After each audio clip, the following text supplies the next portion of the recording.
Nicolás Maduro and his wife just a few days ago, looking relaxed and smiling. Un acuerdo de combate contra el narcotráfico, estamos listos.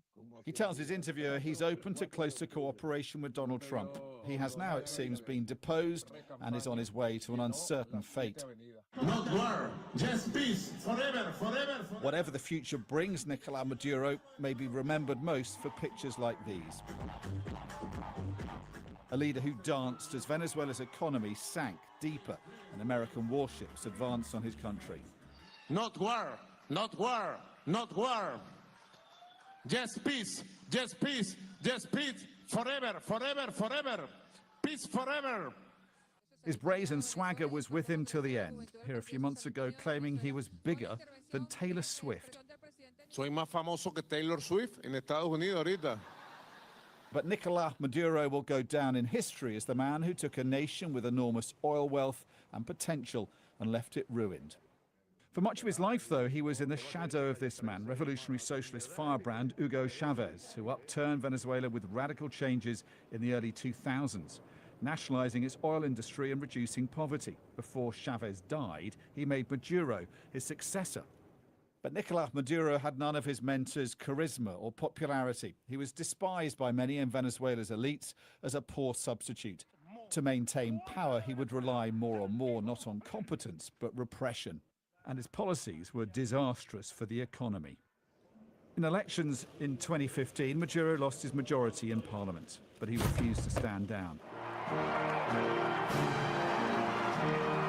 In 2016, Maduro's fortunes took a turn for the worse, when the man who had become his nemesis was elected US president. Donald Trump imposed swingeing sanctions. The Venezuelan economy went from bad to catastrophic. 7 million people would flee its collapse. In widespread protests in 2017, more than 100 people died. Opposition groups claim thousands were also killed by the secret police and in jails. But Nicolás Maduro appeared unmoved. Even after this, an attempt on his life with exploding drones in 2018 blamed on rogue elements inside the country. Behind the scenes, opponents were plotting, hoping for his downfall, led by this man, Juan Guaido, who declared Maduro illegitimate and himself acting president instead. He was recognized by the US and others around the world. The Maduro regime reacted furiously, running down protesters and shooting at them in the streets.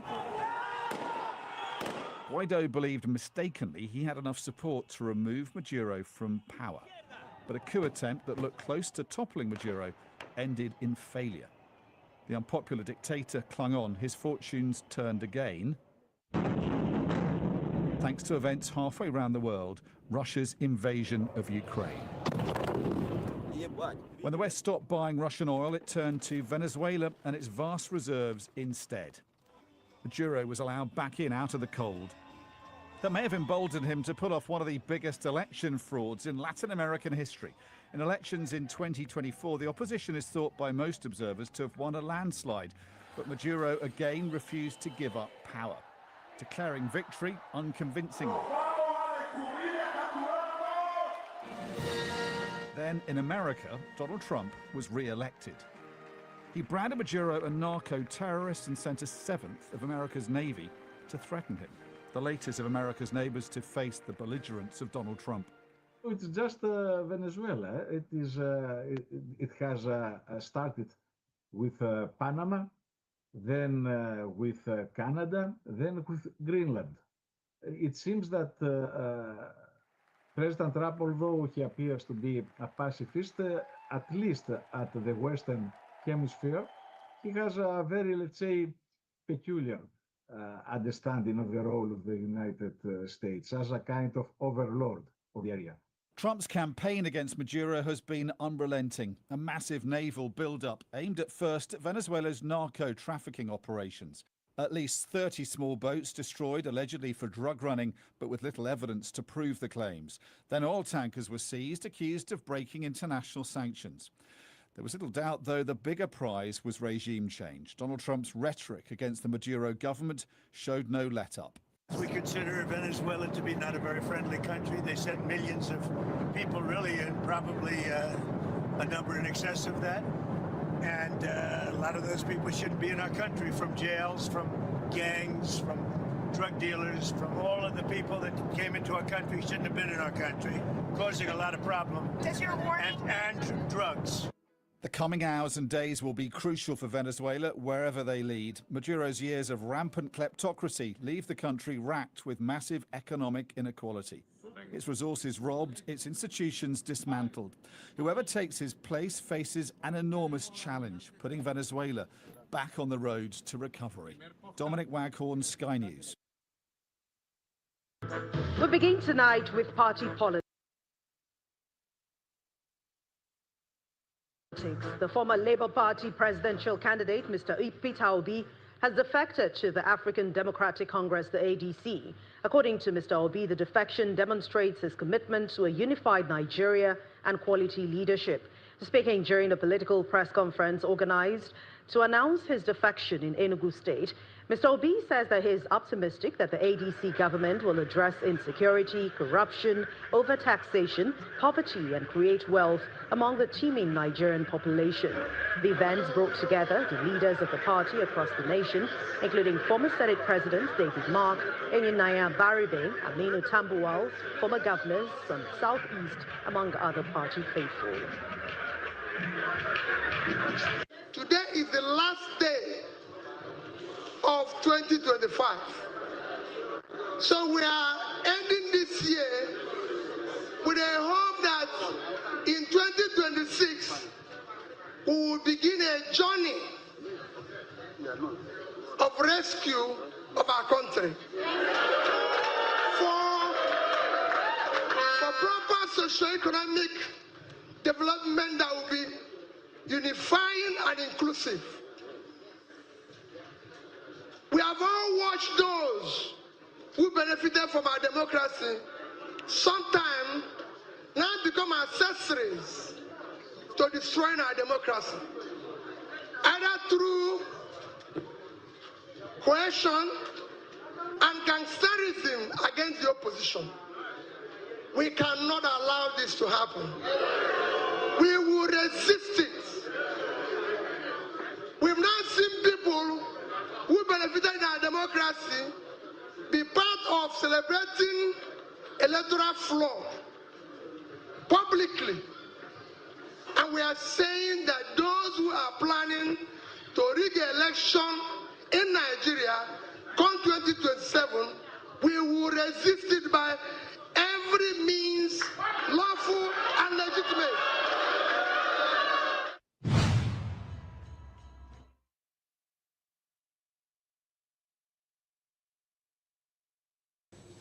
"2026 is here. Ringing in the new year on vacation sounds like a good idea. That's what Nigeria's President Bola Tinubu did, but the timing is raising eyebrows back at home. He welcomed the new year in Europe. He left Lagos last week. The Presidency released the statements on Tinubu's end-of-year break. After vacationing in Europe, Tinubu will head to Abu Dhabi for an official trip. The UAE's President Sheikh Mohammed bin Zayed Al Nahyan has invited Tinubu to participate in a summit. It is called Abu Dhabi Sustainability Week. The summit is scheduled to take place in early January, and after wrapping up the summit, Tinubu is expected to be back in the country. But the timing of Tinubu's Europe trip couldn't be any worse. Right now, Nigeria is facing a double whammy. First is the country's economic crisis, and second is the security crisis. Let's break this down. Starting with the economy. New tax laws have gone into effect today. These include the 4 finance bills that were signed into law by Tinubu back in June. These reforms aim to restructure Nigeria's tax system. Tinubu has hailed the reforms as a once-in-a-generation reset. He said that the new laws would not raise taxes, but support a structural reset. But critics are not convinced. Under the new law, the value-added tax has been increased from 7.5% to 12.5%. Critics say this would worsen economic hardship in Africa's most populous country of more than 200 million people. And that's just one part of it. Opposition lawmakers had also called for a delay to the implementation of these reforms. They have accused Tinubu's government of unauthorised insertions in the gazetted laws. The opposition says those insertions were never approved by Parliament. Opposition lawmakers say that insertions would grant sweeping powers to tax authorities. While there is so much happening in the country, Tinubu is vacationing in Europe. Now let's talk about the security crisis. Islamic State terrorists and armed groups continue to spread fear and terror in the country. The recent US strikes on ISIS targets in Nigeria are also under scrutiny. Their impact and the accuracy of the strikes is being questioned. Ordinary Nigerians are still dealing with the fallout of that US operation. Usually, in times of such crises, leaders cut short their official and personal trips. But President Tinubu's priorities seem different. The opposition has slammed Tinubu for his ill-timed vacation, calling it insensitive.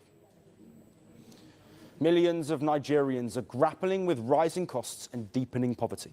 There's already a lot of chatter and controversy around these new tax laws. People's trust in the government seems to be fading at an alarming pace. Nigeria's security woes are far from over, but President Tinubu is abroad.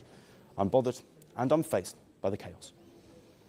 The world doesn't fit in boxes, so why should your news?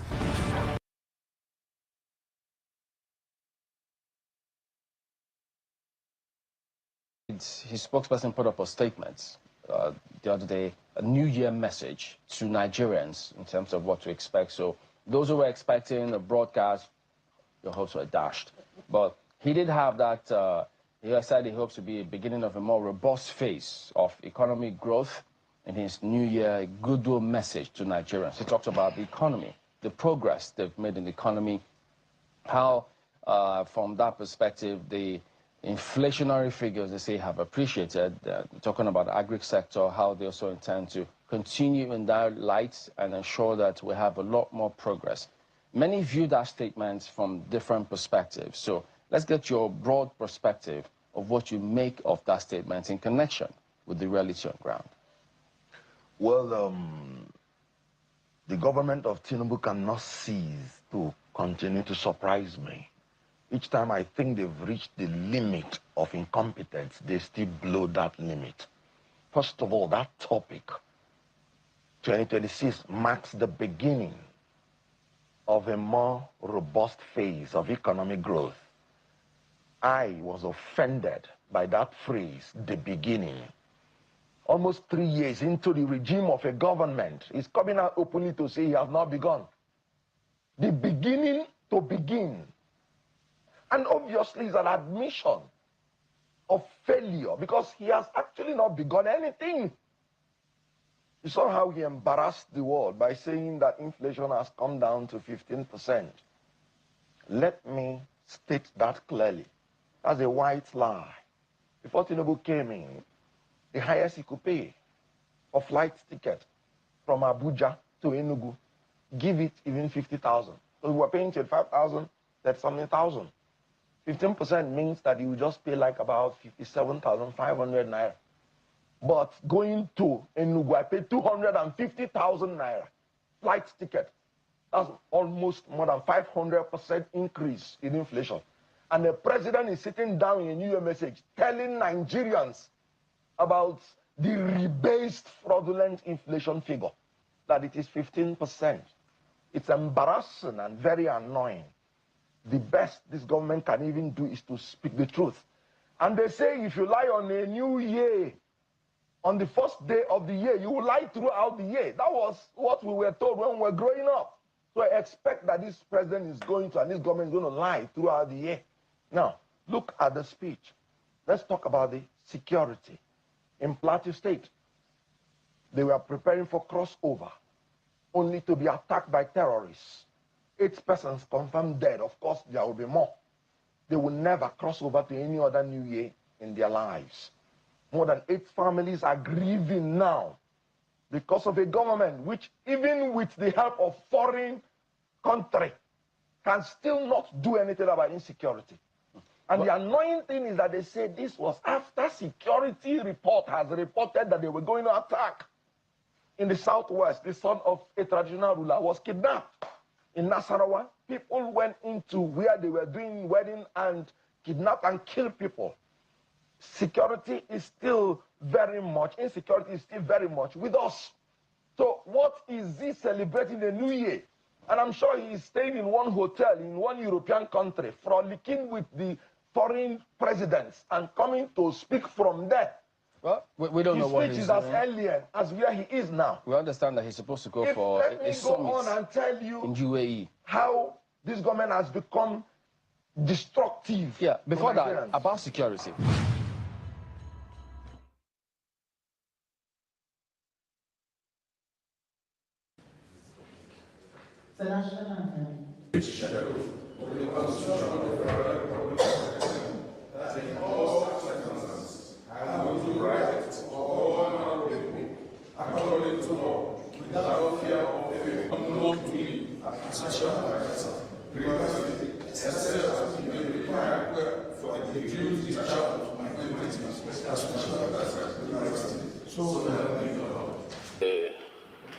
Night or yesterday evening, while we were having the state banquet, I did mention to you that we have every reason to move on to ensure that the lost grounds are regained. So what we're doing this morning, or let's say this afternoon, is bringing in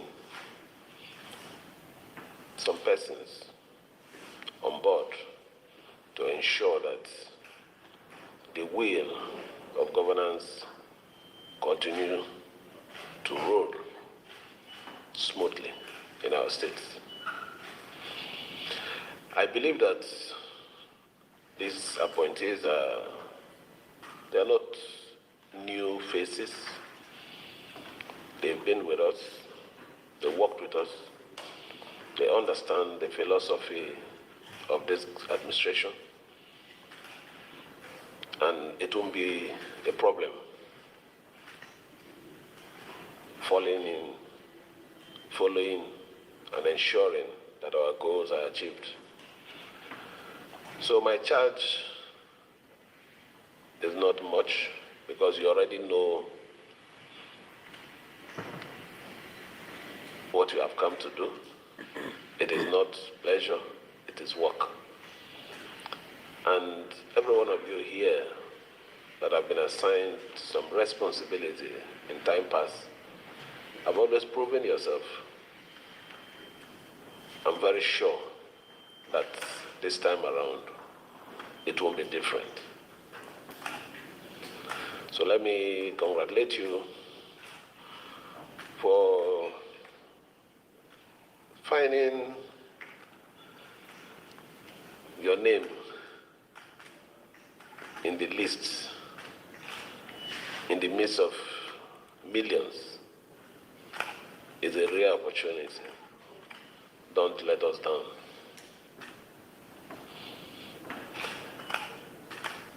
We will start to work for Rivers people. Our agreement, our social agreement with the Rivers people is to work. And that work, it is what you have come to do. So I wish you well in your appointment. God will guide you, and the rest is with you. Thank you, and may God bless everyone. We're not.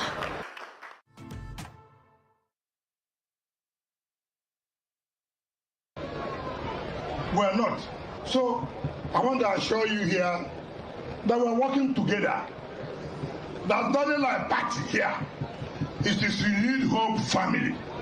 Renewed Hope what? Family. If you're not a member of this family, we'll face you in the field. Yes. If you are not a member of this family, original member, not fake one, we'll face you in the battle. Oh, blah, blah, blah, blah, blah, blah. Oh, way. Be one. So let nobody bother himself. Let nobody bother himself. We will do what we know how to do. They will still nothing yet. By the time we finish, they will better go and rest. Because I was hearing somebody say, oh, those who work for Atiku have joined them. You work for Atiku, you couldn't give Atiku 10%. So what is the political relevance? You cannot. You cannot. These are the foot soldiers here. Yeah. We will do what we know best at the appropriate time. We will come back, sit down with you, and see what you feel, what is your own thinking. Amen. And then we can move forward. So don't say I didn't tell you. I've told you that mistake we made in 2023, we shall correct it for the betterment of everybody.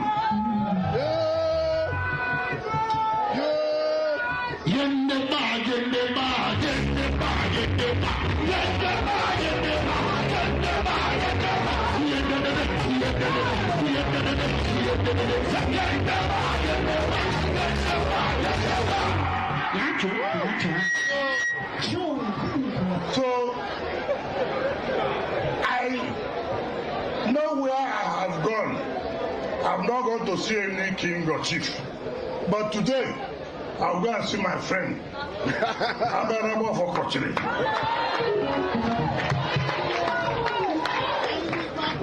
I know he's a traditional ruler, but I'll go and see him today. Because we have been friends. People should remember things. I was the one who opened the gate. I made the Honorable of Ogoloma first class. Yes, very well. I made the Honorable of second class. Honorable of Ogu. There are 8 even Koniju. I did. So people don't understand. This was what no governor could try. But I said I would do it. Yes. And I did it. Yes. Did it have to come down? No. Did it have to come down? No.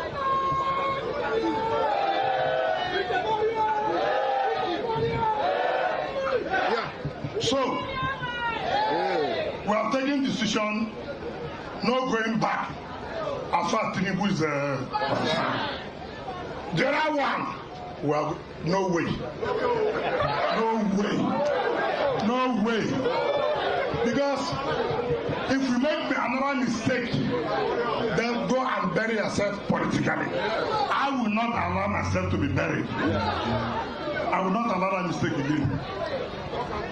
So, everybody should know.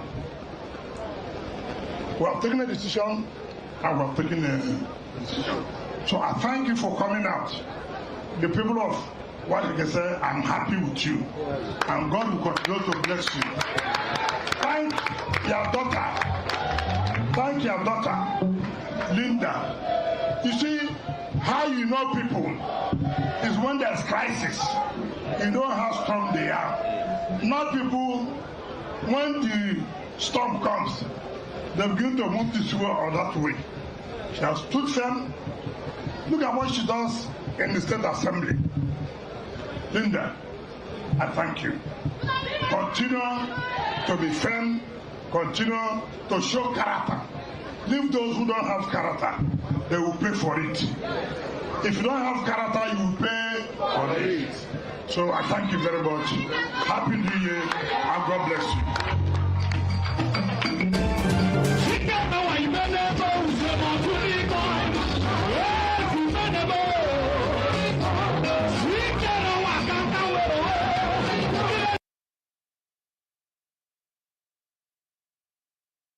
Welcome to tomorrow's news studio on Guardian TV. Here are the top stories coming your way on January 2nd, 2025.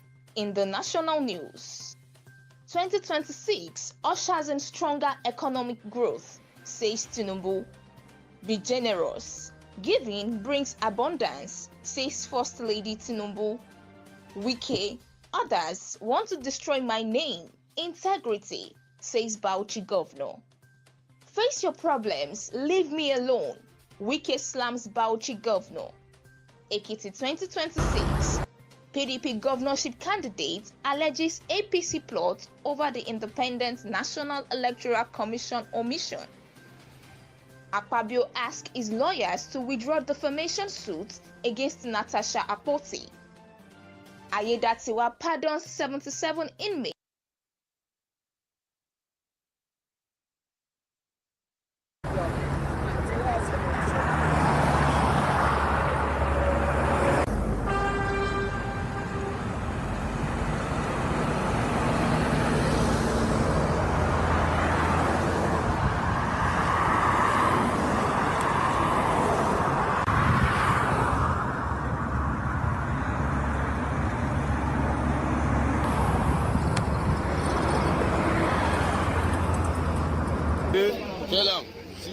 Don't come cheap career. See him.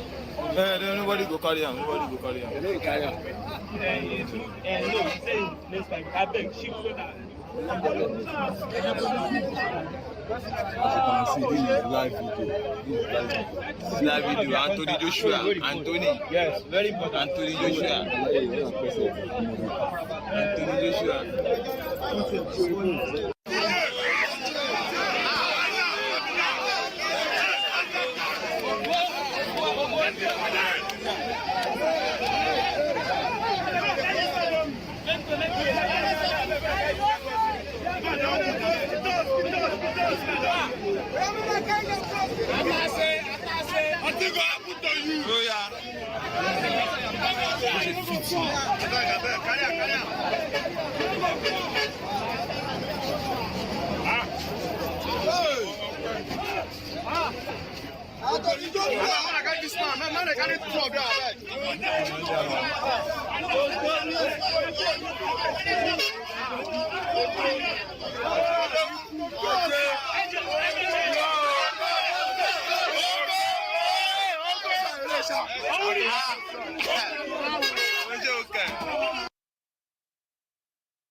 Thank you, gentlemen, for joining me, and everyone. Not only gentlemen, there are gentlewomen and gentle trans out there that have joined us.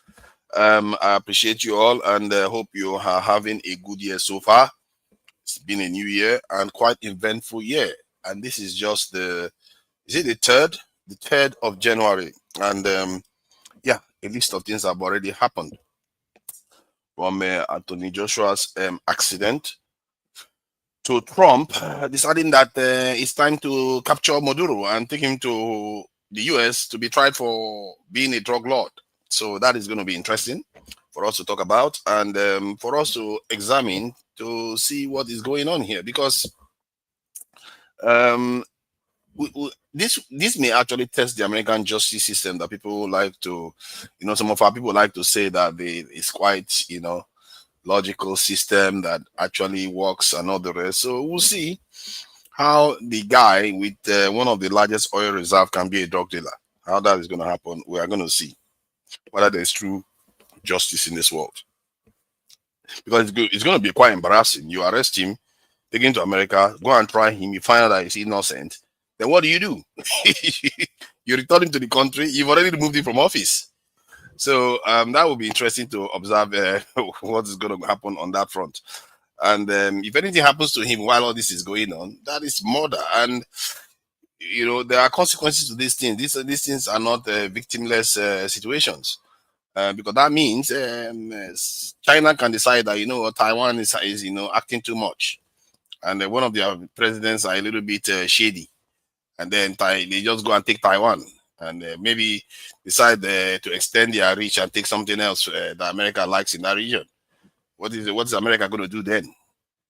Is that the world we are walking into, where everybody bullies everybody in their own hemisphere? Is that what is going to start happening? We're going to see. And I'm going to play a video that implies that this may be the case. And if this is the case, our cake, or whatever they call it, is baked. We are done.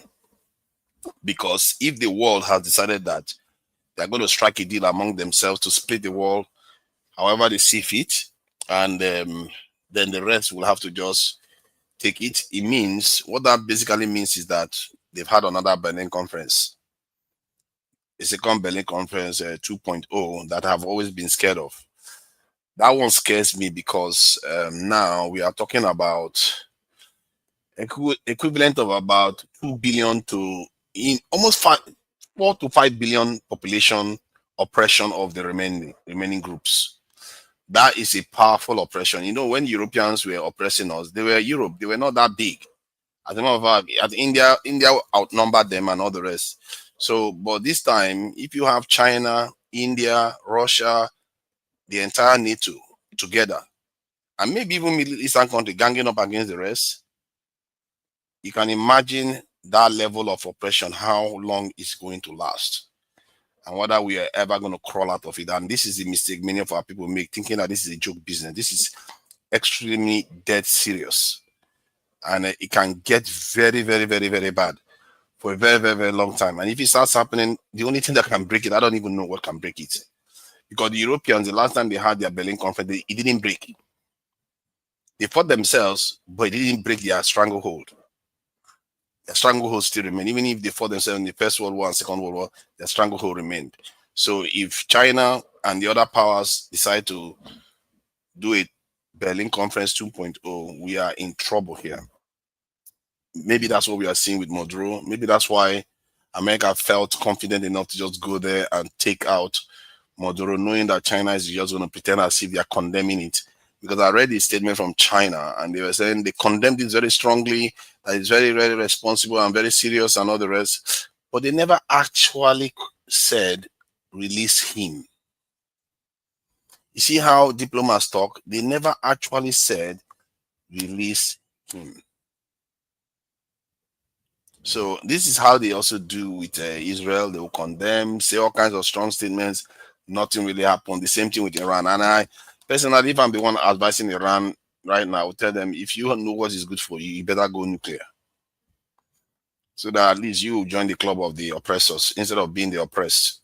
Since our people choose they are not going to be the oppressors, or at least the not oppressed. It's our fate now. We become up the oppressed. I can't divorce myself from my people. I'm part of the black people, and whatever I do is not going to change that.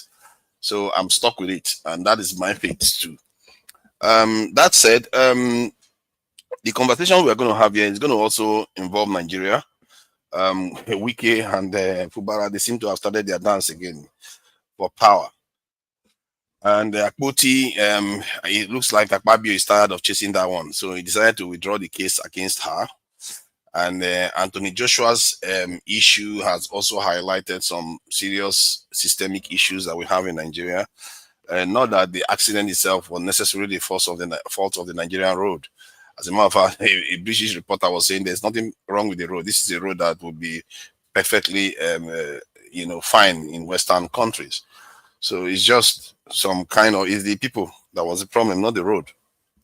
And that is on Anthony Joshua. And some people are worried that he may not fight again, given the tragedy, this sad tragedy of what happened in Nigeria with the accident. And what else is on the news? Let's see.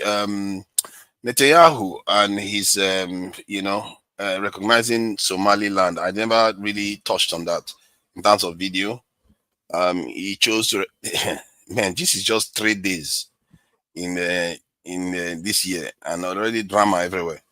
He decided to go and recognize Somaliland, and that's going to be a problem, and that could lead to some serious war. I don't know whether his support of the Somaliland includes allowing some Ethiopia to have access to the sea. If that is the case, I think that is a good thing. Ethiopia needs to have access to the sea for Africa to start punching slightly, pulling heavier punch in that region. Can you imagine if Nigeria, with our 240 million population, we were landlocked, and the country that was the country that is landlocking us was just let me put it, Bayelsa. Bayelsa is the one locking us in. That won't seem right, is it? Like, how can you lock all these population inland when it's just a tiny land that is blocking them from having access to the sea? That is what I think. If that is what Netanyahu wants to do, if that is part of his ambition, I don't think it's a bad thing necessarily. With these leaders, they have their dark sides. You can't judge them based on one issue. You have to also look at whether what they are doing is going to favor Africa. If it's going to favor Africa, I'm all for it. I don't have any issue with that. And what else? Which other news was not covered? I think I've covered everything actually. And Tinubu's, it is said, I didn't even know that. They said Tinubu actually celebrated his New Year's overseas. Okay, I hope we are happy now about that. Many of our people, I was a little bit taken aback when KJ said that Maduro should have negotiated with Trump and giving Trump what he wants so that he can settle himself and everything. But when he said that, I felt like, okay, but that means you should be okay with Tinubu settling with the Trump everything he wants. And if that settling means that he sells Nigeria away, if that is the case, and Nigeria will be suffering for generations to come, you have to think about what you're asking for here. Because you have to be consistent. If you are saying Maduro should do it, then why should Tinubu not do the same? You can't eat your cake and have it in this life. And that is the inconsistency we see in our people. And some people, I think, was it somebody was saying that I declare the West, I see the West as enemies. I don't see them as enemies. I see them as people that are attacking us. You can't pretend as if somebody is not attacking you just because you like them. You like somebody, they keep slapping you, slapping you, slapping you. You pretend as if you can't see it. That will not be madness. If you come here every day, I keep slapping you and insulting you, slapping you and insulting you, call you your country, insult your people and everything, keep slapping you, and keep telling you that everything I'm doing indicates that I don't like you, and you keep liking me. Is that not a problem for you? That is what many of our people don't understand that they are doing. I'm not against the West. I'm against what they are doing to us. Like you said, many people argue that I'm here in the West. Yes, I'm here in the West. So was Lenin. Lenin, that founded the Soviet Union as we know it, was also in the West, in the diaspora. He was in the UK. I think he was in Germany too. A few other countries before he went back to Russia. So being in the West is not a reason for somebody not to care for their own people. At the same time, all the white people that are in Nigeria, are you telling none of them to leave too? Personally, I will be very fine if Oyibo say we are going to deport all Africans back to Africa, and they were going to kind of bring their people back to Europe. None of them in Africa again. I'm fine with that. Perfectly, 100% fine with that. I have zero issue with that, because I know we are going to benefit from that. If all our brains, all the brains that are on this chat now, when they're going to join us, if we're all in Nigeria, Nigeria will be more developed. That's for sure. So that argument that, why are you in the West enjoying what they are doing? I'm not enjoying anything. And I don't care about the vanity of the little enjoyment. What is the point of the vanity of the enjoyment when you're actually dying? Can you imagine that? It's like a snake that poisons you, and then you're having some euphoric vision while it is swallowing you. You might enjoy it, but you're dying nonetheless. And that realization should wake you up from that illusion. That's how I see it. It's not necessarily about me just hating the West visceral. I don't hate any group. I can't even hate India people. That if I'm going to hate anybody in this world, it's the Indians, because they have a racist religious system that are actually targeting darker skinned people like us. At least Europeans don't have a racist religious system like that. So I can't hate them, but I can hate what they do. Because if you hate them, you're just wasting your energy. What is the point of just hating them? You have to hate what they do to you, so I don't look at everybody as the devil. Not every single one of them hate us. Many of them will fight with us and see our struggle as part of their struggle too. All right. So I think I'll bring people on to come and share their views. Dexter was saying in the previous session, and he was calling me out for, I'm not even sure what he was calling me out for. And I'm going to put that our famous image of our people, so that we get where so that we understand each other where we stand here. So that let's get this straight. This is the situation. I hope we're all very happy to watch this, because this is our situation here. When Trump comes in and decides, hello, give me what I want, and we'll be like, yes. Tinubu will be like, yes. What else? What do you want from me, sir? I'll give you everything you want. And then people like KJ will be like, Tinubu is a terrible leader. He's not good. He's not everything. At the same time, he's the one saying Maduro should negotiate with Trump. What do you think they are negotiating? You think they are negotiating your welfare? That's not what they are negotiating. They are negotiating to take all your welfare away from your country. That is a problem. If not, Nigeria is not even under sanction at all. We are not under sanction. We have been friends with the West forever. They even wrote in their document that the leaders of Ghana that removed Kwame Nkrumah were pathetically pro-Western. That's what they wrote in their own documents, that they were pathetically pro-Western. If Ghanaian leaders are pathetically pro-Western, can you imagine what Nigerians were like? Because Nigerians were even more pro-Western than Ghana at that time. Nigerians then will just be lying down for them. Take whatever you want. It's free. Just take it. I really would like to have a direct one-on-one, if possible, with someone like One Nigeria, because he makes this argument that seems to be contradictory. He doesn't like what happened to Maduro, but seems to think that because of the election, that is the issue that he doesn't like. But at the same time, he wouldn't condemn the fact that this is a problem. What Trump has just done. I can't see, you can't eat your cake and have it. What Trump has done in my book, I don't see it as wrong or right. I see it as weak versus strong. And I see it from the point of view that how it's going to affect us. Because we are weak, we are the ones that are going to be fed on to. That is my problem. It's not that Trump is wrong to do what he did. For me, I don't have that moral. The only morality is your ability to be strong. That's your morality in life. That's what God gave us. If you are weak, you will be punished in this life. You have to be able to survive in this life. That's the prime directive of every living thing. So I don't see it from that point of view that, oh, international law, Trump is breaking international. No, I see it as the guy was being weak. He was being friendly with Trump and he paid for it. The same thing with Libya, the same thing with Saddam Hussein. The pattern is clear. The pattern is clear. If you try to do the right thing, they will take advantage of you. Foforas. Mr. Oti, how are you? Have you read any ethics at all?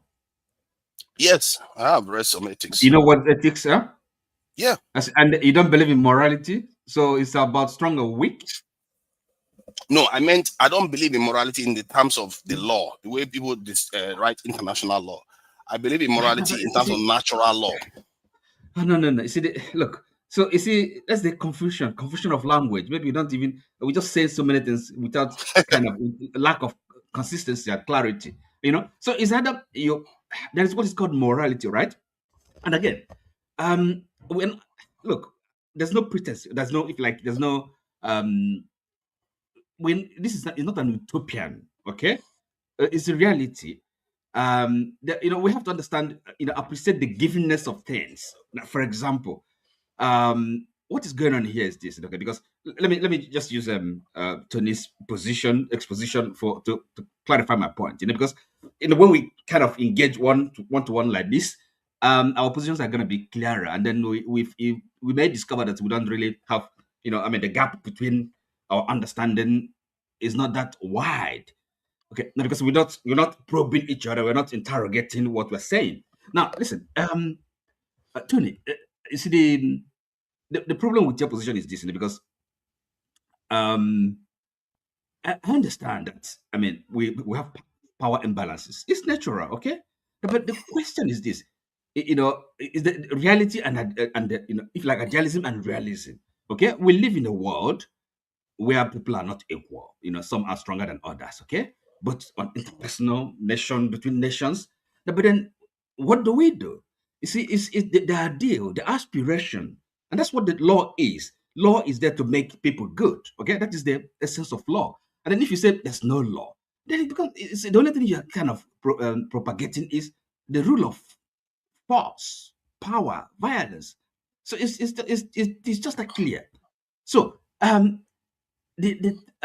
what has happened is clearly, well, of course, you can go into the justification whether those are good enough. But do we have is there any kind of standard, a norm, international norm? Okay, you may not even believe in it, but at least it is there. We have it, and it's all in our interest to to protect it, to advance it, to argue for it. Okay, because there's no way you can begin to defend what has, or be neutral about it, unless you understand them, you don't understand the implications. So that's what I'm saying. I think I understand where you are coming from, and because it makes sense if you have an international rule-based system where it's not perfect. it's Of based course, we on know some that. form of morality. I'm not Yes, saying I it's understand perfect. where you are coming from there. However, the way I'm looking at it is that even with that rule-based system, they are the ones that will have to design it. You have to have it, like we talked about, leaders that create institutions, strong institutions. The powerful nations are the ones that created it in the first place. They created it in their own image, and if it doesn't work for them anymore, they reserve the right in their own belief to change it. If they, because to them, you didn't give it to them. They took it. They fought for it. They bled for it, and they won these wars. And they created the world the way they saw fit. Father, can And if I they want say? to change it, yeah, I'm going to bring you in. I think it's your turn, to be fair. Yeah. You see, and if they feel like they want to change it, they can change it the way they see fit.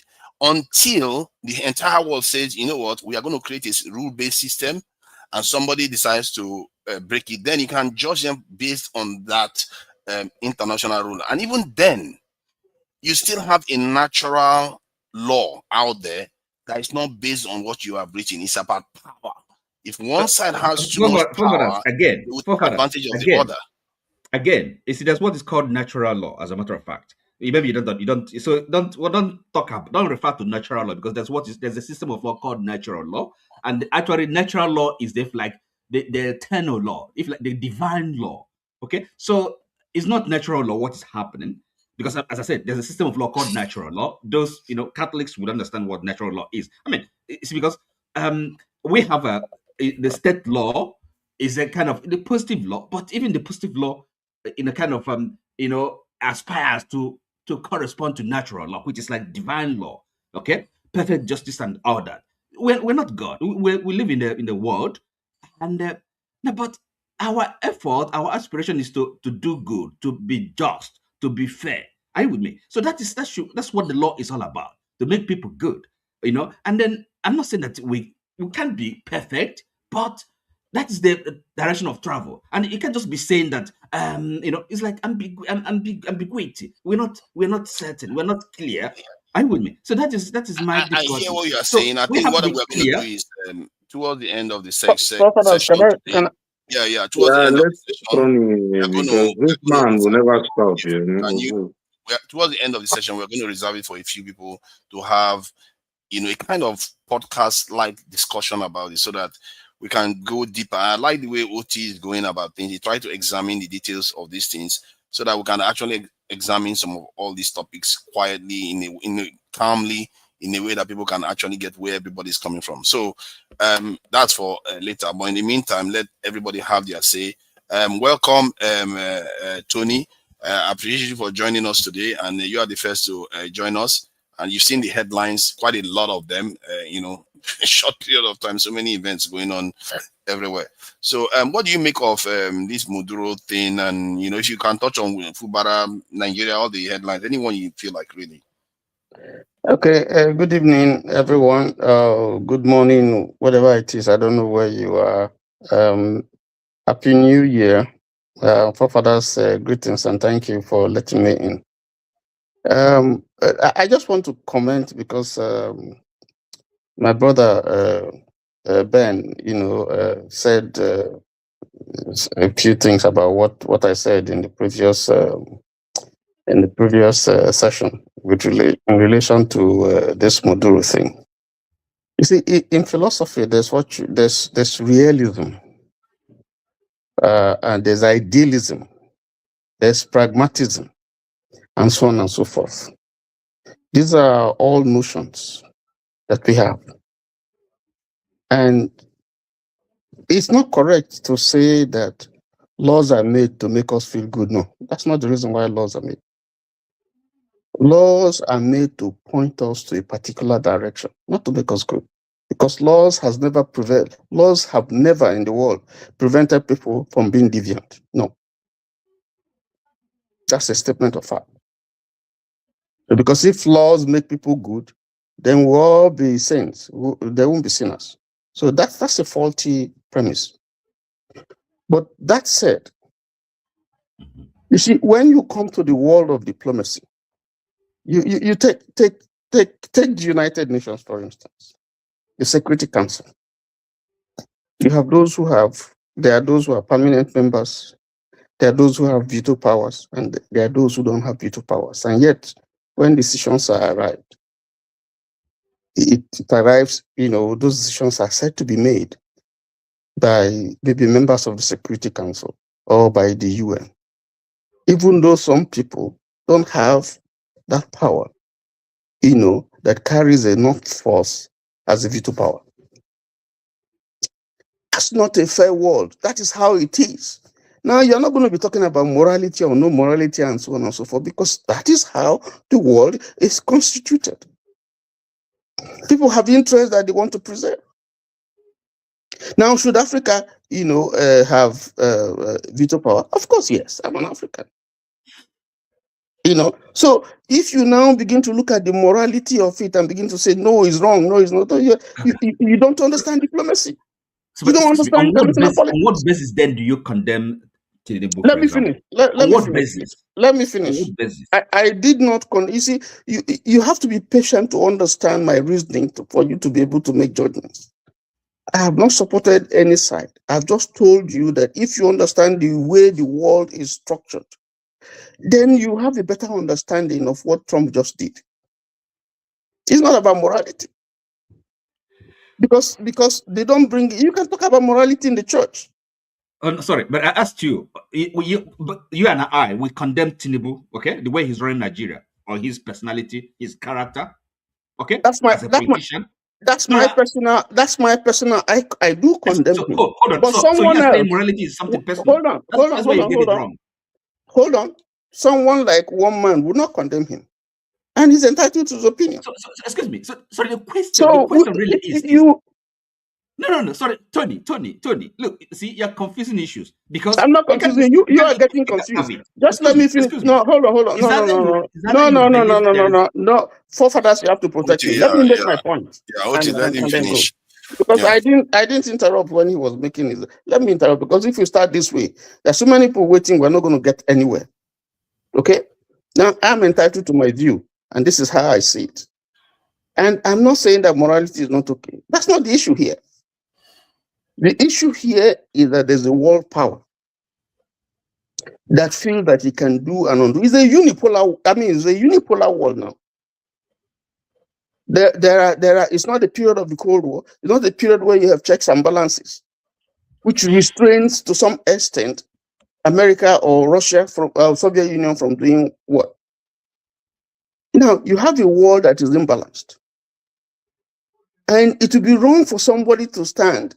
That's why I don't like the picture that you put there. You put a black man and you put Trump standing, anyway, but that's by the way. You see, once you have a bully. You mean this one? Yes. I mean, you shouldn't be playing it. Let's leave it there now. So that no. Why didn't you put, why is it offensive? Why didn't you put a Maduro there? But it's reality now. Why is it offensive? No, must it be a black person? Yeah, because we are worse at Must it be a black man? Is it not true though? Why do you think Tinubu celebrated his New Year in overseas? You can ask him. The picture. Why are you celebrating your Christmas and your New Year in England? I'm not the president of Nigeria.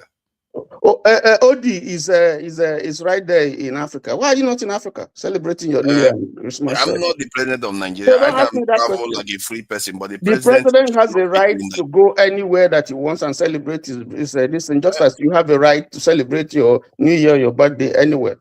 Not in the colonizers' countries, the people that are oppressing your people, but it's okay. But that's why you are enjoying their food, you are working for them, they are colonizing you, but you are working for them, you are living in their house, they employ you, they pay you, and then you are not ashamed of that. You should go to Nigeria now. Who told you I'm not ashamed of that? Then you shouldn't even mention it. You shouldn't even. Why should I mention it? It's the truth. You start for yourself. We should all be ashamed. Then you start from yourself and say I am ashamed, and I'm thinking myself, okay, please go ahead. Don't be offended by the image, because it's reality. It's not reality. It's our state. It's not. It's offensive. I don't expect you that in this age you'll be putting this because it's offensive. It is true. It's not true of our life. It is not true. It is not true. Okay, it is the only truth. The only truth. I mean, if you wanted to paint a picture that reflects the power politics internationally. There are other things that you can put there, not this nonsense. It's not. It doesn't mean anything to me, other than that you have a mindset. Why are you offended? Because you have a mindset, and people have talked to you. Someone has talked to you before. Why are you worried about your mindset?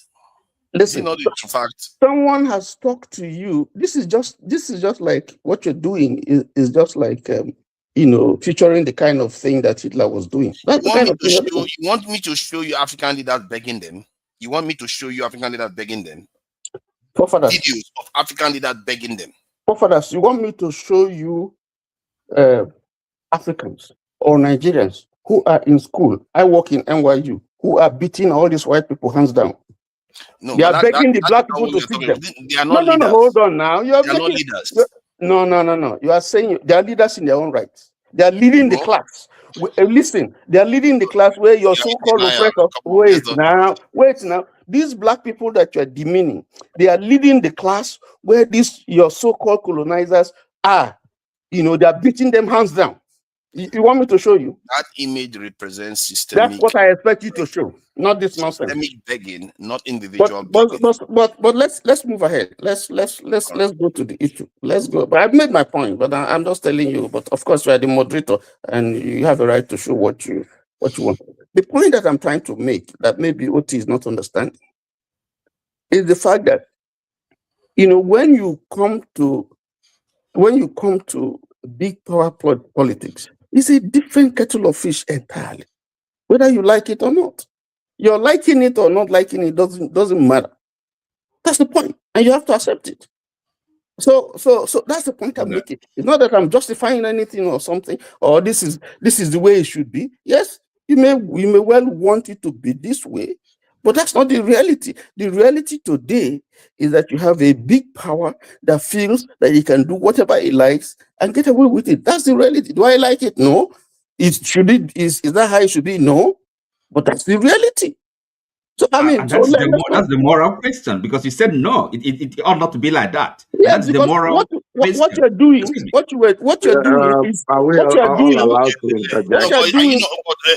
one Nigeria, one Africa. You're not enjoying it. I'm actually enjoying when they're talking like that. What you're doing is portraying my views as if I like it. We are too many for that kind of. Oh Lord. Okay. Let's wrap it up. We've enjoyed you people talking. It's quite enjoyable to watch OT try to examine these things. I do enjoy OT's try questioning sometimes. Let's bring in who's next. I think hey God, this one everybody looks alike. This is confusing. Yeah, that's your point. We have many here, so respect everybody's time. Let me go fast.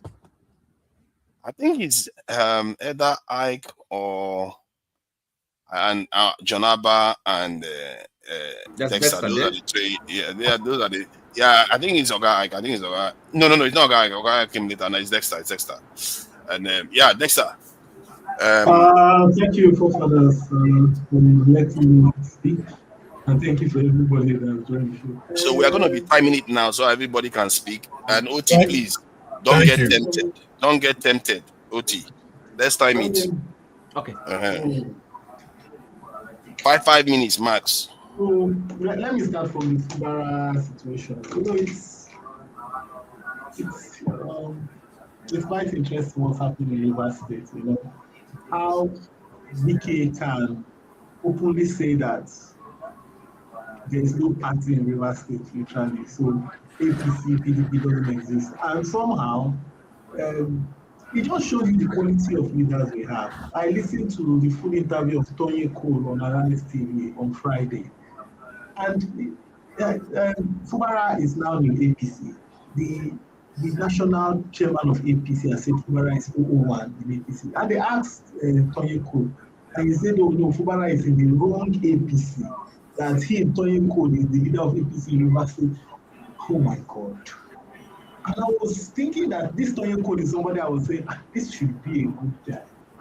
It's to show you how greedy we as human beings can be. This is Tony Cole that is supposed to be a good guy, who has been speaking about the excesses of Wike. And before you say, he asked me a question. He said, look, if Mr. President asks you to work with Wike, would you all of a sudden say he has no problem with Wike? What? Wait, until we Africans now start having value system, we go nowhere. Because this is a guy who has been shouting for the last 5 years. Because in 2019, we can literally make sure that APC did not have any candidate. In the last election, he said he won. They stifled him. They made sure he could not even inspect the INEC materials. We can instituted that. They're not telling you that, oh, because he now thinks that maybe Fubara might fall off, so let him now be on the good books. It just shows you how greedy we are for power. And I think we need to come to a position in Africa whereby we are not going to be like that. I don't know how this thing is going to end because, oh, look, see, I've seen this wicked play before, live, when Amici was in power, which is what he has said from January this year now. He's going to be mobilizing, he's going to come and do youth movement and all that. And the idea is this. When it shows that kind of crowd, on the day of election, when they rig it, nobody will doubt it. Because after all, now, couldn't you see the crowd that he was putting? He did the same thing when Amici was in power. But we need to start questioning ourselves, like what is our value system in Africa? In Nigeria, first of all, what is our value system? Do we want to wait for the Maduro situation? We want to be able to be the ones to take the decisions, because the truth is this: those big men can't rig elections. It's people like me and you that rig the elections. It's people like me and you that go to coalition center and start changing results for a piece of pottage, And then to many of us who give excuses, you are in the Western world and then you are talking. No, take action. There's no need. Leave your comfort zone. Any of you that are here speaking against the Western world, oh, we are speaking all kinds of things, oh, the West is the West. Don't stay there. Act in protest. That is when we know that this thing, that's why they say talk is cheap. Talk is cheap. Because you want to satisfy your stomach, you are there and say, oh, they should do this one, they are fighting us, they are doing this to us. Show us your mantle. Protest by packing Show your some bags. doings. Pack your bags this night. Pack your bags One this night. father, go back to Ikwere. Pack your bags this night and move to go and save your fatherland. Since you have that idea, because put your money where your mouth is. Because the truth is this: people talking like this are the same people that will betray us for a pottage. Because you are getting the largesse and the freedom of the Western world, but on the other side, because of their freedom of speech now, you are speaking against them and all that. Why don't you put your money where your mouth is? And then we know what you are made of, So I'm just saying out there, for all of us that come out here, look, my policy is this: look, while you are benefiting from something, you don't speak against it. That's my policy. So that's while you are benefiting from something, your hand is inside eating. You don't start fighting it where you're eating. If you leave it and you want to start speaking against it, there's no problem. But while your hand is still inside that soup, stop saying the soup is not sweet. This soup is not sweet.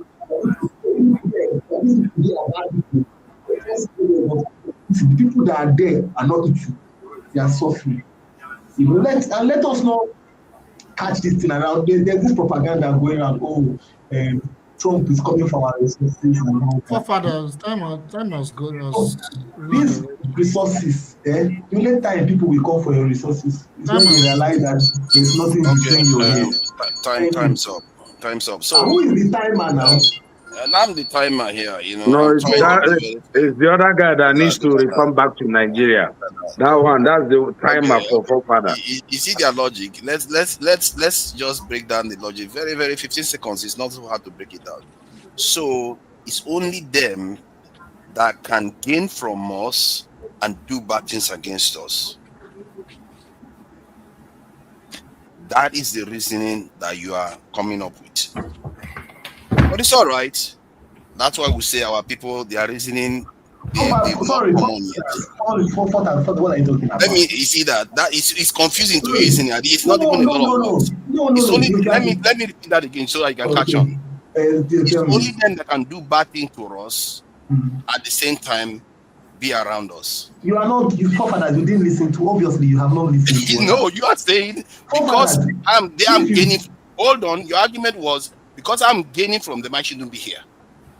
They are gaining from us, and yet they do bad things against us. Forefathers now. What I told you, let's move on. What I told you is the forefathers. No, you can't throw that. Do you know Lenin was here? Do you know Lenin was here? Forefathers. Let's see. Lenin went back. Lenin was here. Stalin was here. Forefathers, they went back. Their impact was not. Yes, they went back. That's my point. Forefathers. Okay, let me ask you one question. Forefathers, tell me the story of Lenin when he was in UK. He came to the UK. As a matter of fact, it was in the UK they separated from the Bolsheviks and the Mensheviks. That's when they broke apart, and they formed these different organizations. They raised money from here, and they went to other European countries before they actually went back to the Soviet. That's Russia as we know it. Tell me the movement. Why should I tell you? You tell me. Because you are talking. Look, you are here. No. The essence of what we are talking about, I don't want to waste time with you. The essence of what we are talking about is their presence here in the UK. Forefathers, tell me the story. You are here and you are making a story for yourself. Tell me the story. I don't want to make it. No. The story I'm telling you is that, hold on. You cannot waste time with you now. They were here in the UK. Is that my fault? Am I telling lies? They were here there in the UK and they went back to Russia and built a system against the West. Forefathers, tell me the story of Lenin when he was in the UK. They were here in the UK. That's the story, period. That's the relevant part that I'm using to reply to you. No, you can't just tell me. It's relevant because your argument was I shouldn't be here. Hold on. The argument was I shouldn't be here. I'm responding directly to that. It's not about discussing Bolsheviks, this is how they emerged. So let's keep it pointed in that direction. I don't know why people make that argument. It just doesn't add up really. All right. Who is next? Yeah, I got yeah. All right. Wow. Don't come for me again. If you come for me, I'll come for you. So just it should be you. Okay, don't worry. You're going to go next. But okay, sorry. Gentlemen, you see, thank you. Okay, thank you for joining us. You've seen the headlines. You can talk about Wike, Akpoti, Joshua. You know, a lot of things happen. And Venezuela, you know about Venezuela too. So Maduro was fighting for the poor. I thought that's what we're about in Nigeria. We want people that can fight for the poor people. He's fighting for the poor, and now you want him to be removed from office. Life not fair. I just want to repeat what I said. I sent message to Dr. Damages in the morning that I didn't expect to see forefathers G there. And people like him in this platform today, I expected that by now they should be in Venezuela, you know, fighting for the people of Venezuela. You know, Brother Oti, I just want to thank you when you spoke in the first program. You see, most Nigerians who life has been blessed where they are always claim to love their country more than any other people.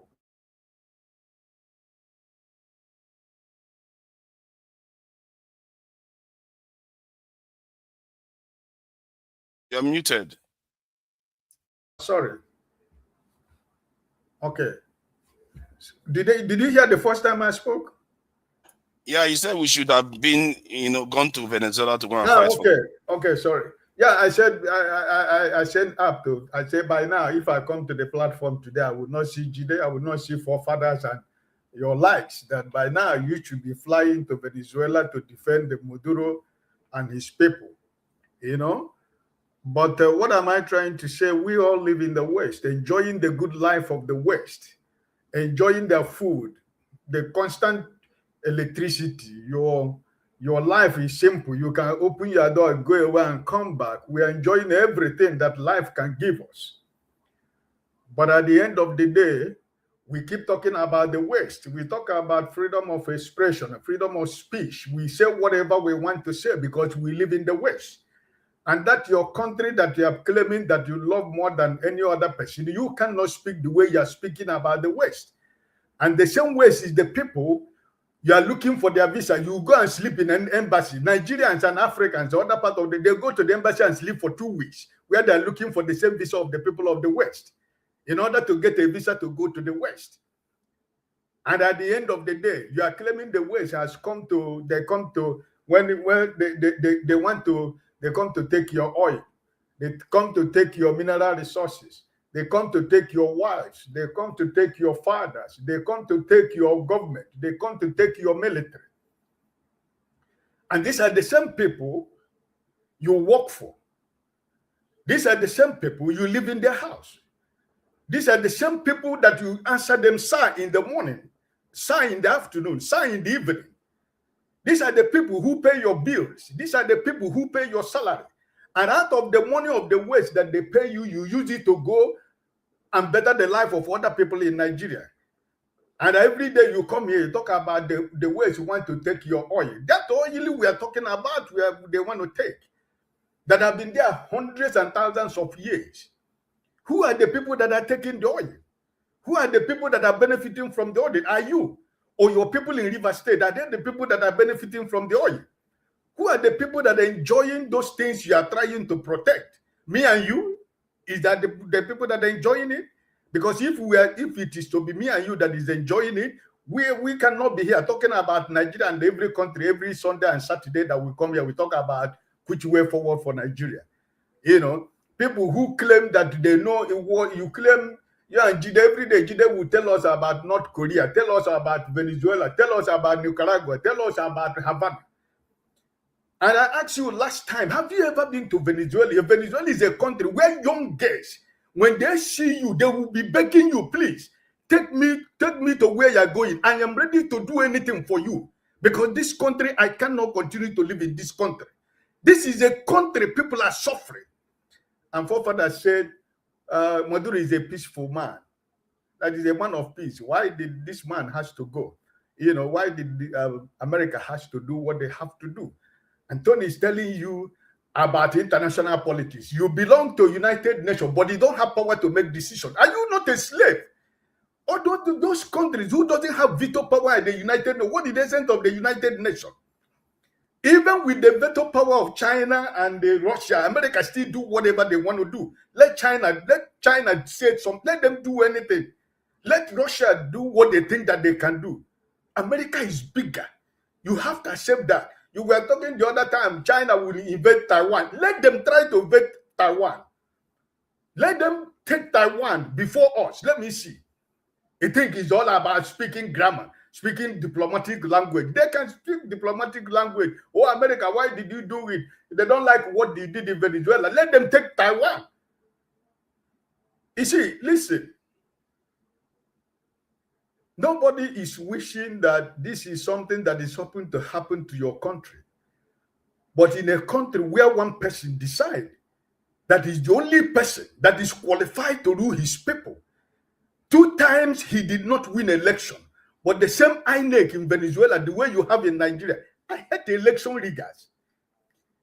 The last election that he rigged was the one that was so bad because he lost badly in the last election. But what? The military, the judiciary, the Supreme Court, they join hands together and return him to power. So he's an election rigger. He never won an election. The people, the same people you claim that is ruling, they're already sick and tired of Maduro. They want him to go. And they spoke in the last election. But what happened? The same thing that happened in your country, that all of you are defending because you eat from their crumbs. The same thing that why Nigeria is what it is. I am surprised of what my brother today speaking. He has been practicing in London. He has been living in London, living and enjoying his life. You know, and you are happy saying that people, a country, that people that are suffering, the citizens are suffering. I live in a very small island of not less than 20,000 people.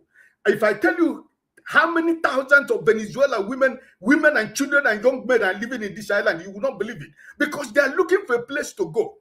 If you go to Venezuela, listen, take me. Let me be your housemaid. At least, as long as you can help me to get immigration permit that I can stay. Let me do whatever I can do to stay. This is a country that people have no life. So, what am I trying to say? We all live in the West, and we're enjoying every good things of life. The same people who are telling you now about West, there is no good medical facilities in Nigeria. When they are sick, they fly with their private jet. And your mother, your father, your family, your generation, they die in Nigerian hospital because there is no medical treatment. These are the people you come to defend here every day. People that cannot provide you with anything tangible for Thank you. common Thank man you. to survive in Nigeria. Thank you. And Thank we're you. here coming to Time's up. debate in Time's Venezuela. up. We're talking about Maduro. Time's Why up. the, Time's the, up. the bunches of your problem in Nigeria is as high as Mountain Kilimanjaro. And we're talking about another people who are suffering. No, time's up. Let me put this image here just in case we don't know what this means. You know what this image means? It's like now the narrative is let's not enjoy anything from the West. It's only the West that is allowed to enjoy something from us at the same time hate us. But we can't do that. So that is the narrative. Let's disadvantage ourselves even more. Even with the little salary I'm getting, I should not get it. Don't get it. Go to Nigeria and just suffer. No, don't try to get anything from them. Why they get something from us and dislike us at the same time? But it's okay. So, this like is our people's narrative. That you are ashamed of yourself living in the West. I am not ashamed of myself living in the West. That's my choice. And I can never be ashamed of myself living where I am living. Because no, you didn't make that decision for any of us who are in the West. So if you're ashamed of yourself living in the West, enjoying your life in the West, that's your choice. But I am your never job is to protect your heritage. For a man, their job is to protect their heritage. You have your heritage in their land. But if you are not protecting it, then and you are proud to abandon it. Let me finish now. Let me finish. I'm just saying it. And you are proud about abandoning your heritage, I don't know what to tell you. So it is what it is. I'm not going to sit here and say I'm proud of it, but I have to make my peace with the fact that I'm here. And when I have the opportunity, I will leave. It's just that simple. Jonaba, thank you for joining us. I really appreciate your patience and giving space for Oga Ike to have it go at us again. It's all good. So what do you make of the headlines so far? Quite a few has already occurred. Venezuela, Joshua, Wike, President Tinubu celebrating New Year overseas. Take your pick, really. 5 minutes. Thank you, forefathers, and the rest of the panelists. It's always a pleasure to talk on issues. I don't care so much about Venezuela issue. I already spoke my mind. It's a power play. Tony says that power does not apologize. He uses he quoted from the scripture that he has been going on over the years. Some of his view I disagree, but I agree with him on that. We'll talk about Wiki and is not they can take a gun and face each other and wipe themselves out. I don't care so much about that. I care about other Nigerians and the mindset that we are programmed to be talking this way, that we do not even understand ourselves anymore. It concerns me as a black man on earth. Having said that, so take the responsibility as a grown-up man uh, to what I can do and what I cannot do. But then the Nigerians that are suffering today, uh, uh, the guys from Venezuela that they arrested or captured, wherever they want to put it, is still a better person than many Nigerians today. Venezuela government and the citizens are still, many of them are better than my fellow Nigerians today. I worried about our mindset, about the world that is playing out in our own eye, the modern colonization and power display. What is it there for us? How do we, if we are not just weakness, it will be understatement when it comes to the as a continent, we have no power of negotiating in any aspect of life. And then I pray that we look at those issues that is going on the street of Nigeria, how the poor have been oppressed, whether it's a pastor, whether it's a DPO, police, how do our judiciary system work? How do we speak to it so that ordinary Nigerians can have courage to walk freely in Nigeria? Are not work freely in Nigerians because of the broken down of law and orders. There is like I don't know. The first time I tried, bro, my head was upside down. So it's like all Nigerian head is upside down, and they're just working. And when we should speak to issues like that ordinary Nigerians should, we are talking about international things. It's a global thing. It's good to talk about it because we're in the West. But what I carry this car, I carry in my own, is the most what Nigerians are going through and so many African countries. How do we start to speak to those corrupt people who are directly responsible? And how do we bring them to use the media to call them out and at least follow some many cases in Nigeria where one person can represent how he kill people and he see this allegation is there. People will say, come and take me, I know where it is. And what is Nigerian police? How did our judiciary system work? How we have more things to do, and to speak to those things is my primary concern more than the Wike and then Joshua. I think he will still play. It's unfortunate thing that happened to him, but his recklessness in a higher level. But then I think when people come out of such things, they come out powerful before they go extra mile, or just the souls of the two young men, may their soul rest in peace as they join their ages. So that is what I have to say. Thank you. Wow, you covered, you finished before your time. That is the first person to do that. Thank you for that. And I really appreciate your, the condolences you sent out. And clearly, you're one of those people that, your views are quite consistent. You try to, apart from when it comes to healthcare.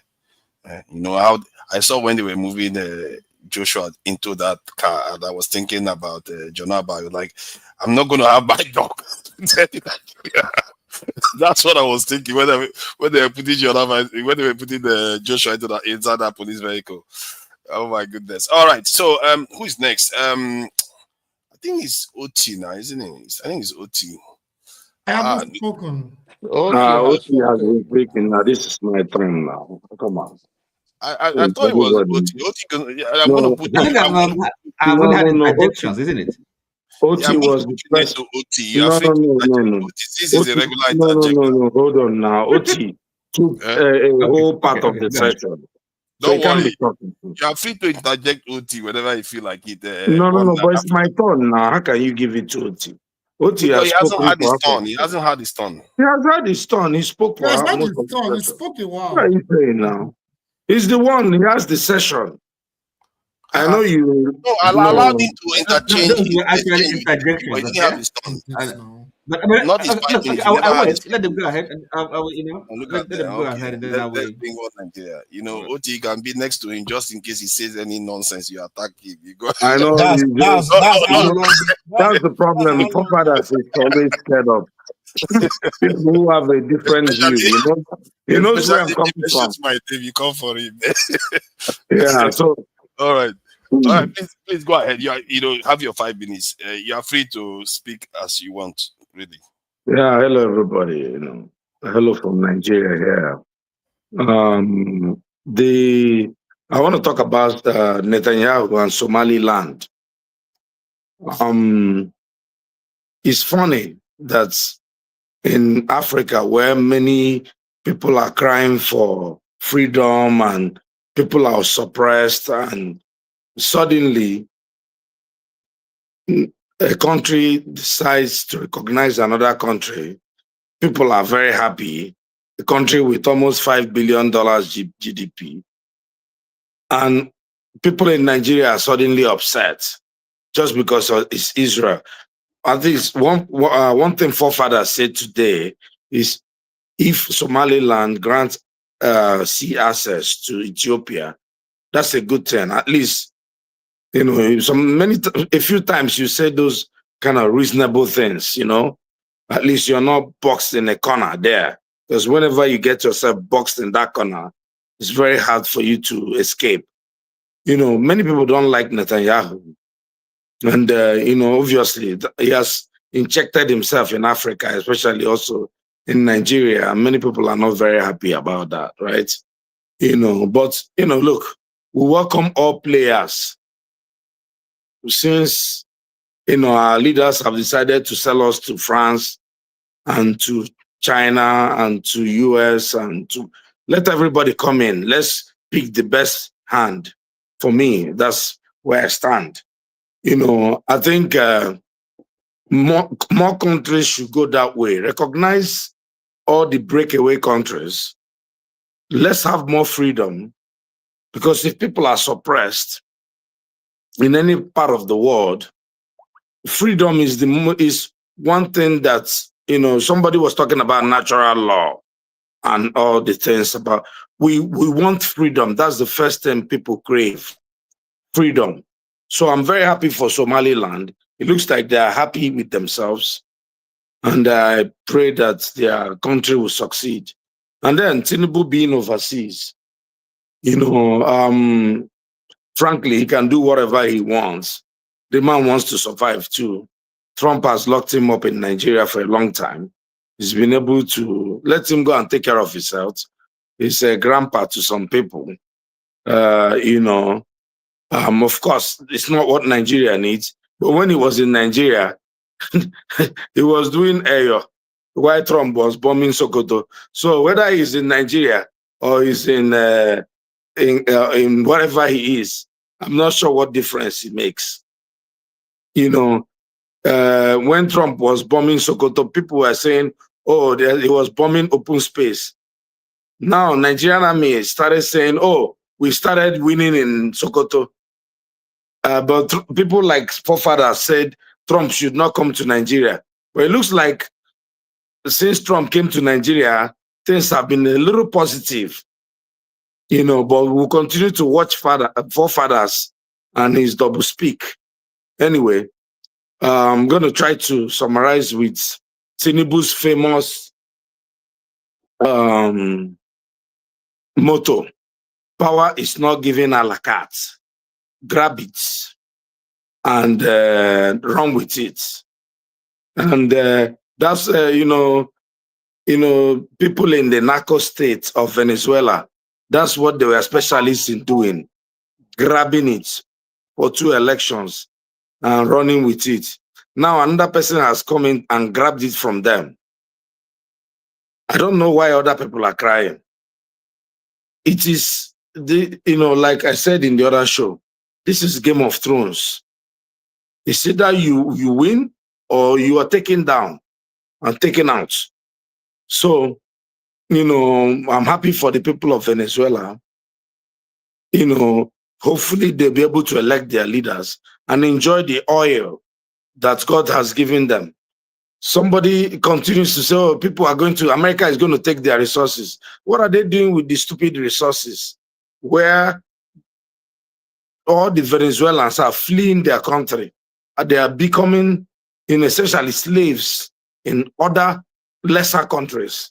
This is a country that has the most crude oil reserves in the world, but they cannot enjoy their oil because their people have chosen sides with folks that are not on the top of the chain of the ladder. Hi. I'm sorry. No, but you're not being very fair to me. I think you're being funny.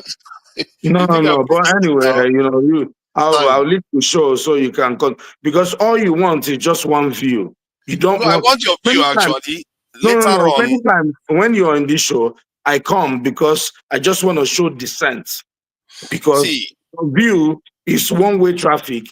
You have the same view with Jide, with the other boys who come here. And when you come in, it's as if Nigerians are anti-West.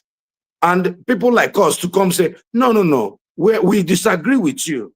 We're not, and okay, you said you don't want to go to hang around later. Go to China and leave. We're going to have a more open But conversation. you don't want to, no. But why are you cutting me short? It's not 5 minutes yet. No, it's 5 minutes. So why would I cut you short? I can't rig it now. It's unriggable. It's timer. I can't do anything. I'm just happy that you ran your time out. That's all. It's just, but the time is the time. This is no rigging. There's no rigging here. So let me bring Jide in. Jide, thank you for coming in. Yes, OT. So now you want to use your turn. Can I ask a question? Okay, ask your question. You muted yourself, you know. Ask your question. Okay, sorry. Can you explain to me why are you muting yourself? You're muting yourself and or muting yourself by yourself. I don't. Hi, your phone, whatever phone you're using, is has muted you. It's called natural law. It's not supposed to ask questions. Just wait. I don't know whether somebody's muting you from I somewhere. really want to know if anybody. Okay, go ahead and speak now. I like law so much, I cannot follow law. I mean, I don't get it. Sorry, if anybody can explain to me why America has not invaded Cuba all these years, and I'm not sure elections take place in Cuba. Please, I would like to know, please. It's part of the agreement that they had before. Can I answer? Yeah. Let Jide have his turn. Let Jide have his turn. 5 minutes. Okay, 5 minutes. I have 5 minutes. Oh shit. Okay, I'll answer it now that time. Okay. So thank you so much, forefathers, for having me on this show. Greetings to everyone.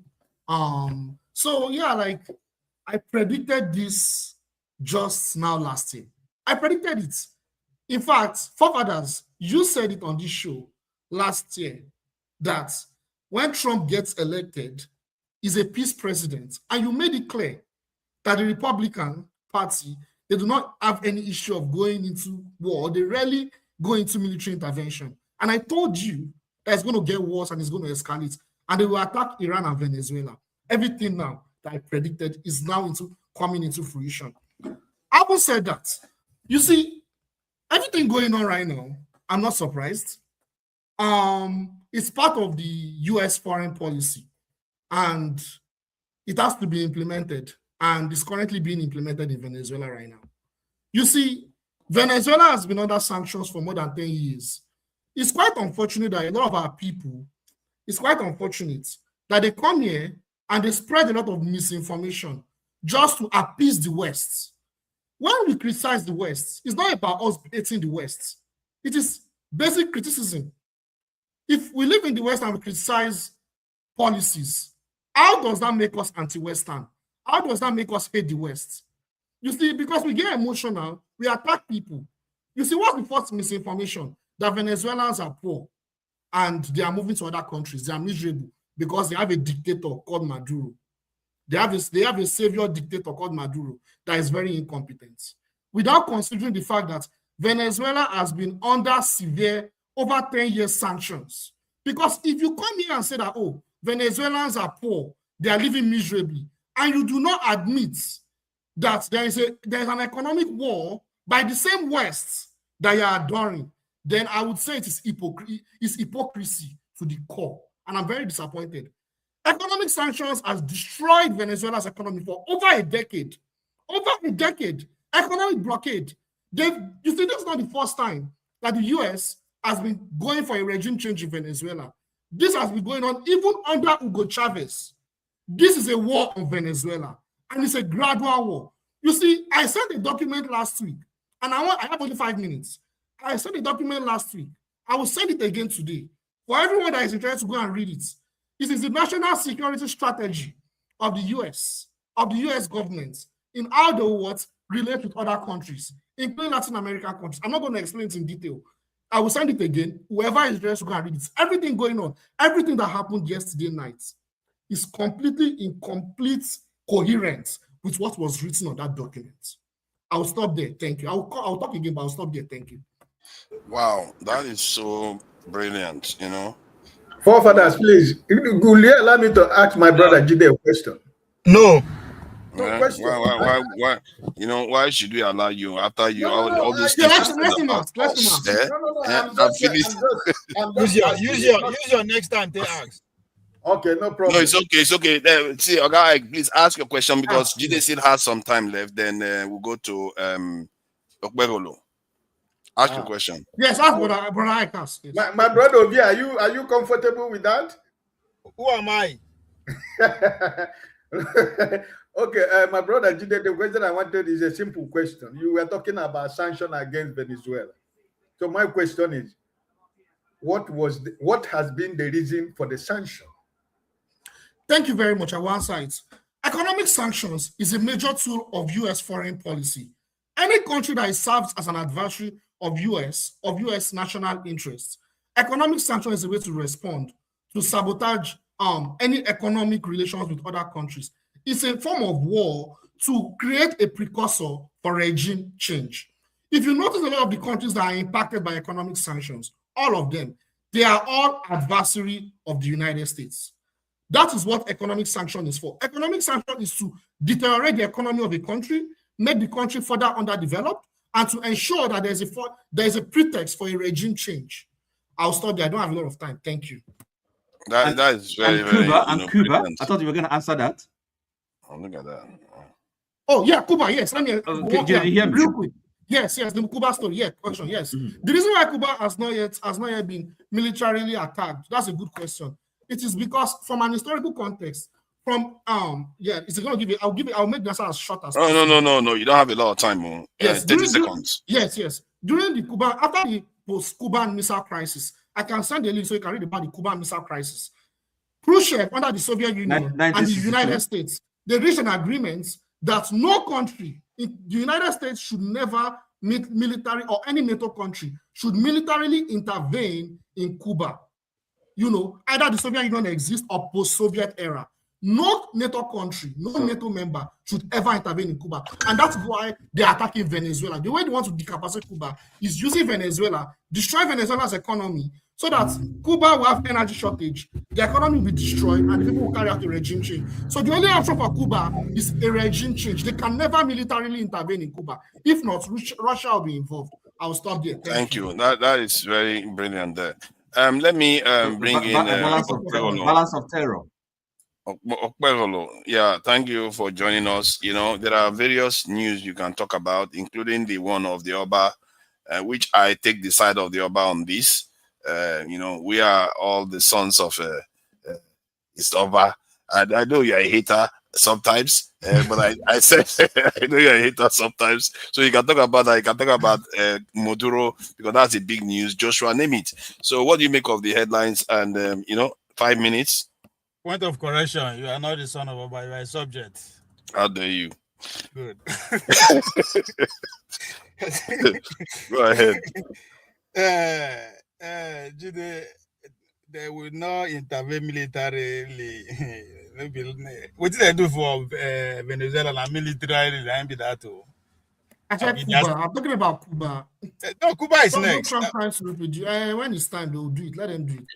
Yeah, why?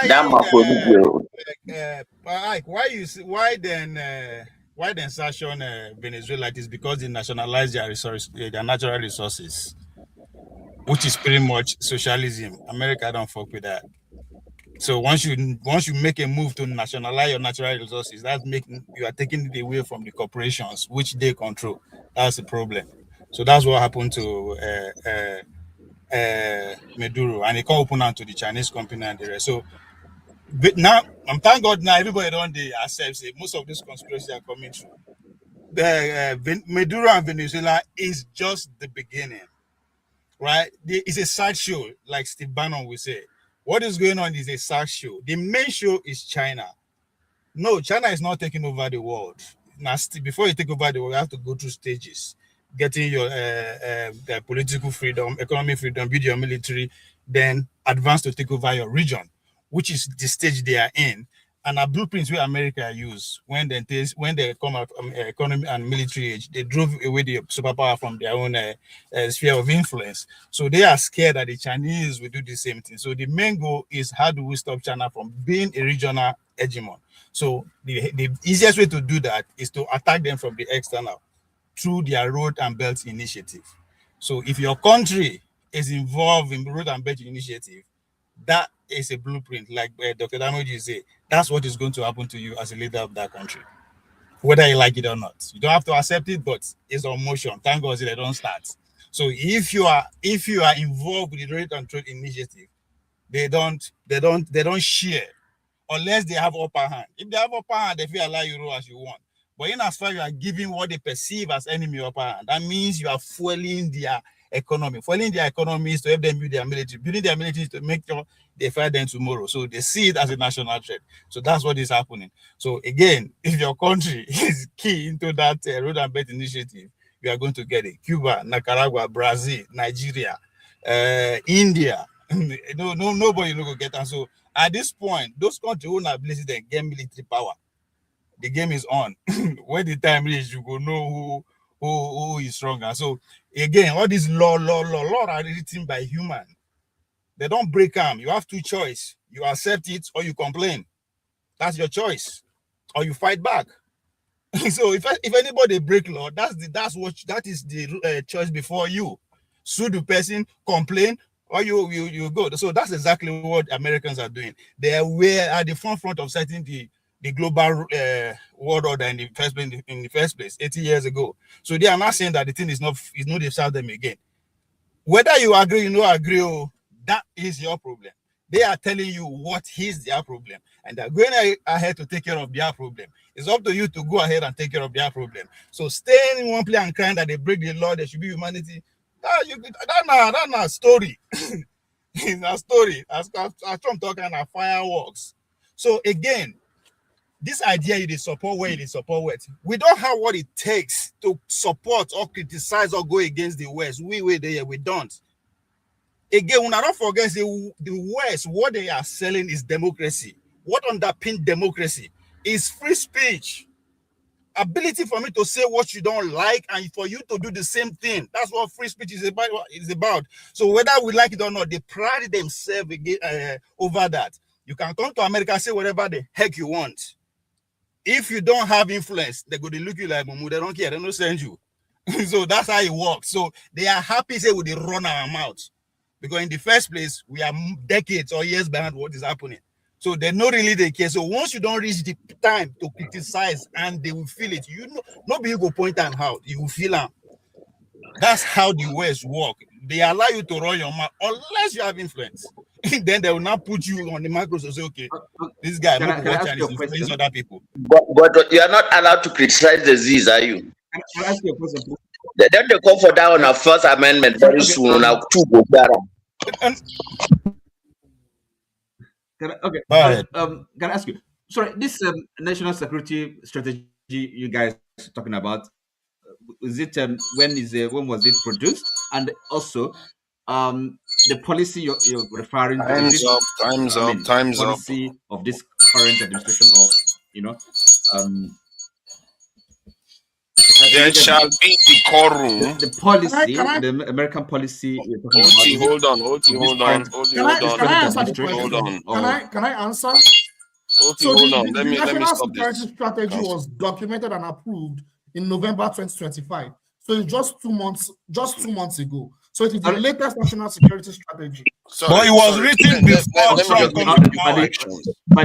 Let me just make a few corrections. The reason why they sanctioned, at least on paper, why they sanctioned Venezuela was because of the protests. They claim that they suppressed, after the assembly elections, or there's noise coming through.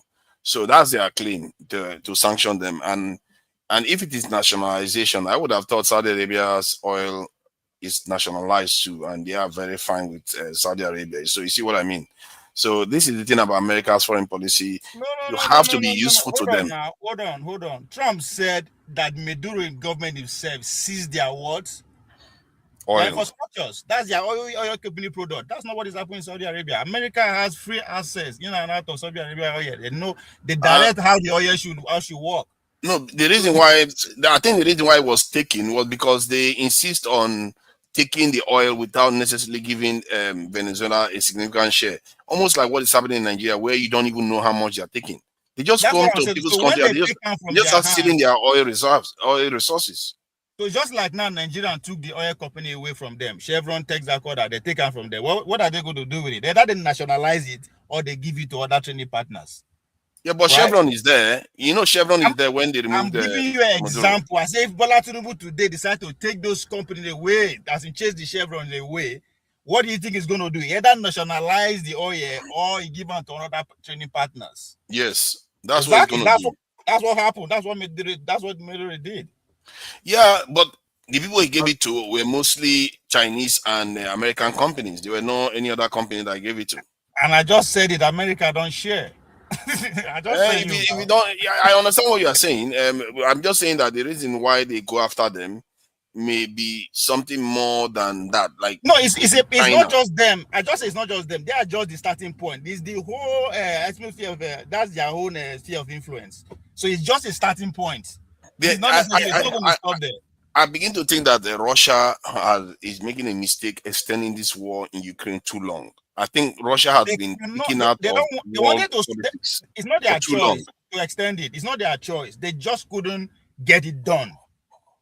I think they could. They are really. They are kind of holding themselves back. They are not going full out. And I don't think that's a very good strategy.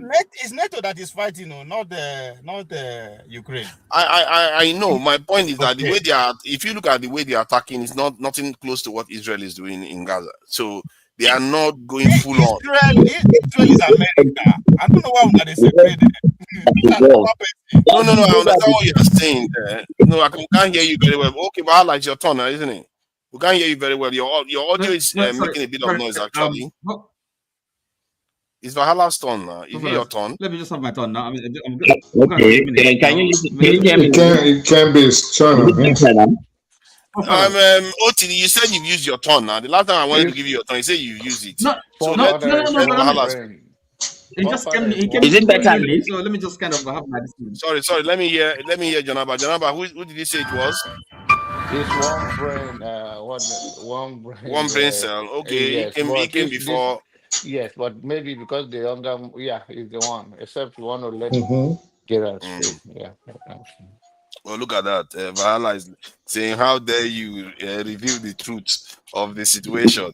But he's in Nigeria though, so we could give him a preferential treatment.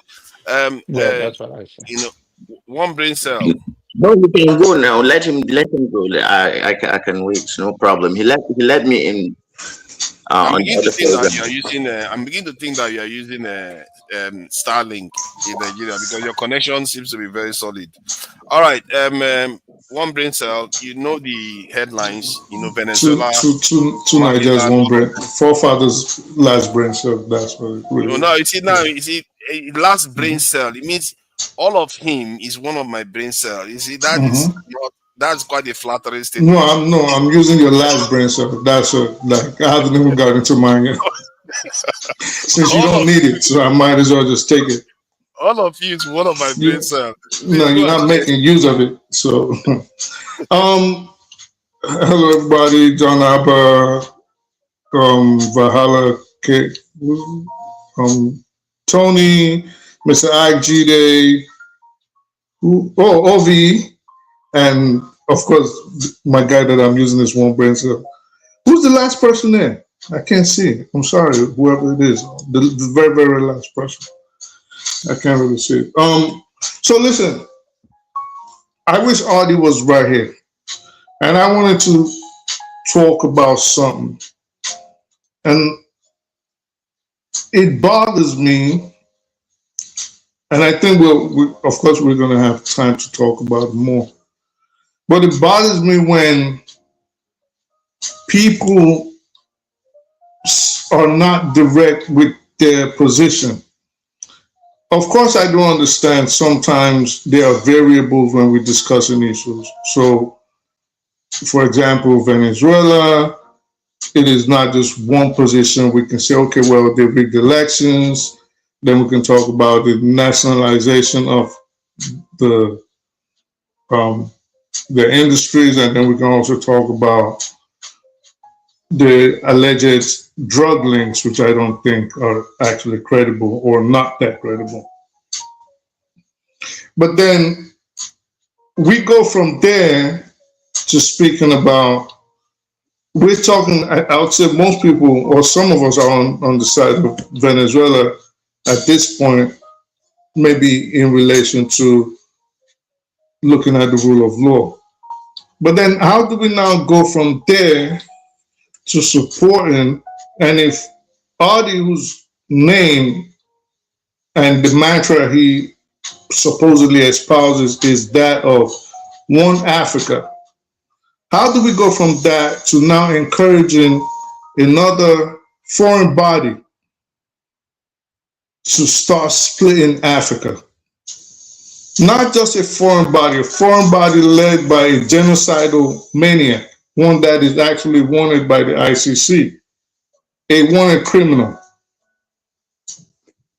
someone whose name is going to live in infamy in the history books, guaranteed, in Benjamin Netanyahu. And you're here gleefully talking about how, praising how he's splitting up Africa. Why should Israel or any foreign body for that matter have a say in how Africa is divided?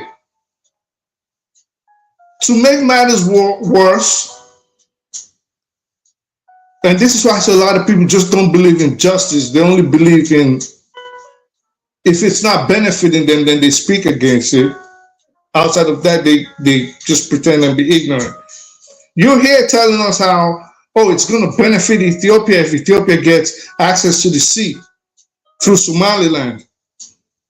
But that land or that body of water is not Ethiopia's to benefit from, at least not directly. So you have the Darude, you have the Ders, what's the other group in Somaliland that they actually don't even control all of what is Somaliland, the Isaks. Then you listen, and I know Adi is not foolish. He does know that the reason why Israel wants that part of Somaliland is to control the trading path and to attack, build a base to be able to attack Yemen. He knows these things. It is also in their quest for a greater Israel. You know these things. So how do you now support a group that is going around stealing land from people, killing people, and then you want to come on here and pretend that you are for justice? What justice? What just, like, I mean, when I see things like this, to me, it's like, what is the world coming to? Why are people just so disingenuous? You want to steal people's lands. You're encouraging them to steal their waterways. You don't mind them being genocided. You don't mind a foreign body coming in, but you want to tell us now that you're not against the enslavement of Africa. This leads me to the other part of the conversation with you forefathers. And with 5 minutes is up, okay. I guess we can talk about it later. I'm terribly sorry about that. No, it's all right. There's time. We can always talk about it later. All right. See, the thing about that Somali thing, you may think that I'm following double standard. Whatever benefits us and enables other people to be fine, for me, that's my morality. No, not you. I'm talking about Adi. Yes. I didn't mention you. Because I feel like Ethiopia being boxed in on the continent is disadvantaging the continent. You can't. How? That is how God created it. Whose problem is that? God didn't create it like that. Ethiopia was molded to keep the Ethiopian population inland. Before, Ethiopia used to have access to the sea. It's just recently it became like this. All right, so let's concede. Let me concede that aspect, right?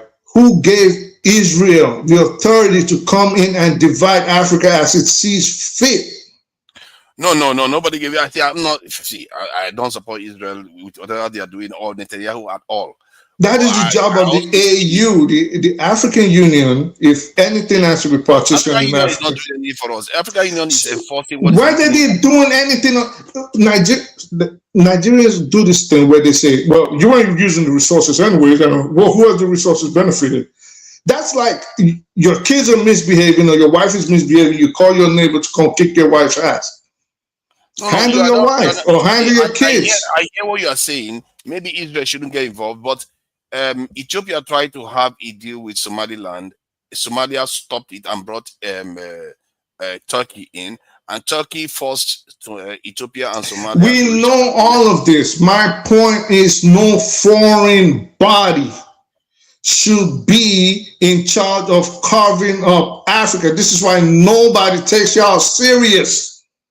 This is why nobody takes you. Hold on. You can't feel that strongly about. See, I don't like Israel coming in there. Neither do I like Somalia preventing this in Ethiopia from having access to the sea, because Ethiopia outnumber all the countries surrounding it put together. All of them put together, it outnumbers all of them. It's not about what you like or what you don't like. No. Who cares about what you like? Oh, come on. Don't do that. This thing. Don't do that. You see, it's not about me liking it. The reason why I like it is because it is good for us. Because if you have your best player in a team, you can't bench that player constantly. How is it good for you if you are taking, if you're taking from another group that is going to be unhappy? How is it good for you? Do you think if you ask the ordinary Somalian or the Somalian government today, if it is good for them, or if it's to their benefit that their land is being split up, or some part of it is being proposed for Ethiopia, you think they would acquiesce and be happy to that proposition? They won't. I see that, but my issue with that is that they too should be willing. This is the problem with African countries, that that is a little bit short-sighted. They don't understand that they have a bigger threat out there. Instead they handicap each other. How can Somalia, that barely has nothing, be fighting for decades now? You won't allow a major power in that region to have access to the sea. You wouldn't even say just then 1 mile. Maybe they should, forefathers, it's called negotiation. Okay, that's what it's called. Wait, hold on. No. It's called negotiation. Maybe if Ethiopia, Somalia obviously has something to leverage upon. Now you have to bargain and say, we can help you in this way, but we need access to the sea. Then let's work together. You can't just come and say, well, we're going to take it because we think it's going to be better for us, and forefathers in the UK it's going to help us. You're not understanding. Somalia is fundamentally against that. They don't want any idea that Ethiopia has access. Nobody on earth. If I tell you right now, forefathers, I'm not going to give you this bottle. Let's use Saudi Arabia that you mentioned earlier, because I heard you say that.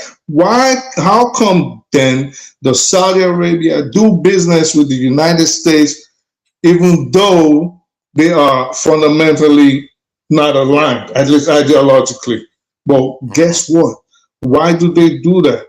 Because they have a common interest. America says, you give us the oil, we make sure nobody attacks you, we give you the latest defense systems, we exchange technology with you, we give you F-35s, we give you all these things. We train you, we improve, we modernize your industry, and they work together. I've been in conversations with Somalis and people from the East Africa. What they often say is that Somalia has a vision for greater Somalia. They want the Somalis in Kenya to come back.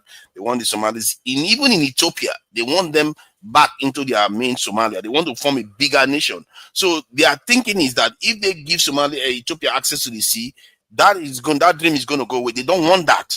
How is it going to go? No. Because they feel like they are going to make Ethiopia powerful again. They don't want Ethiopia to be powerful again in that region. Okay, so that is where negotiation comes along. We're powerful, we're both rich, we can coexist. This is why we need access. That's called negotiation. That's what it's called. You just don't bogart it and snatch it up. You don't understand how bitterly these people are divided.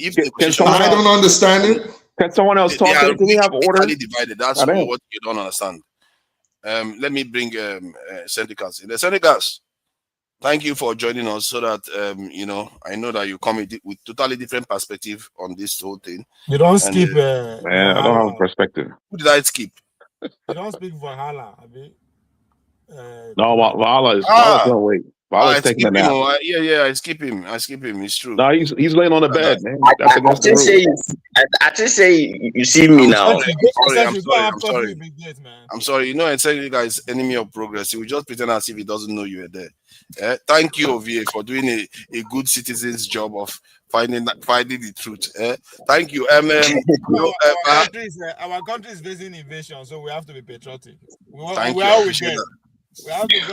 But Hala, I will let you just take your 5 minutes. Yeah. Talk about whatever you want. Yeah. So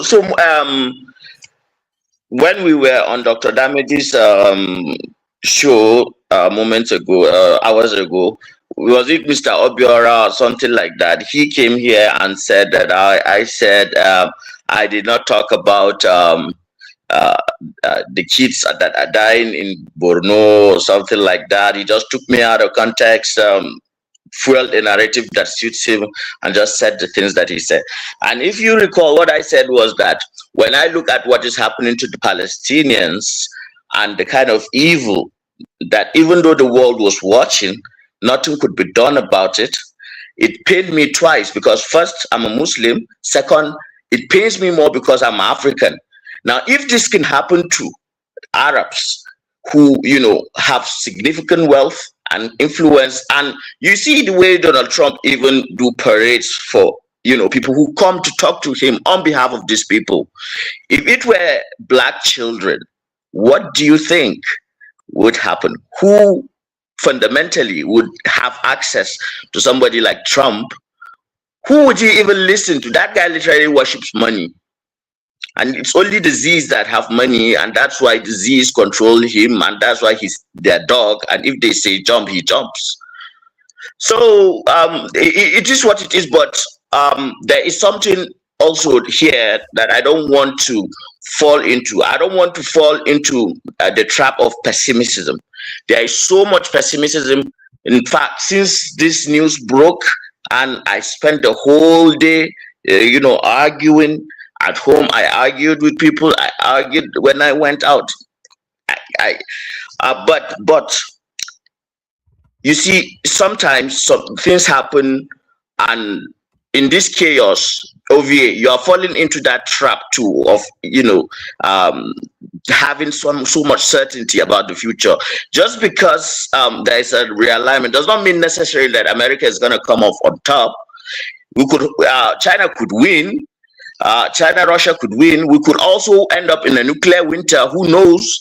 When these things begin to happen, nobody knows where it's going to end. Nobody has monopoly of so it has to be measured. There is a level that you can take things to without escalating further. And if there is miscommunication, fundamentally, everybody can be effed. So let's understand that too while we are strategizing. So right now, I do not even trust the internet enough to say the kind of ideas that I have.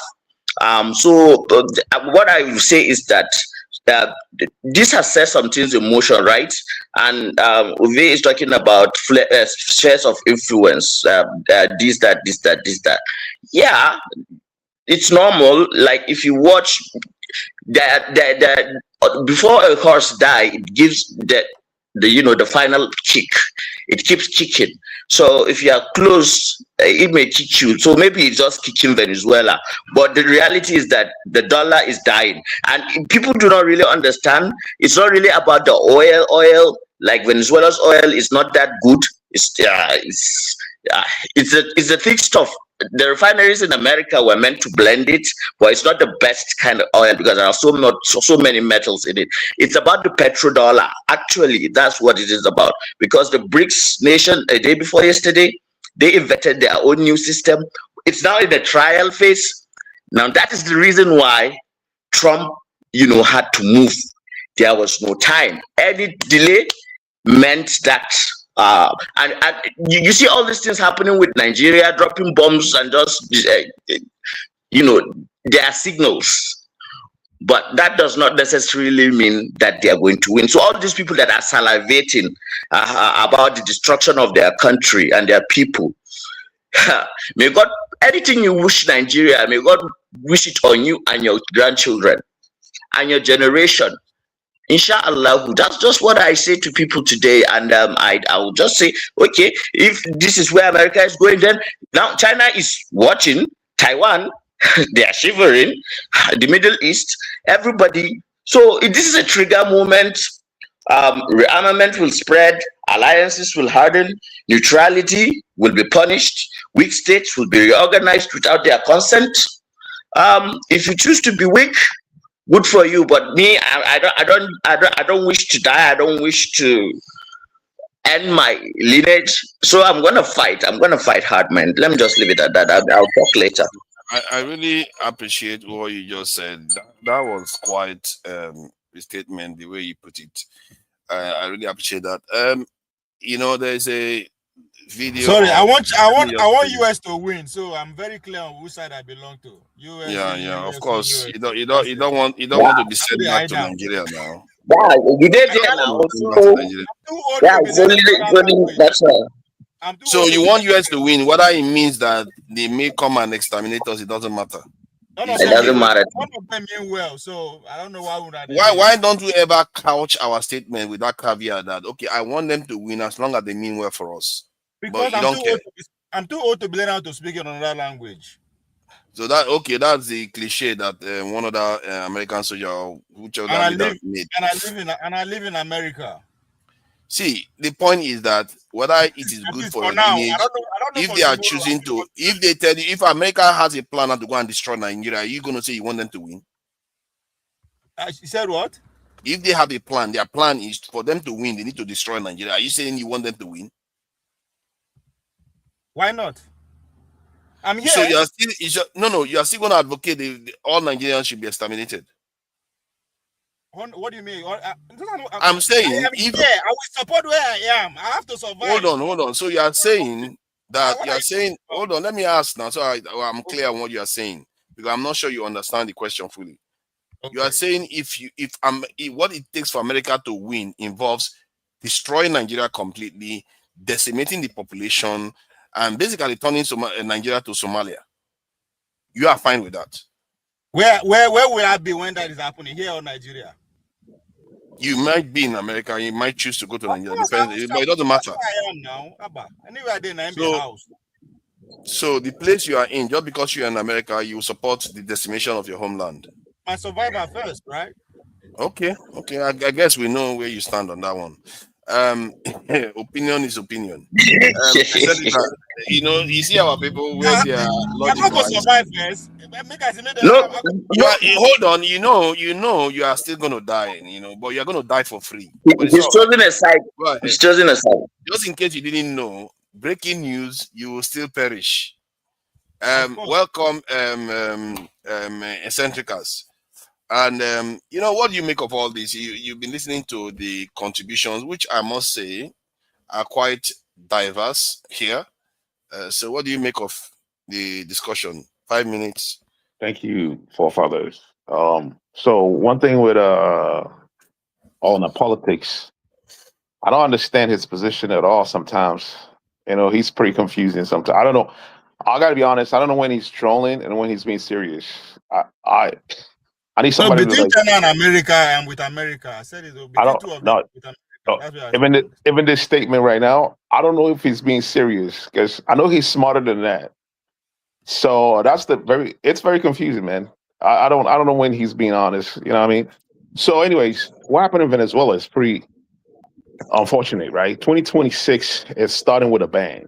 I'm telling you, I don't know for you guys, but for me personally, it's starting. It's like, it's like there's a paradigm shift, and this is like the tail end of the worst part of it. After this part, there's going to be a paradigm shift. There's something going on in this, with humanity. You know what I'm saying? There's some going on. What Trump did, went to a foreign country, kidnapped the leader and brought him to America. It's crazy. It's like the most craziest stuff ever. It makes me question everything humanity stands for. What do we even believe? Do we even have any type of rules? All our rules, is it just made up? Are we in the Twilight Zone? You know what I'm saying? This is like a Twilight Zone situation right now. Do we have rules? Does this even make sense? You know, from Epstein file, we saw what's on that in the file, and it hasn't been completely released. Like, it just makes me question this whole thing called humanity. Honestly, it shows you. Sorry, it just shows you who is controlling the world, who is in power. You know, there was a protest against. It's not about who's controlling who. These people are like us. They're humans, like we are. There's something really deranged with this species, man. Like we're in a turning point, right? So, you know what I mean? Like there's a paradigm shift. Of course, Maduro has been ousted, right? But protesting for the right to they're protesting on their streets that it's their right to, right? To do it.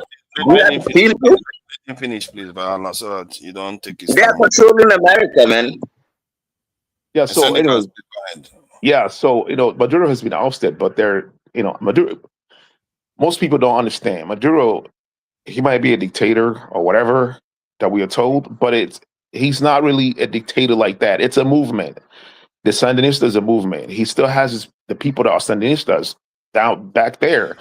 The vice president is still there. The military is still there. And Trump was talking about the second phase because I don't think he has a plan for the second phase. Getting rid of Maduro is just a political stunt. What's going to happen next? What will happen next, right? And I don't. Good night, everyone.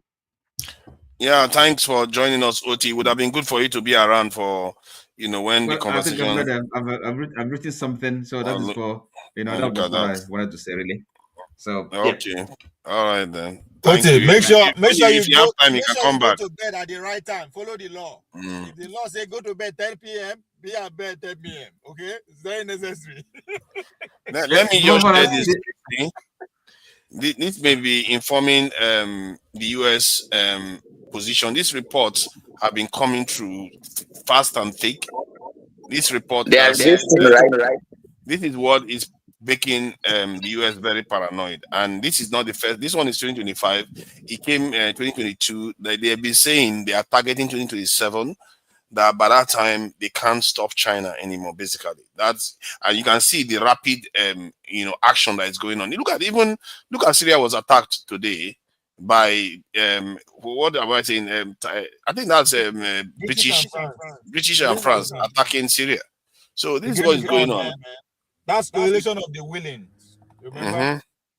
That's what is going on. They are struggling for power now, and they know China is coming. And maybe that's the game China too. That's why China is so quiet. They know their time has not come, so they don't get up as if they can't see it. Yeah, maybe, who knows? Or they are all in cahoots, pretending as if they are fighting each other, but behind the scenes, there is this professor that said that they are not maybe, he believes they are working together because of capital, whatever he described it as. He's a professor. He believes that that's what is happening. Somebody Somebody said there was a three-way call between Xi, Trump, and Putin before they pick up Maduro. Between Israel? No, between the three of them, Putin, Trump, and Xi. I won't be surprised. On the Christmas Day, they had a telephone three-way conversation on Christmas Day. I will not be surprised. I will not, because China's interest is also involved in Venezuela. Yeah. They get away from there. Those are nuclear guardrails. So Trump is just using it. It has been there since the nuclear proliferation treaty that the United States signed, and with the Soviet Union. So it's a direct line. It's still functioning just to prevent something that will happen that somebody will mistake for a nuclear strike. So that channel is always open to nuclear powers, except for the Z state that does not even acknowledge that it has it. So, and yeah, normally you wouldn't have to do that with Venezuela, since Venezuela is not a nuclear power. You wouldn't have to do that. It's only when you are doing with a very, very close ally that has strong military ties with those nations. Also to be aware of their investment on ground, because since they want to carry out bombing and all that, so it's for them to protect their investment on ground already. Because by the time you start bombing both the state property and the investments of the Chinese, and then you are asking for a bigger negotiation. So that's part of the call. And Russia may be playing a funny game here, whereby they are saying, take the rest of the world, but keep going. And when you keep doing this, we will take Ukraine and maybe even go further into Ukraine. Maybe that's the game they're playing, but I don't think it's a very, very smart game, because you have to, if you ask me, Russia and China should be pivoting into the world. Yeah, but to Nigeria, not doing it yet. in negotiating table, you don't necessarily get what you want. You take what you get. Trump gave them assurance that he will sell oil to them, like the oil will keep coming. He actually said their interest is kept. He had to say that. No, he will say that now. And that, to be fair, Russia and China, they have enough oil to satisfy each other, to be fair. So that to them, that is not a very, very big threat. And they don't seem to be that concerned if America wants to take over its neighborhood. But America seems to be concerned when they say that they want to take over their own neighborhood. So my fear is that they are being agreement. Pardon? You were saying? So Sun Tzu, in his strategy of war. So China's game is always the long game. It's different from the American one that you see them. It's kind of different, but they're moving the chessboard at their own pace, at their own rate, and they're going towards somewhere. So that's why I'm saying nothing is yet settled yet. So nobody should just think that one power has won. I just wish that by a long shot. We have to speak from where we are coming from as Nigerian, right? Who has the upper hand? Who has the more influence? That's where we are going to speak from. That's what when I say who has the more influence. China, no one of them you can underrate right now. I think many of these countries may just be dancing the tune of America. You can just take your biases, because the reason America is breaking out. Let me just finish what I'm saying. Where is Tinubu right now? Forefather, let me say something before I leave, right? Yeah, go ahead. I saw you had a timer for everyone, and when I started talking, everyone to start talking when I'm talking. Here's the thing: most people that come on this panel, especially on your show, they need to go do ADHD freaking. They need to go test themselves for ADD, bro. I'm telling you, like they're like impatient. They don't follow order. They don't know how to follow order, right? You know, you're trying to implement a rule. Like if you listen to Tony's session yesterday, it was refreshing, man. You know, like that's why I'm like, you know, I don't even want to interject. You guys need to go do ADHD test, man. See if y'all got ADHD. This is crazy. I'm out of here, man.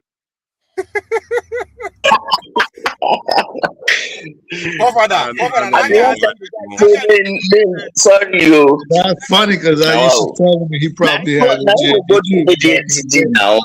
That guy need to go do some tests. Now you was supposed to go do the test. I wanted to have. I wanted to just say sorry you are alive. Hold on, Valhalla. I wanted to have someone like OT have a conversation about these things, and then I moderate so that we can get some depth in what was going. That the issues that arises from the capture of Maduro. But that said, they are not here now, and I think we've gone how many hours? 2.5 hours. So I wanted to play a video of Maduro arriving in the US. I think there was a video of him here. I don't know where the video has run away to. Okay, that's it there. New York, right? Yeah.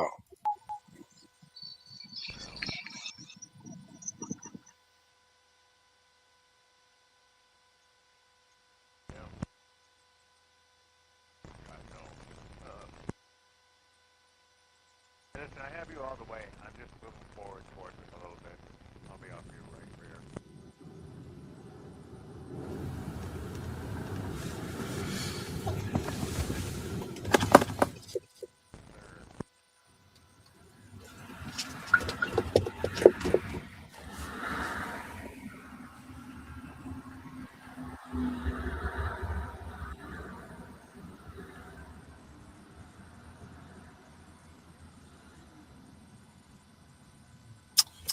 That guy no get proof. I will take care of him good. So I don't know. This stuff could blow up in Trump's face if he's not careful, because it's not as clear cut. It's not like Noriega that is a well-known drug dealer or something like that. This is a country that has a lot of oil, And technically, his government is still intact. I don't know why Trump said they're going to just start running the country, but we'll see how everything shakes out. Maybe the world order has truly changed, where suddenly you see European countries line up. Oh, Trump. And this is the kind of colonization. If America starts running it, that's direct colonization. They're basically going to They have started. European countries are going through the back channel to get the Chinese currencies. So he knows. First to ask, yeah, they are going through the back channels to get enough of the reserves in case if the dollar falls. And the Chinese are systematically dumping a lot of U.S. treasuries and bonds. So that is economic. The Chinese are responding, but not in a way that you expect. So where over here they talk say this, if you sabi fight with your leg, somebody sabi bite with him mouth, somebody na stone sabi throw. So fight, and we don't know who go win. Of experience, America has been here over and over again. So 5,000 years, 5,000 years, man. 5,000 years civilization. Anybody why I know? So why should I? Don't be, okay. I never choose side. It be like say you don't choose side, but just know say. You just know. I don't. The thing I want to make you know say one kind of arrogance they enter any failing power. We don't see them with Rome. We don't see them with the Ottoman Empire. We don't see them with the Greeks. We don't see them with. So this last kick arrogance, maybe not the time. No. But if it maybe not. But we'll see. I keep my eyes open, man. I just have to be looking at my backyard. I have to get ready for myself. Okay. Let me share something. Hold on. Let me just share this video about the possibility of maybe this is what is going on in the world already. Maybe we've not caught on yet. So let me play this. Is this Professor Jiang? Let's hear his submission. Just exhale for a second and say this plainly. Because every time I speak on Israel, people think I'm talking about ghosts, theology, prophecy, metaphysics. I'm not. Not tonight. Tonight, I'm talking about ports, about routing, about infrastructure that has already been priced into the century and that no moral outrage will reverse. Look, people keep trying to understand Israel as a moral puzzle, a democracy under strain, a covenantal people under siege, a religious state fighting for self-definition. That's Bible seminary language placed on top of a 21st century logistics empire. Israel is not a state. It is a command node. And if you understand it as a command node rather than a polity, the silence, the abstentions, the diplomatic breath holding all start to make sense. Not emotionally, not ethically, but structurally. So let me slow this down the way you always ask me to. The 20th century ran on Suez. The 21st century will run on the Ben Gurion Canal. And whichever node governs the corridor that replaces or bypasses Suez doesn't simply control a waterway. It controls the hinge between the Indo-Pacific manufacturing belt and the Mediterranean Atlantic finance belt. That hinge becomes the price-setting mechanism for energy, data, shipping premiums, robotics deployment, and AI defense architecture. Israel is being positioned not as an embattled nation state, but as Pax Judaica commercial, deterritorialized, networked, and permanently securitized. I know that sounds esoteric, but it isn't. It's just dull supply chain math. You do not need 40,000 feet of ideology to explain why China and Russia abstained. You do not need theological conspiracy to explain why the Gulf quietly acquiesces. You need one sentence. The corridor is worth more to capital than Gaza is to conscience. I am not saying that with cruelty. I am saying it with diagnostic precision. Because until you understand how capital sees Israel, you will keep misreading this century as moral tragedy when it is, in fact, infrastructural succession. Let me say this again, slowly, because most of you don't hear it the first time. Israel is not being preserved because of the past. It is being preserved because of the route. The Ben Gurion Canal plus Haifa ports plus Gulf reconstruction funds plus Indo-Pacific labor inflow equals the most valuable trade corridor constructed since the British seized Egypt to guarantee Suez. This is not about religion. It is about the next 70 years of maritime routing. Now, yes, you will say, but what about democracy? What about genocide? What about norms? What about the UN? What about the indignation of the world? All of that is real. None of that is binding because the age of conscience ended when capital became post-national, when port access mattered more than public opinion, when AI surveillance contracts outpriced human lives, when Reconstruction Futures started trading before the destruction phase was even complete. I know some of you hate when I talk like this, when I remove the romance from geopolitics and show you the warehouse ledger beneath the anthem. But someone has to. So let me strip this down. Israel is not defending itself. Israel is clearing corridor real estate. The global elite are not conflicted. They are already invested. China needs the corridor for Indo-Pacific offload. Russia needs it for energy south flow. The Gulf needs it for capital multiplication. Europe needs it for non-Russian, non-Iranian routing security. And the US needs it to maintain pricing sovereignty without direct territorial burden.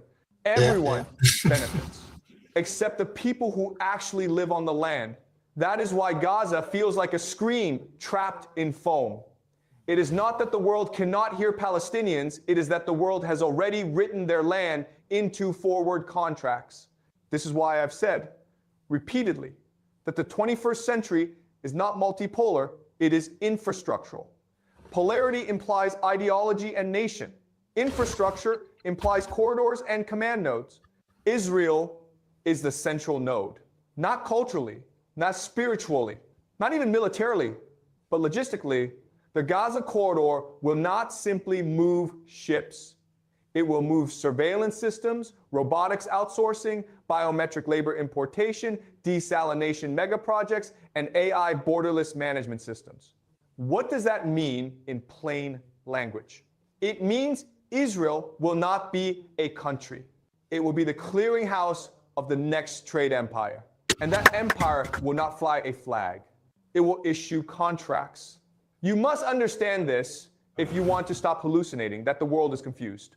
The world isn't confused. It's aligned, quietly. You ask, but why does China tolerate Zionism? Because it sees infrastructure, not eschatology. You ask, why does Russia abstain? Because south flow routing matters more than ethics. You ask, why do Gulf monarchies endure humiliation? Because corridor access prints sovereign wealth. This is what I mean when I say Israel is not a state. It is Pax Judaica, not as theological destiny, but as logistical dominion. And yes, there is a metaphysical layer. There always is when the Levant becomes the pivot of empire. But metaphysics only matters because it provides the narrative shield while the concrete dries. Some of you want me to condemn, to rage, to moralize. I understand that impulse. But moral language cannot interrupt a corridor once contracts are signed. The canal will be dug. The software will be installed. The labor will be imported. The surveillance will be normalized. And Palestine will be the erased preface to the infrastructure chapter of the 21st century. That is not my wish. That is the ledger. All right? I need to breathe for a moment. Because when I say these things, I am not speaking from abstraction. I lived inside the empire's schoolhouse. I memorized its hymns. I inhaled its self-mythology. And I only escaped the narrative when I left the jurisdiction. If I had stayed in the West in tenure tracks, in Yale Seminary meritocracy, in newsroom patriotism, I would have defended the canal as modernization. I would have called corridor clearing a regrettable necessity. I would have become another bilingual manager of empire's moral anesthetic. China gave me distance. Distance gave me clarity. So let me finish with something unadorned. The horror in Gaza is not a malfunction of the world order. It is the precondition of the next version. That sentence is brutal. It is also true you do not have to accept Pax Judaica. You do not have to endorse the canal. You do not have to admire transnational capital. But you must stop pretending that the 21st century is waiting for your permission. You cannot condemn what you refuse to diagnose. You cannot resist what you continue to sentimentalize. Israel is not the front line of a civilizational clash. It is the administration center of a maritime algorithm. Ports, not prophecies. Corridors, not covenants. That is the reality beneath the anthem, beneath the outrage, beneath the televised grief. It is not right. It is not just, but it is already built. And if you want a future where Palestine is not a cautionary footnote of capital, you must learn to see infrastructure before ideology. Because the era of moral language governing power is over. The root governs now, all right? That's enough for tonight. Know that Forefather. you know. Oh, well.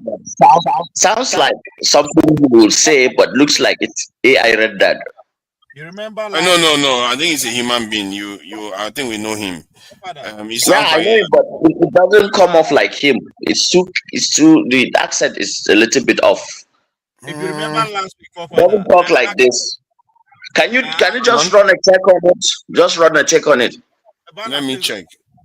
Yeah, check, because this one don't they raise in head now. It's like saying in the here for. No, that's not him. That's not him. That's not him. You know, if you know him, that's not the way he speaks. That's definitely, he has a Chinese accent. Sounds like something a Zionist state will put out, you know, to just make you accept that reality. He put it out, but then they used his. There was a voiceover, so they enhanced it. Because it's channel. It is channel. That's saying what he already said in other. Yeah, you know that because he does big lectures, then they start cutting his lectures bit by bit. If it's not, because what he said there, to be fair, it doesn't even matter whether it's fake. The question is, what was said, does it bear any resemblance to reality? I'm glad people are When I talk about surveillance, like I came on here, I told everybody, this is all about surveillance. It is they're programming people.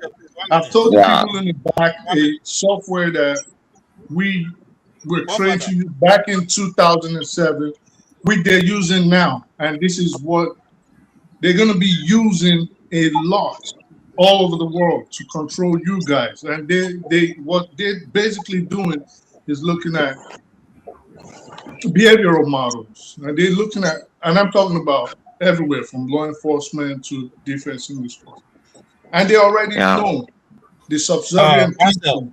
Most of them, they already know where they are. I heard that water sources are even targeted. Africa, South America, this is where they are. Then they already look at IQ models. Unfortunately, they think the lowest IQ people come from Africa. Then next, South America. There's something they would say which used to sound offensive. They would compare Coco the gorilla that had an IQ of about 87 to Africans whose the average IQ is 67. 67 IQ is borderline the R word. Not borderline, you're basically the R word. I don't want to. So, it's just a narrative. Right. So now where are we? They're programming people, and this is why when I come on, I talk about things like the First Amendment being trampled upon by the same group of people, and you have people in the comment section say, "Oh, he just doesn't like Israel." No, it's not. It's because they don't understand. Every finger is pointing back there, and the world is reshaping. But they've learned from the past that people will protest and people will fight back. But how do we do it? This time we're going to do it mentally, and then we're just going to make people feel like they're giving it up themselves. And how do we make them feel like they're giving up? And you'll be happy. We're gonna make them fight each other. For one, that's one aspect of it. They'll fight each other, and then we'll say, "We're trying to protect you, and we're protecting you from this person because you have to have a boogeyman." And then, but for us to protect you, we have to take away this right. You have to give us the right to, for example, monitor your finances, monitor your life. Then now we need data about your health. Now, your guys are going to find out, yourself. and it's unfortunate most people are going to find out too late because again, a lot of people don't listen. Oh, Father, last week, remember I asked you when I was making my presentation that Israel was put there for a reason. And until you find out that reason, you should stop giving them that credit that you think they are all that. No, there are tools in some of all this. And I was trying to, every time here, even one brain says, No, they say they put themselves, who put them? Them put themselves. No, they put them like say they put them, who put them? Now you put them. States that is created less than 100 years ago. So See this guy, now you create them. I think both things can be true now. Both things can be true, depending on how you look at it now. Narrative. In the London narrative right here. There is a speech Trump. Okay, you know, say I really enjoyed that our discussion. Bala, let one at a time. Bala, let him speak. I want to go sleep, Seth.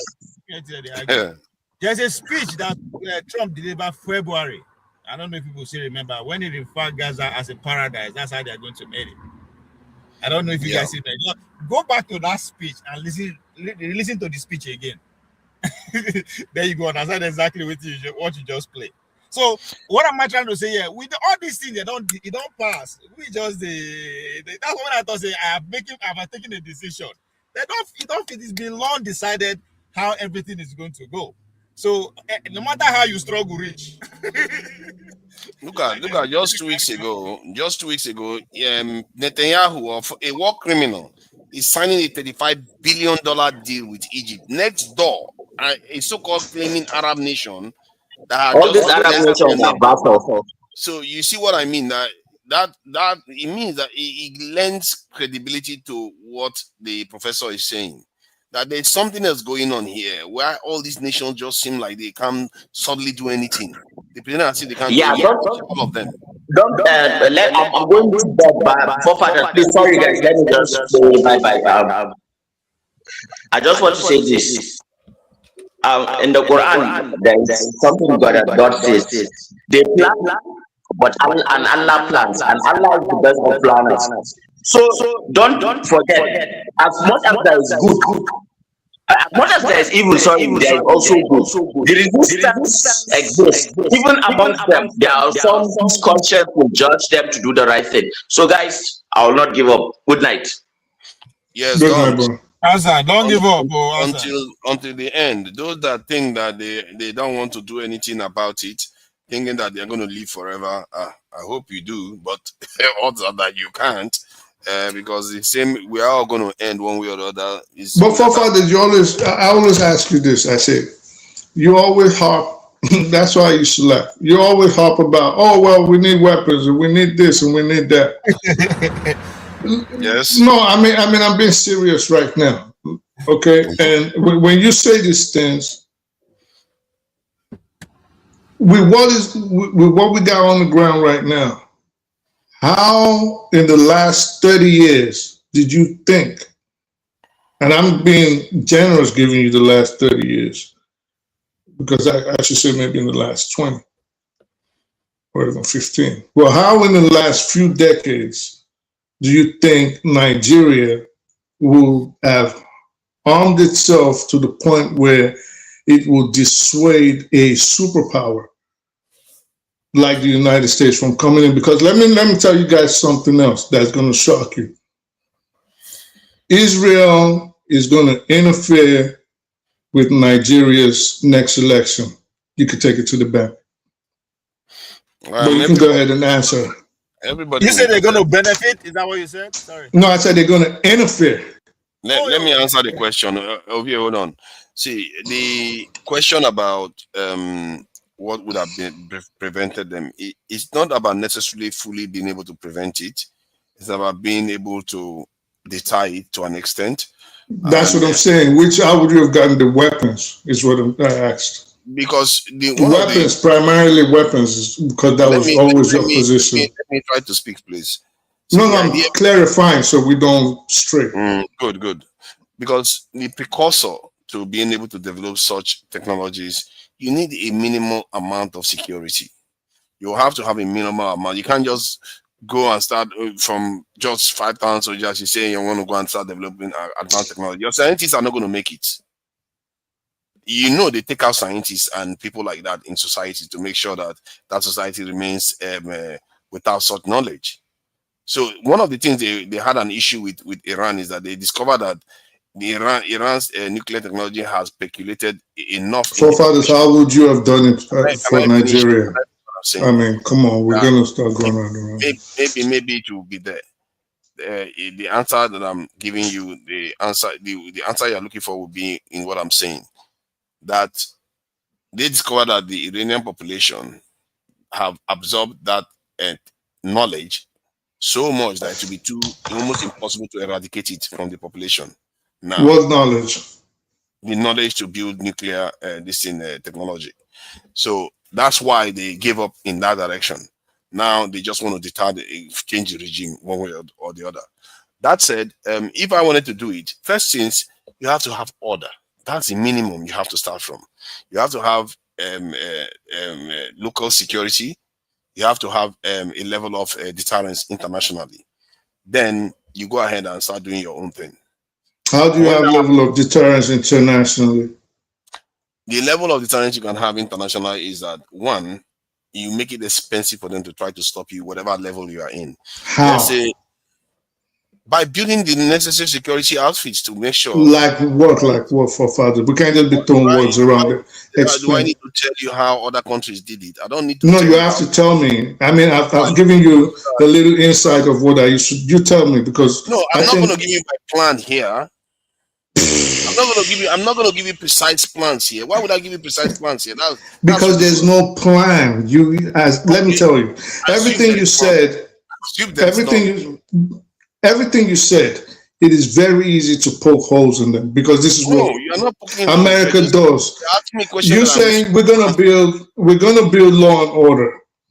Well, you don't have law and order. So where do you go from there? Oh, we're gonna move the technology in a way where it'll be all over. Basically, the society, it's all over in the society. They can't do anything about it. Okay, unfortunately, that's not what. You just said something that is not. It's just completely out of nowhere. Build law and order. I never said anything about building law and order. I said you need to be able to protect yourself to a level first. Then you can start building the technology from there. If they try to stop you, you make it costly. The idea is that if you have $10 worth of technology, you make it $100 expensive to take away that $10. Sir, this is my question again, and please try not to mute me and try not to get cross. And try to keep it very. Try not to get cross, because you maybe have a difficulty answering. It would be fair. Take away your emotion from it and just engage, because you do this. You don't. It's not. It's snipey all the time. It's not a zero-sum game. All right. Don't tell me just talk. I just gave you. This is why I say Africa. I promise you, Africa is going to Africa is going to be enslaved, whether you guys like it or not, because most of you have this tendency. Good. So now, because most of you have this tendency where you don't listen. And you tend to try to, can I stop trying to interrupt him, sir? Please, I'll ask you your question. I'll answer. Let me just speak. It's not a zero-sum game, and you don't have to win. We can't just come here and throw words around. For example, I just even gave you an idea of something I didn't even want to say on the air about a software. But of course, because you guys love not to listen. Now, this is.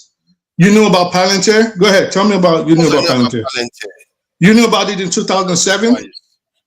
You knew about it in 2007 that I mentioned? I didn't know about it in 2007. So what you knew? So again, stop coming here trying to act. You know what? I'm just kidding. No, I didn't say I knew so about it. So anyway, let me just continue. Like you just anyway. So my question is, we cannot just come on here and just start talking about things that just throw words around. How do you intend to make it difficult for this potential invading body to come into? You said you make it costly for them. How do you intend to do that? I think everybody would like to know. Stop telling us I'm not just going to say it because I don't feel like saying it. Yes, because I you don't won't. have an answer for it because it's impossible. Okay, I don't. If that's going to make you feel better, feel better. But I've told you the basics. I've already told you that you make it costly for them. If you cannot figure that one out, good luck on you. That is what any other nation does. You build your security network in such a way that other people cannot be able to take what you have without it costing them too much to even bother doing that. That is what you do. So you build your security network, meaning it all goes back to what people like myself, OT, and the rest have been saying, and Tony, meaning maybe you want to improve different facets of society. Those are also part of security because the weapons you were never going to get. This is what I'm asking you. How did you intend to get those weapons? How did you intend to get the technology? Let me land. You have no idea how to get these weapons, and you have no idea how to get the technology. Why? Because you are not technologically advanced to get it. You can't even pick up trash on your streets. Well, you think somehow you're going to sit here and tell us that Anthony Joshua almost died because you don't have freaking your emergency rescue don't even have the requisite training not to turn that man into a freaking vegetable. But you think you sit down and then you suddenly, I'm not going to tell you guys how I'm going to make the bombs. Go ahead and tell us. Yeah, so regarding well, you talked about technology. You know, I keep reminding people the technology that they used to build the nuclear weapon, that was more than 70 years ago when there was barely any computer. Most of us have that kind of advanced technology lying around us. It's just that we don't have the will and the foresight to be able to tap into it and get things done. When people want to get stuff done, they will get it done. It's not as hard as you like to make it sound. Also, people like to believe. If you have the will, you have the way. I know that is very, very possible because our problem is just mental. It's not the ability, the fact that we can't do it. If you decide that you want to be able to do it, you have the people, you have the know-how, you put it together just like everyone else did. It's not rocket science. As a matter of fact, nuclear technology is old technology. Yeah, they are making it newer and all the rest, but it's old technology. If you're talking about like making microchips, I can even understand because that is really, really something very, very advanced that requires, nano level precision. Very, very hard to pull off. But that said, like I said, you make it costly for them. If you want to figure it out how you are going to figure it out. Like, when the Art of War tells you what to do, it doesn't spell out the mechanism, how you can do it precisely, because the mechanism is there for you to understand as somebody that is tactical, to know what you need to do. That is how it's supposed to be done, not something you share publicly, the mechanism, let everybody. Everybody say we should get nuclear weapon. That is nuclear weapon. Everybody knows what that means. It doesn't mean I'm telling you how to put it together online here. Forefathers, do you think there's anything that you could potentially know, barring you having had access to certain information which you haven't come across like you have, that you think is new that the government would not have already known on how to get these weapons? Do you think there's anything only forefathers knows on the planet? Oh no! I'm not saying that at all. So why don't? So what's always? Oh, I'm not. I can't say it. I can't talk about. No. I'm not talking about that. No, that one is different. It's very different. That's from me. You're not going to get that. That's my point. But in terms of the government having the knowledge to do the right thing, I think they have the knowledge, but they are whatever they don't want to do it. Are you talking about Nigerian government? I think that's what he's talking about. Yes. Well, I was talking in general, Mr. Abba, but I mean primarily Nigerian government. No, I'm talking to forefathers. I'm asking forefathers referring to Nigerian government that they have what it takes. Yeah, they know what it takes to get it done. Done? If they wanted to build nuclear technology, if they wanted to secure the country, they know what it takes. But people they don't have a light. People that doesn't have a light in some places for even weeks. Yes, The because same country. they don't want to walk that path. If they want to walk that path, they know it's not going to go well for them. That's why they don't do it. Look at Maduro, what just happened to him. They don't want to dare. They've seen what happened to Libya. They've seen what happened to Saddam Hussein. They are the kind of people that are very, very scared. You know how For people are. the basic infrastructure, they do not even do it yet. Some of those things that you think that they know how to do, but they will not do it because they dare to do it. The consequences will be severe. But the common things to provide for their people, they know how to do that, and they are not doing it as well. They are doing. You see, you remember Nigeria was a little bit more functional before. Before it got now, so Nigeria didn't deteriorate in one day.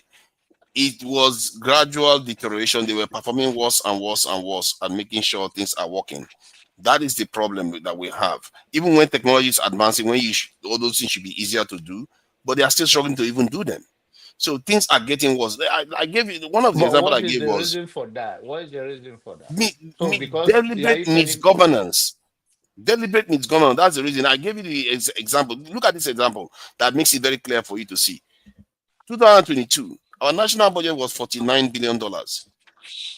2024, it was $28 billion. They've misgoverned the country to a point where things are harder for them to fulfill for the people. Sometimes they go up, then they go down. But they go further down than they go up all the time. That is the problem. That is Yeah, why the that country is, is and not I heading think anywhere.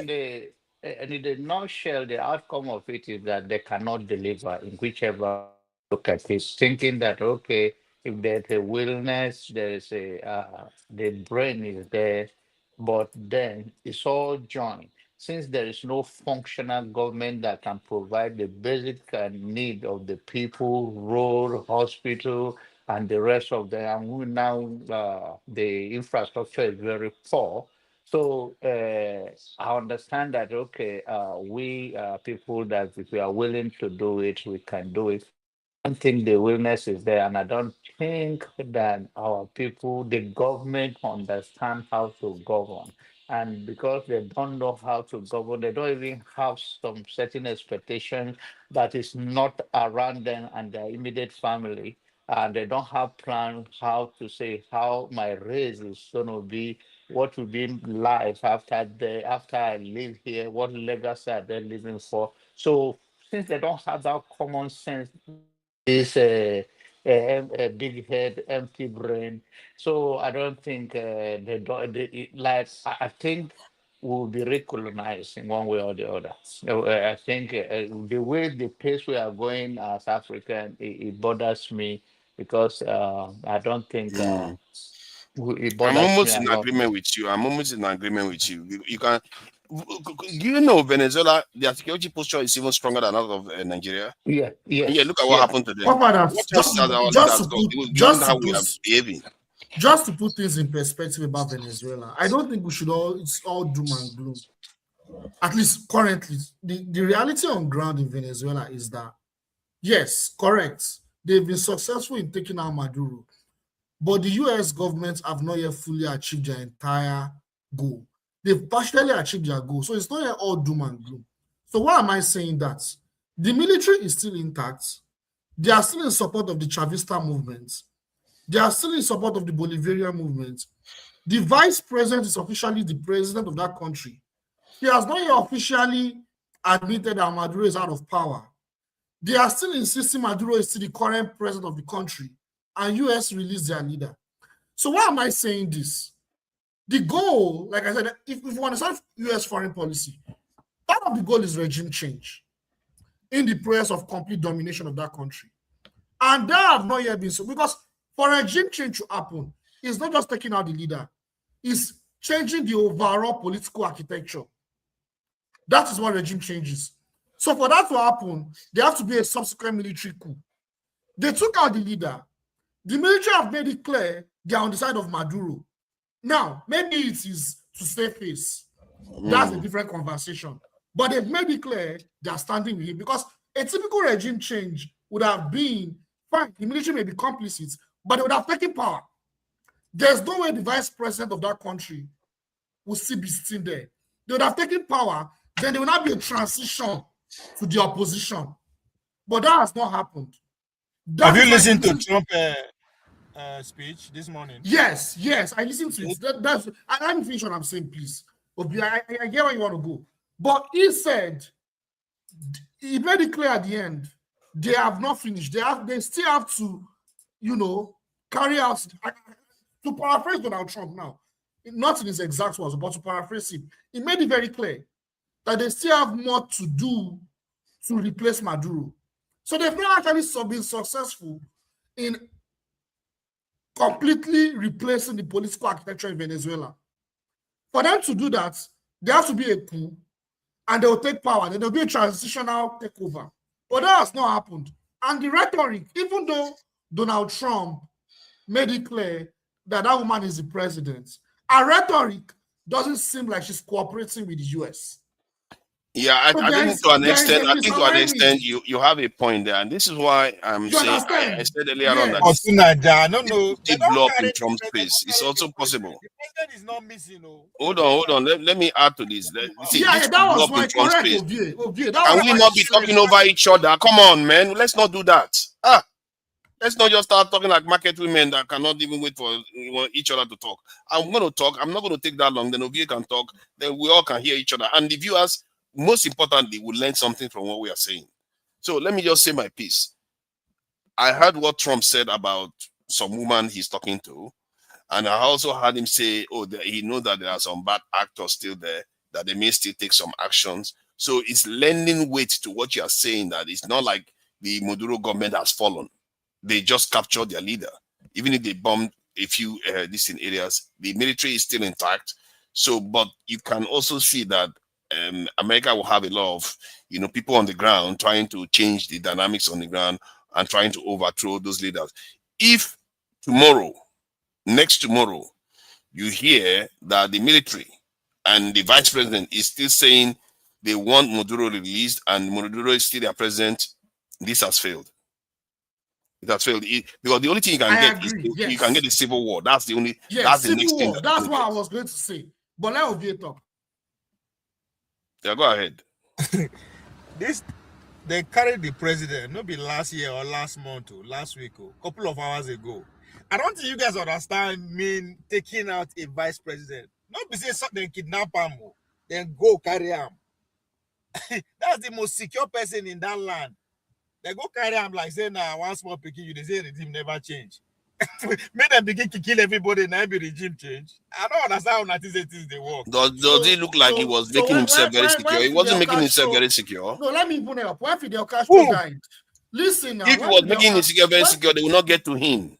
The guy was living in a bunker. What are you talking about? No, he wasn't living in a bunker. They said he wanted to go inside the bunker when they stopped him. He was not living in a bunker. I'm sorry, he wasn't. That's why people are speculating. That could there be? He wasn't hiding. He wasn't even hiding that much. That's why people are speculating. Could there have been a traitor, or it's just basically? Of course, there has been a traitor. Of course, there was a traitor. Or could there be a behind-the-scenes negotiation? Because this is still a drama. Because you understand what I'm saying? Like, it doesn't make sense for you to have taken over a president of the country and the political structure is still in place. I'll give an example. Okay, go on. Let me finish. As I said, it happened a couple of hours ago. Okay, when I asked you if you listen to Trump, this thing, I want to make sure you hear specifically say that we are putting boots on the ground to effect the internal changes. So that means they achieved all their goals. Hold on now. As I tell you, it just happened a few hours ago. Anybody they follow them drag?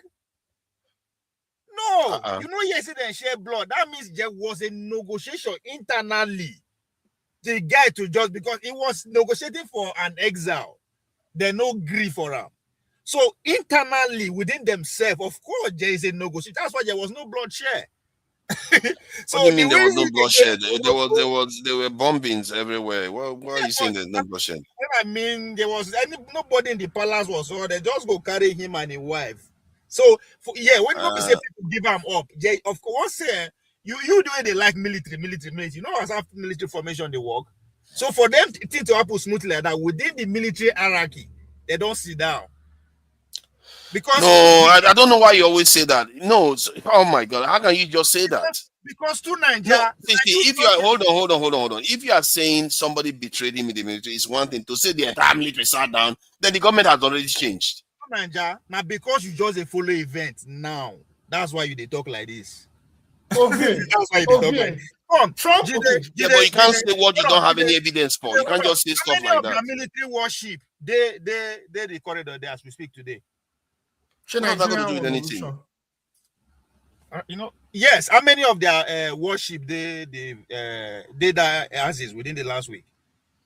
Nigerian warship, none. No, not Nigeria. I'm talking about the US. There are a lot of them now. Pretty much all of them. Yes. Which is that because of Maduro, they do. Yes. See, Nigeria, you never internalize the magnitude of waiting these people they work with. That's why they talk like that. Not be today events. No, there is no magnitude. See, stop doing that. They are not Thanos. Just stop doing that. I don't like it. Developing event. Okay, it's quite cringe. I've never seen somebody talking about America like Atiku. America is some kind of invisible machine. It's a developing exactly.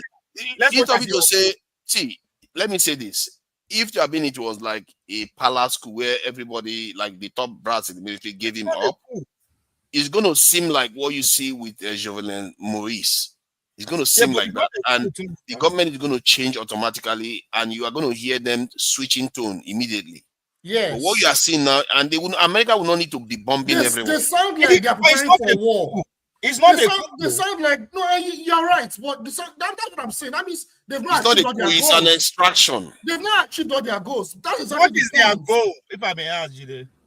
Their goal is to not just regime change, is to replace the Bolivarian government with an American puppet regime government. And how many hours did they do that one? Or how many days or months? Oh man, so come on be now. patient. Teach us your food. No, I hear what you are saying. If you are saying that we should wait and see what happens later, I can understand that. But for you to just say all the generals sat down and just give him up, there's no evidence for that. To put things in context, I understand what Trump said. But if you hear what they are saying, they are preparing for war.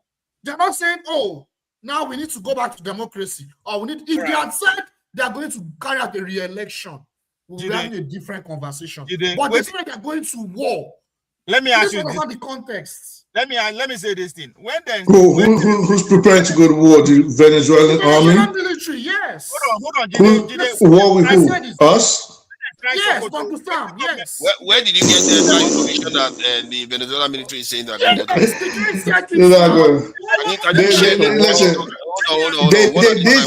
One at a time. I'm not going to have this. Hold on. They said it. Can you please share the link? Yes, I'll share the link right now. The defense ministry said that, they've activated all defense system now. But me, my criticism is not like, why is it too late? They did say, hear one thing I just want to say. They did say, just like they said they were going to defend Venezuela till the last drop of blood. They're not going to do anything. What these generals are going to do is what always happens wherever there's a change in government such as this. Everybody is going to start posturing and positioning themselves for power. America and Israel are thinking they're going to put in Machado. It's not going to happen. Those general, the guy in charge of the Air Force, can I please land, sir? Let him finish, even though I don't agree. No, I want you to answer the question as you finish. It's part of the. They're not. What's going to happen is what happens in situations like this. There's not going to be a war. They already took out the commander-in-chief. The same commander-in-chief y'all thought was going to hide in the Amazons, leave his palatial residence and go hide in the Amazons and fight back. It's not going to happen. He's going to be in the Southern District of New York. He's probably going to be arraigned on Monday or sometime next week, depending on his prophecies. Now, what's going to happen? The rest of Venezuela, there's a power vacuum right now. No, everybody's going to. I don't understand. So everybody is going to be posturing to become the next president, and whoever's going to work with America the best is who America is going to choose. It might be Maria Machado, We don't know. It might be the head of the Brigade of God, the Revolutionary Guard. We don't know. We don't know now. Anybody, they might decide to pick anybody. But right now, the interviews, rest assured, the interviews are going on. Whoever's going to serve America's interest is who America is going to pick, and that's who's going to be the next president of Venezuela, pending when America organizes and conducts a sham election just for the world to say, look, this is a democratically elected president of Venezuela. But right now, if you think the Venezuelan army or the Chavistas are going to go to war, which war? They already saw the missiles that rained on their ass. They don't want none of that smoke. It's over with. Forget about it. So, Jide, when they strike Sokoto, what's in our government talk? What do you say? When they strike us in December, our government, what did they come out and what was their response? They said they worked together with the U.S. government, right? That's exactly for the But that's not what Venezuela said. That's not what they said. The military is saying that they're going. Hold on, Jide, it's opposite. Stop rushing. You know why they did that? Why? It's to appease the citizens. Okay. That's it. So that's what you are seeing playing out. Wait. Is it the Venezuelan military or the Nigerian military? Jide, we can't hold on. So we can't prove the counterfactual. Let me say what we are saying here. What we are saying here. Calm down. If you can share the link, that will help. I will send the link right now. I am not saying they did not say that. I'm not saying Jide they didn't say that. I am telling you why they say that. I'm not saying they didn't say it. Yeah. Let's calm down. Let's calm down. See, the logic here is that Jide cannot prove into the future that they are not going to change their tune and then just do everything America wants. But as it stands right now, this is the comment they have made. And you are also saying, yes, that is what they say to save their face with their citizens. Maybe you are right. But let's see what happens in a couple of days. If the position remains the same, because that is different from the Nigerian position. If the position remains the same, and they had in their position that they want Maduro back, then you know that the previous regime is still in place. The new regime hasn't taken over. This is Reuters. You guys should follow. This is Reuters. Let me confirm it, because this is why you have to confirm stuff. You can't just take what somebody else says. Venezuela defense minister. Let me share it so you can see it. But that's 16 hours ago, though. A lot of Reuters said it, just like Ovi said. Doesn't it make more sense to you to echo? 16 hours ago is a long time, so given everything that is going on. So, but if this position remains 3 days from now, then technically, if it was a coup, that coup failed. What do you mean? 3 days from now. If they 3 days from now still insist that Maduro is their commander-in-chief and then the vice president is in charge at the moment, if they 3 days from now, I'm telling you that whatever coup has happened has failed, because they must have a reason for remaining in that position. Otherwise they will be like, okay, you know what, this is time to really talk to Americans, and see what I mean. You don't take out the president. What is coup first? Once you take out the sitting president, what do you take on the coup? What's coup? If you take out the president, the coup is to remove the regime, not just the head of state. A coup is an internal rebellion, usually amongst the same rulers, members of the ruling party, to upstage whoever the head is. It doesn't have to be a member of the ruling party. It could be people from. I said usually, and then both of us should come in agreement. That's agreement. So it doesn't. I'm just adding to it. So the coup is happening within a country. No. The government has to change. This is a regime change. Regime change is regime change. You have to change. It's not just the head of state. If the vice president is still in charge, the defense minister and all the key positions are still in place, then you haven't had a regime change.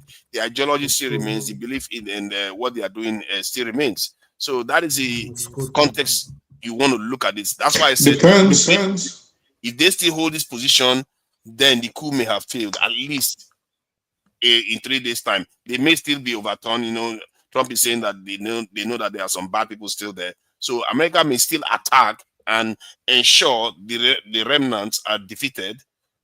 So you can't defeat the remnants. You can only work with them.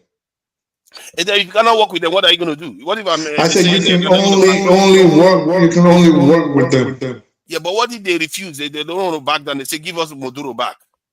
But they have no choice. Then they're going to be joining Maduro in a cell in New York. That's my point. Then they will have to fight. America will have to fight them again. Why is it echoing? Am I the only one hearing it? I think maybe this now. Is he echoing now? Echo one cell. It's you that is echoing. It's from you. Oh, so that's me? I can't. I don't know. I'm not hearing the echo. I'm not hearing the echo. All right, let me go out and come back. I think. Hold on. Okay. I think it's cool now. Right? If America achieve what they want, because we need to define that. Once they achieve their goal, every other thing is no matter. Right? So we need to know what is their goal. Once it's achieved, everything is no matter. I think Trump made it clear what their goal is. They want they want the oil flowing for free. Basically, that's what they want. And Trump has made that very clear. That's exactly that's the most important thing. So it doesn't matter how they structure their government, what comes after that. To them, it doesn't matter. To the citizens, and selling petrol, selling crude oil to China in UN, I think it's a no. They don't want that. And they also want to control the tap to China, just in case China wants to misbehave. So how the country govern itself from now on? I don't think they really care. You went all the way back. No, that's what they did to Japan. That's one of the reasons why Japan even attacked Pearl Harbor, because America was trying to block Japan's access to oil, petroleum product. So, and that could be part of the game America is playing. That's why they are going after these oil-rich nations to try to prevent access for China to be able to control those things. I don't know what game China is playing. Maybe China is waiting till 2027. I don't know. But in time, I think sooner or later, if America keeps strangling China like that, China may have to react one way or the other. Can you imagine if Russia just goes around taking over nations too, like the way America is doing right now? That's crazy. Yeah, but what Russia and China are doing is waiting for America to implode, which is happening, and it's sad. It's happening because what Russia and China are doing basically is kill all the goodwill you've had in the last 100 years. Let people look at you like a villain. Let people look at you like a despotic government, and then, especially since the economy is also crumbling, because it's not one thing. Valhalla says something very pertinent. He said, these are the last kicks of a dying horse. The empire is crumbling, like the Persians, like the Greeks, like the Ottoman, like the Romans. So America is on the last vestiges of its empire, which is true, but they're scrambling and trying to get back the former glory. But the problem, if that professor is correct, then that is not the case. But the kind of another Berlin conference here. That is what scares me. What are you talking about? I don't understand. What that professor is saying, if that professor in correlation to what I was saying. Yeah, incorrect, because you are saying America is crumbling, but that may not be the case. It's almost like when the British was operating in Africa, people were thinking the Britain was crumbling because they're having dispute with France and all the rest. But by the time they knew it, there was Berlin Conference, and that just changed. You have to go. Maybe you want to listen to him again, because that was his premise, that America is crumbling, and that was why he mentioned why they're trying to destabilize BRICS and why they're trying to stop the trading routes in the Mediterranean, and why they're trying to set up bases in places like Somalia. So that was what that last video he's saying. That was what he was saying. Hold on. Why do you he asked critical question that I actually have been wondering too. He says, why do you think Russia keeps abstaining from this thing? China doesn't vote against certain things you think they will vote against, that is against their interest. They will not vote against it. And you see America attack certain countries, they would not just respond, they just give condemnation. That tells you that something else may be going on that way. Because again, if forefathers try to listen to me, again, because America is crumbling and it is imploding, and what Russia and China are doing is basically a reverse of You do not interrupt the enemy while he's strangulating him. Well, not in reverse, basically what they're doing. While he's strangulating himself. So you're killing all the goodwill. Right.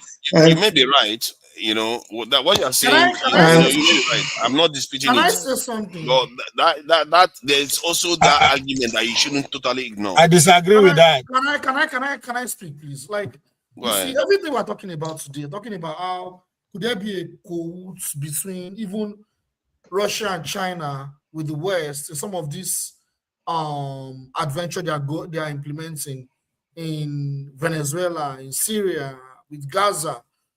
For me, looking at it, I'm always looking at the past when I look at this issue.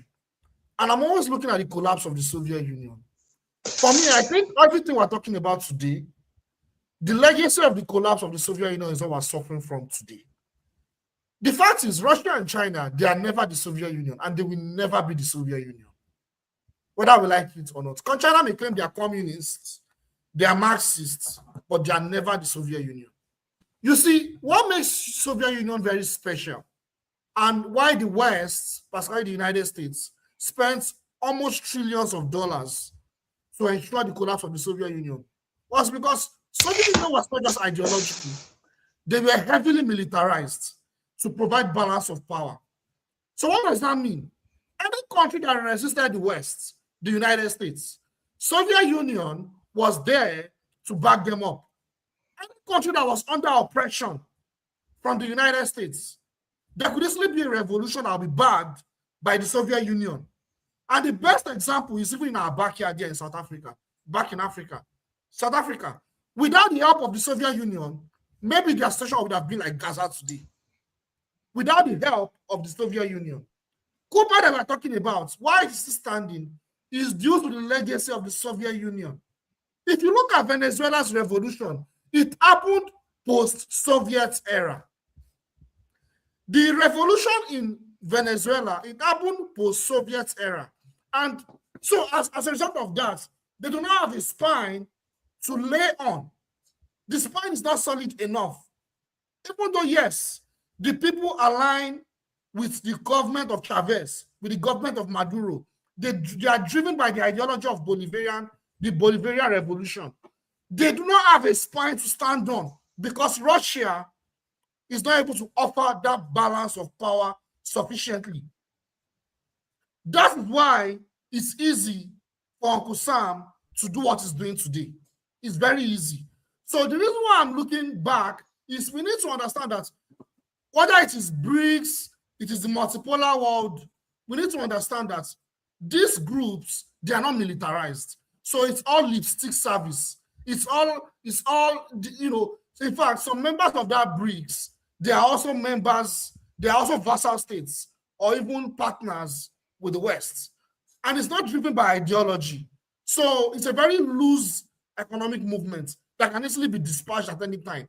And China, mind you, China is a very weird country. Like I said, their foreign policy is not channeled to provide resistance for third world countries or countries that are resisting Western imperialism, because China do not have that capacity. So it's either they are very complicit or they actually align in conspiracy with the West, which is probably what's going on. We're listening to what that professor was talking about. But yeah, I'll stop there. Thank you. You are on mute. The Soviet Union no follow. Now America kill them. I think that is very important to know. That's on mute. Okay, it's not. Yeah. I'm trying to see if I can find more information. Soviet Union no for now America kill them. Yeah, that was why I said trillions of dollars, almost trillions of dollars. So they spent. Yeah, that was what I said. Yeah. And the Chinese now America make them. Yes, in a way, yes. In a way, yes. So all those should be considered. They are way ahead as far as I'm concerned. I don't believe they will lose or they are declining. That's my own conclusion. But you don't think who's declining? United States empire. What do you, when they say a nation is declining, what do you call declining? When you use America's position today, is military strength thin? The economy is practically in shambles. The leadership is garbage. The people are divided. There's internal strife. There's fears of a civil war. What else do you call crumbling? The influence, its influence all over the world has waned. People are looking at you with suspicion. Other member nations are looking at you with suspicions. Like Valhalla was trying to say, which was what I was trying to say before everybody started talking over. Every country is waiting to dump your treasury bonds. China has been doing it systematically, at least for the last year. What else do you call crumbling if this is not crumbling? Okay, the United States is crumbling. Okay. All right. I think he may have a point. He may have a point. Can I respond before you give me? You understand? To say China is crumbling, that is to say, oh, somebody else were there before, or they were there with somebody else. I didn't say China was crumbling. I said United States. United States of America. Because if I ask you, in what did you access all these things? There's nothing. There's no comparison. So I just said it. I just said everything, and I compare it to how past empires crumble. Of course, there's a comparison. It is passing through the same. Go ahead. No empire has attained the level that United States has attained in history. None. Militarily, economically, what have you? None. What does that got to do with an empire crumbling? Let me finish now. I'm speaking. That's why I said there's no. Yeah, but what does it have to do with an empire crumbling is the question. You said you cannot compare it. So tell us, at one point, the Greeks were at the top. They passed through the same problems, they crumbled. The Persians, same thing. Passed through the same problems, they crumbled. The Ottoman Empire, the Romans, same thing. The United States is happening again. What other example do you want? Are you finished? No country on the planet Earth in history has ever attained the greatness of what America has achieved today. There is no comparison. I know what I said, and I know what I'm saying. So if they come out to say we are declining, I will accept that. America is reassessing itself in order to attain another height. It is because that height has never been attained by anybody, but that's why we kind of argue over that. So their economic declining, if they don't know why it's declining, then that should be a thing of concern.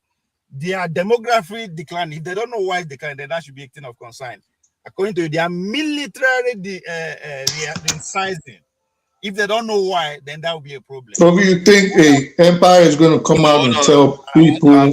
Well, you think empire is going to come out and tell people we're declining?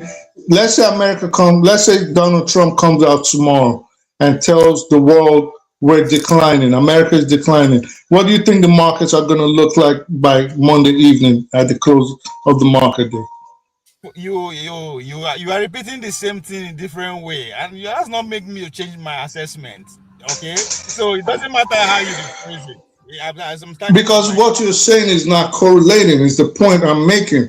It's not about. You're saying hold on, it's just like when Rome was declining, right? Let's say we're in Rome right now.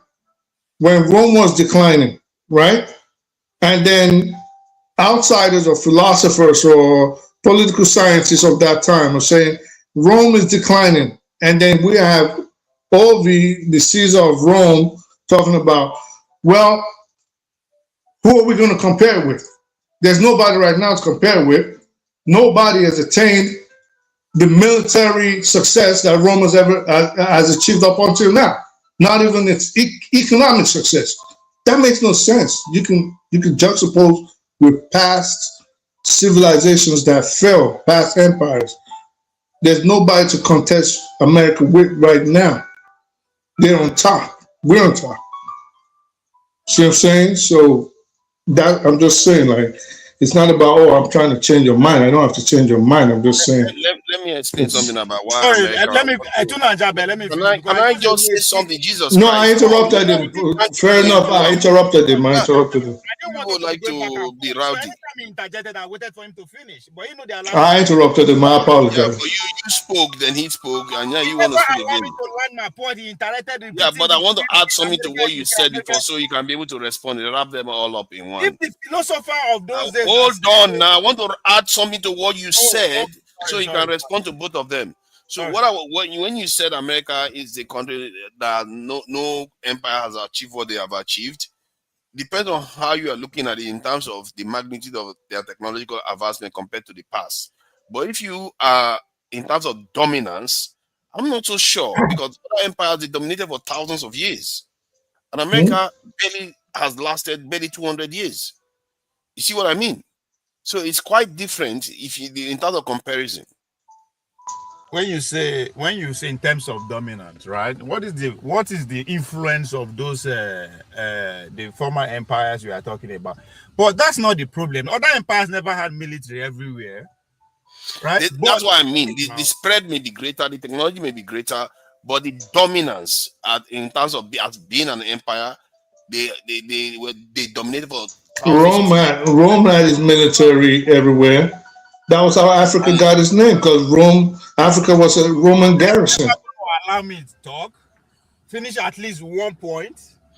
Go ahead. Now. I mean, you guys make your stand. America is declining. You guys haven't changed it. I'm not. I mean, we are still on that. So you guys should allow me to talk, right? If the philosopher of those days are saying Rome is declining, it's not declining. Those are their time. Me, I'm the philosopher of my time, right? I'm seeing what is playing out before me, before my own lifetime, and I am saying this empire. Moreover, nobody agrees that they be empire before. It's unfortunate that we are accepting that America is an empire now. Nobody was agreeing before. But all of a sudden, America is an empire, America is an empire, America is an empire. Then from being an empire who is declining. I'm glad it's an unfolding event and it's happening in real time. Nobody say we'll go watch documentary tomorrow to say this is what happened. It's happening in real time. And the events are unfolding. So let me see who is going to contest what they are doing. They don't strike Iran. They don't strike Nigeria. They don't strike Venezuela. It's continuous. So let me see who is going to contest to say they are declining, right? So it is a conversation that is still ongoing. So there's no rush in concluding. Say, this is what is going to happen. It is happening, and I'm basing my evidence based on past history. They were here before. Their economy don't decline before they come back. Everything that we think is happening now, they don't experience them before, and they come out on top. But most importantly, action is being taking place as we speak. It's no longer a narrative, or we are saying what is going to happen. It's happening today. Me and you gather here today because America carry out action, and everybody will think that is competing with them. Everybody is mute. We say that strategy, but we will see. We will see, right? At the beginning, people don't even believe them. The people take them from serious. The people take all this policy serious. But all of a sudden, everybody is back and is taking them. So it's a good thing. So this is 12 minutes ago. This is 12 minutes ago. They published this thing, and they're talking about how it's still a little bit unclear about on the ground, because the vice president is still talking all over the place, saying something about, the worst thing that she can do is declare a transition when there is no transition. Because America seems to be putting its what do you expect? It's putting its economic interest first, and America could leave her in there as long as she does what the Trump wants. But father, if she doesn't show strength, don't you think they will overlook her? And they will try to overthrow her. But if the military is behind her, then they have a problem on their hands. Then they are back to square one again. Because remember, sometimes the military that is the problem is not even the person in charge. That the person that is in charge is the military behind him. They are the really chief. What if they didn't do anything? They decide to say, okay, they will empower the people on ground now to carry out election, just as one bracer is saying, sham election, and they will empower the opposition. But we don't talk about the opposition. They can do that. I think I think the strange thing is that I'm not even sure there is anything the opposition will give America that this government was not willing to give America.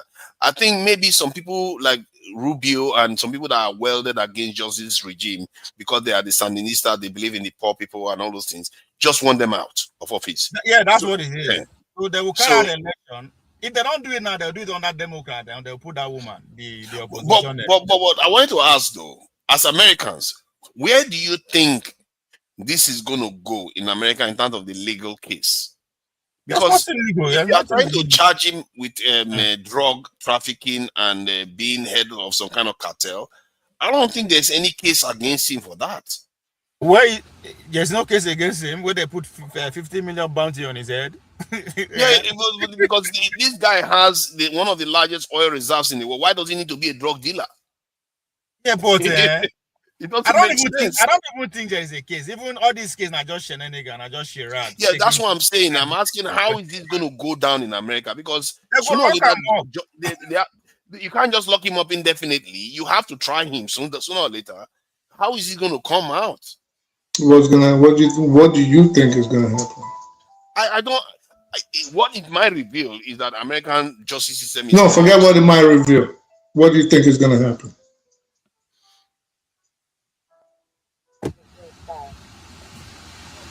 They'll lock him away. To be honest, okay, if I'm to guess, this is like wild guessing.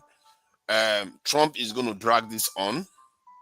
They are not going to convict him of anything until Trump is out of office. Then the Democrats may choose to convict him of something very mundane, and especially if things have moved on in the nation, they'll just find a way to release him. That guy is dead. You think he's going to die? He's a walking dead man, meaning he's either going to end up in Colorado or he's going to end up in the one in freaking Illinois. He's not going anywhere. What do you mean, prison? Yeah, you Google it. But my point is that's where he's going to end up, or he's just going to give him the Epstein treatment. Nothing else is going to happen. That was what I wanted to ask. Oh no! If they give him Epstein treatment, that is not going to end well for America because he's either ending up in Marion or the other place where you kidnap him for a crime. Colorado. And if you cannot convict him for that, yeah, America will may get away with it in terms of reality, its superpower, but it will damage America justice system itself. Because now the justice system itself, they can't even carry out a proper prosecution of a case that they didn't have any evidence against and they didn't release the person. You see, I think they would have been better off assassinating him even than bringing him home. What is the point of bringing him to America when you don't have? Well, the point of bringing him to America again, it all goes back to psychology. It's a lesson to the remaining world leaders. Look at what we can do to you. You do not toe the line. You don't fall in line. This is where you're going to end up. You're going to end up in next to El Chapo and Khalid Sheikh Mohammed and whoever is still alive. Yeah, I understand that. Hambre said, you know if the guy has like local enemies who can give him that Epstein justice unknowingly? Listen.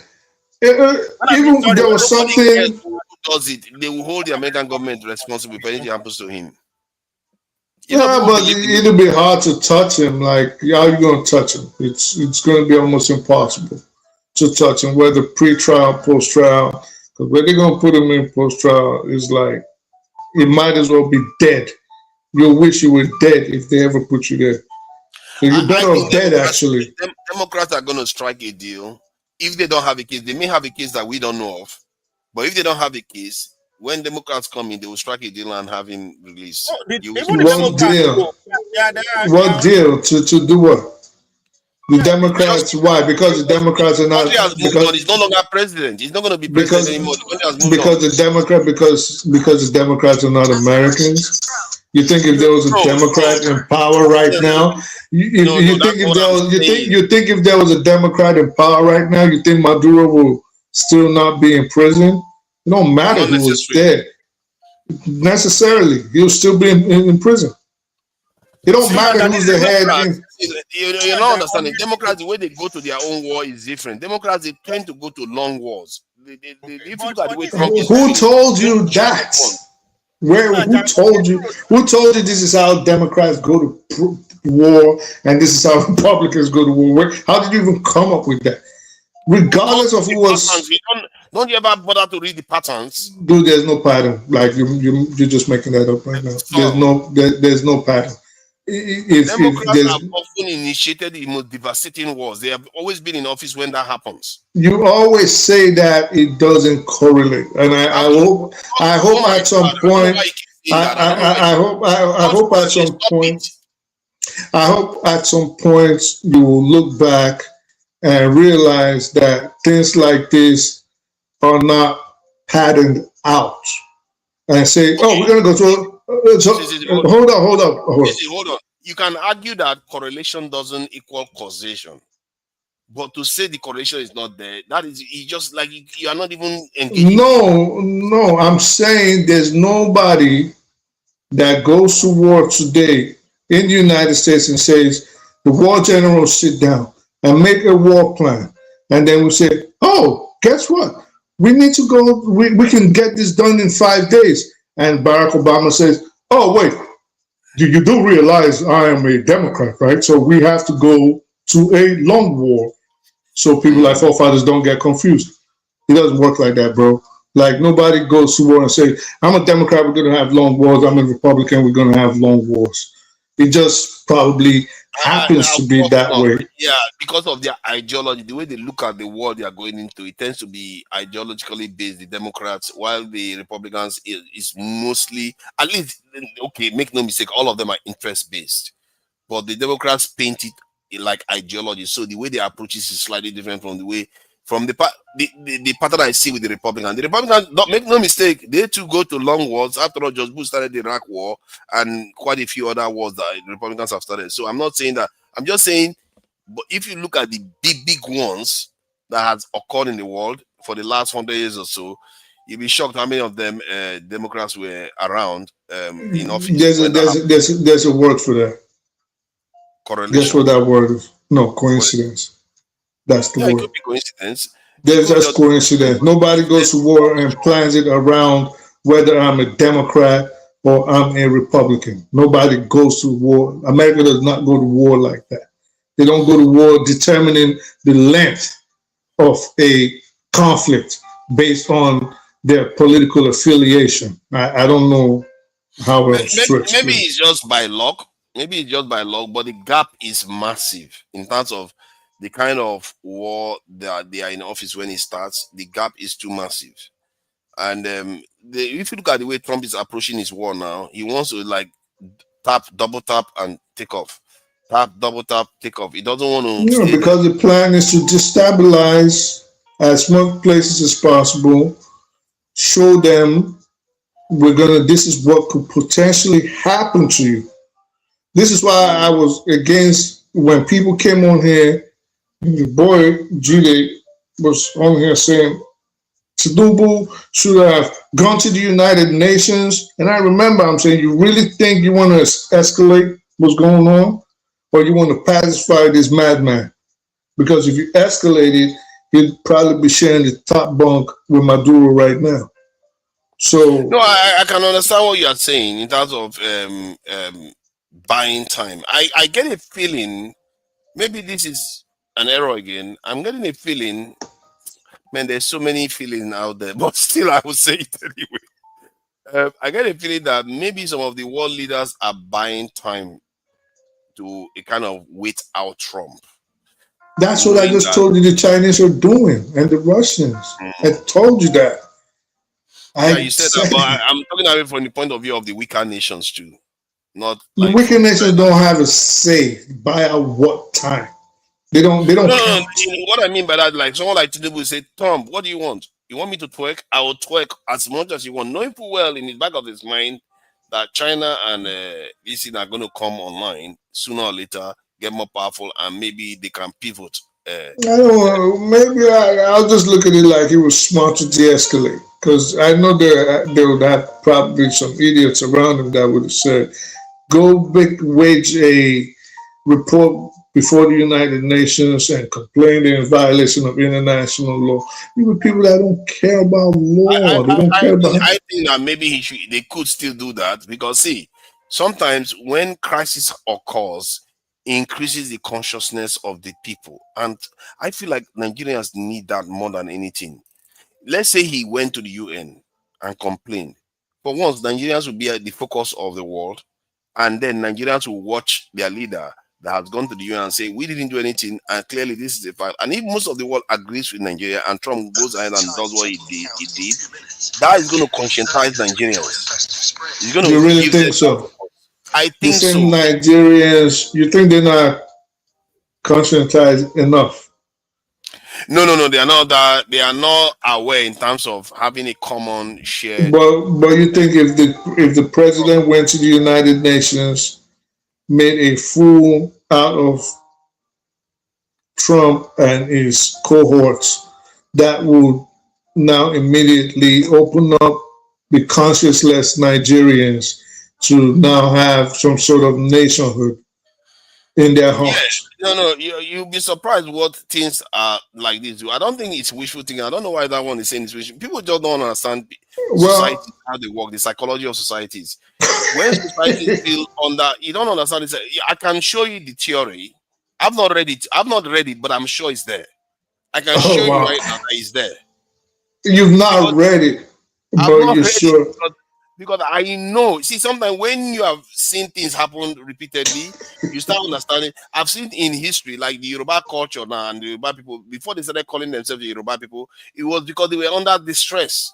They didn't see themselves as the same people for a very long time until when they became under distress, that's suddenly they start calling themselves Yoruba. Hear me out. I don't know what the point of that is, but I think I kind of get it. But hear me out. Nigeria has at least 20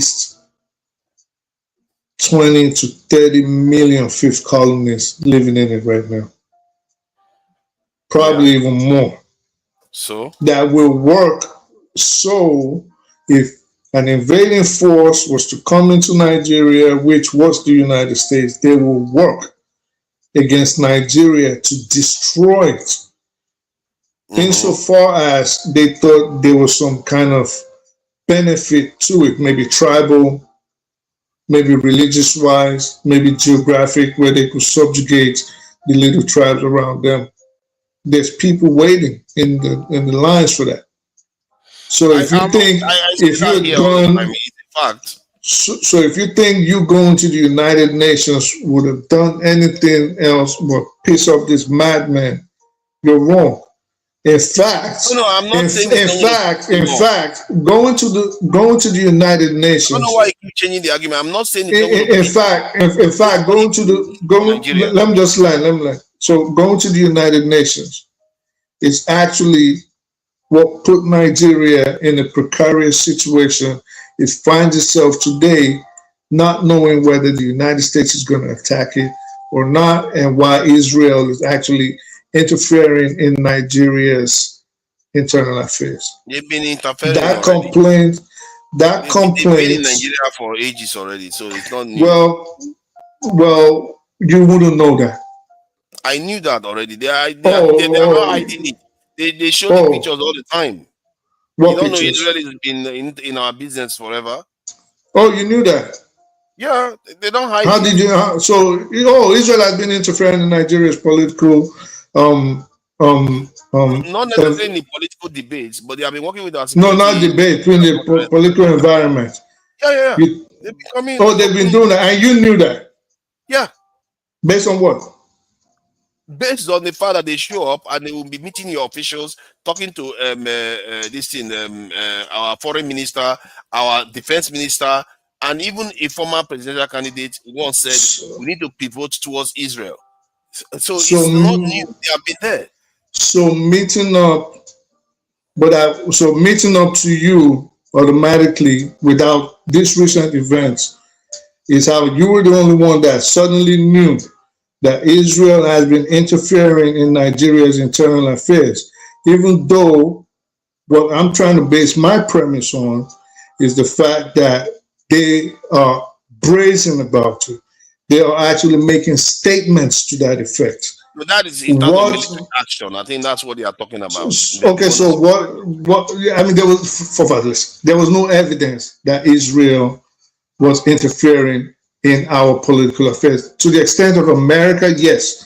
When John Kerry met with Buhari and all those APC, CPC people, yes, they openly showed at that point during Obama that they were willing to interfere. Involved in Nigeria. Oh, I'm surprised. Every country technically we can suppose is involved in one way or another. Every top country suppose, not know. You're claiming that you knew. Barring Benjamin. I saw them. All right. Okay, good. Well, see, in my situation, just because I see two separate officials working in the same capacity does not automatically mean to me that, oh, well, look, he met up with the U.S. Nigerian ambassador. That means they are interfering in Nigerian politics. That's not how I look at it.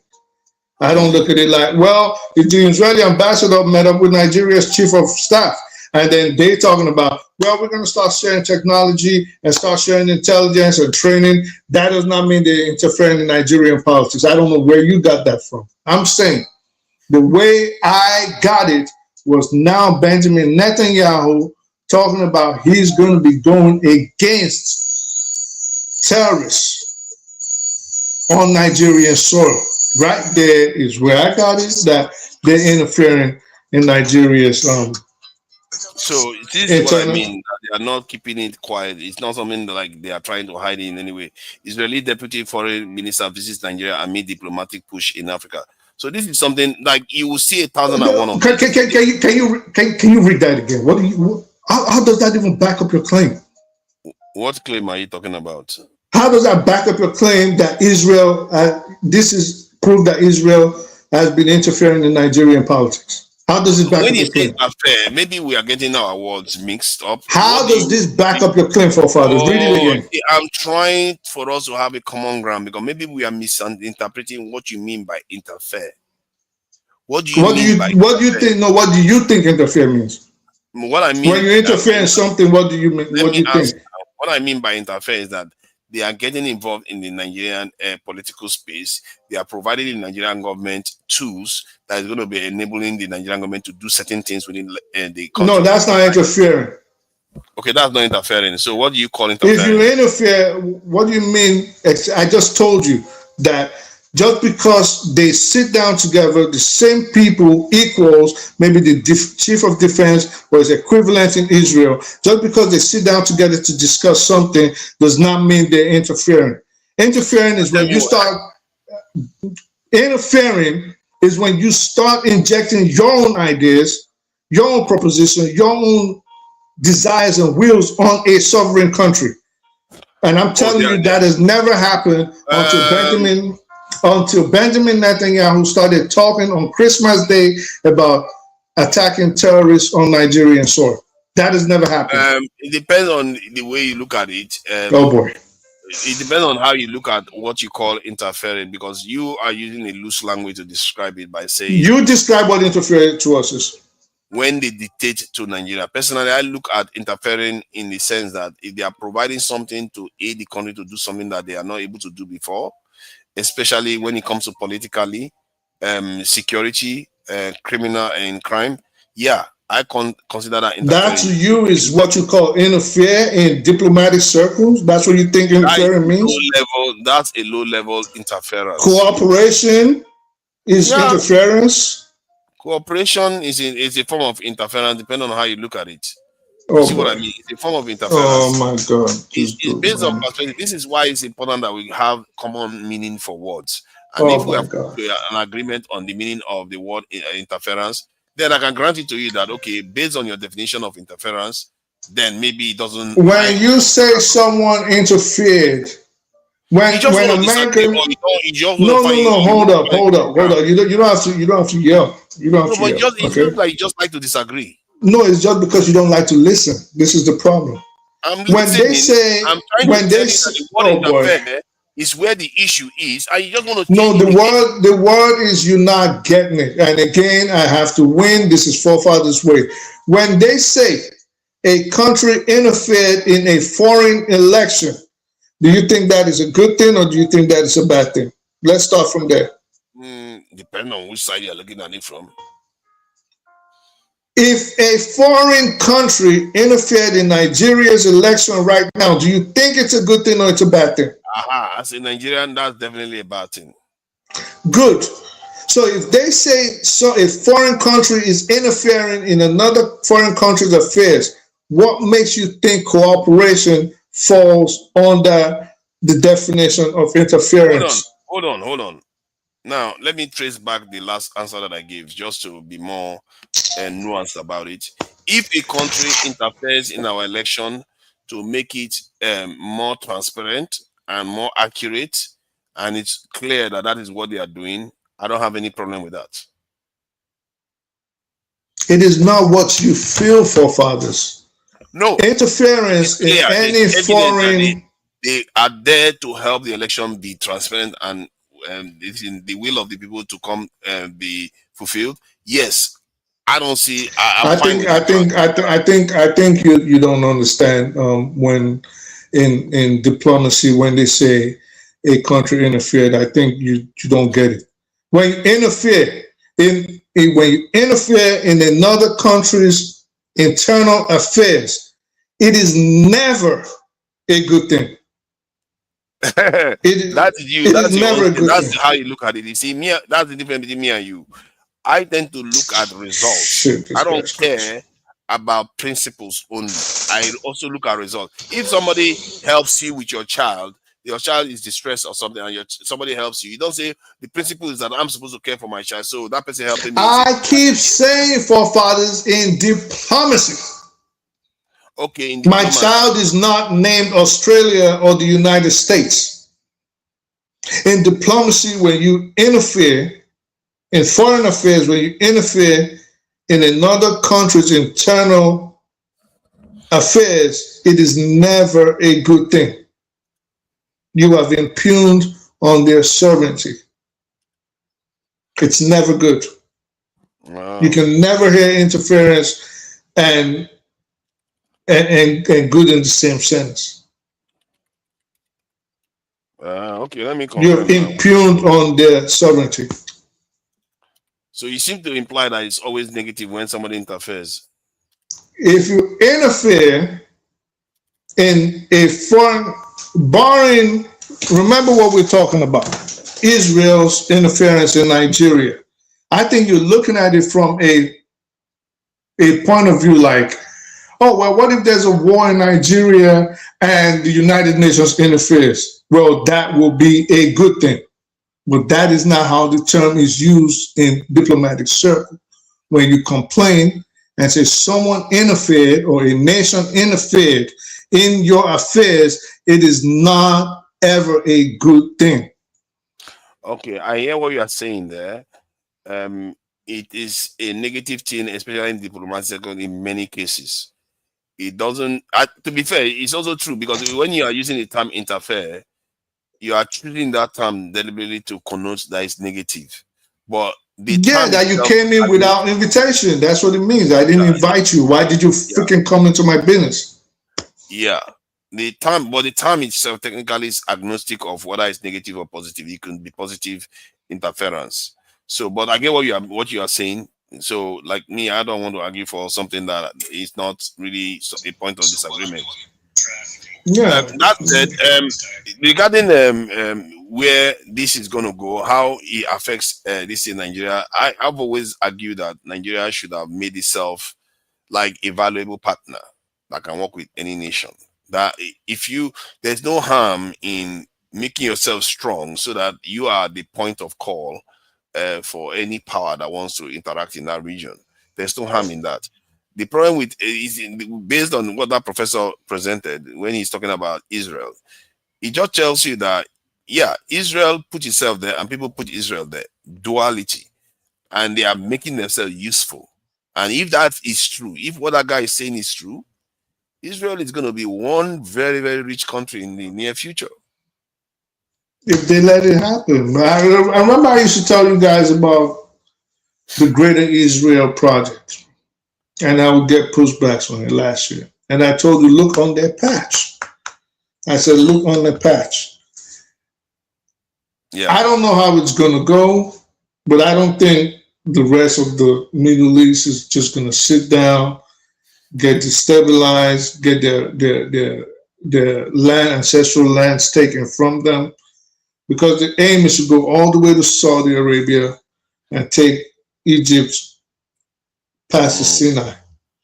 How that's going to happen, I don't know. But one thing I do know, they're going to have to destroy Iran first. They have to get past Iran. If they cannot get past Iran, then it'll never happen, which is why I think anytime from now, we're going to wake up one day and the war has started again. There was something someone was saying earlier, and I was like, don't you realize that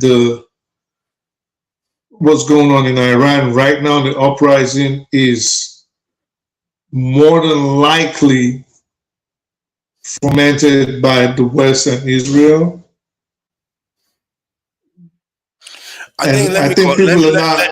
Let me correct what Dan Azaya is saying here. Dan Azaya, you are saying the same thing Nigeria who gaslighted us for saying the US was interfering, invading, helping Nigeria. See why it's easy for BBR to make a fool out of you every day, including tomorrow. You see, this is the thing, you are not listening to me. No, I'm not making a fool of you. When I said that America is not helping us, that is where our disagreement is. You are thinking they are helping you, but they are not helping you.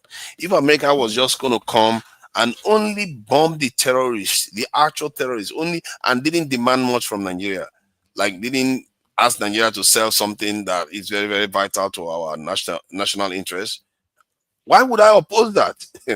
Why would I oppose that? That is a good thing.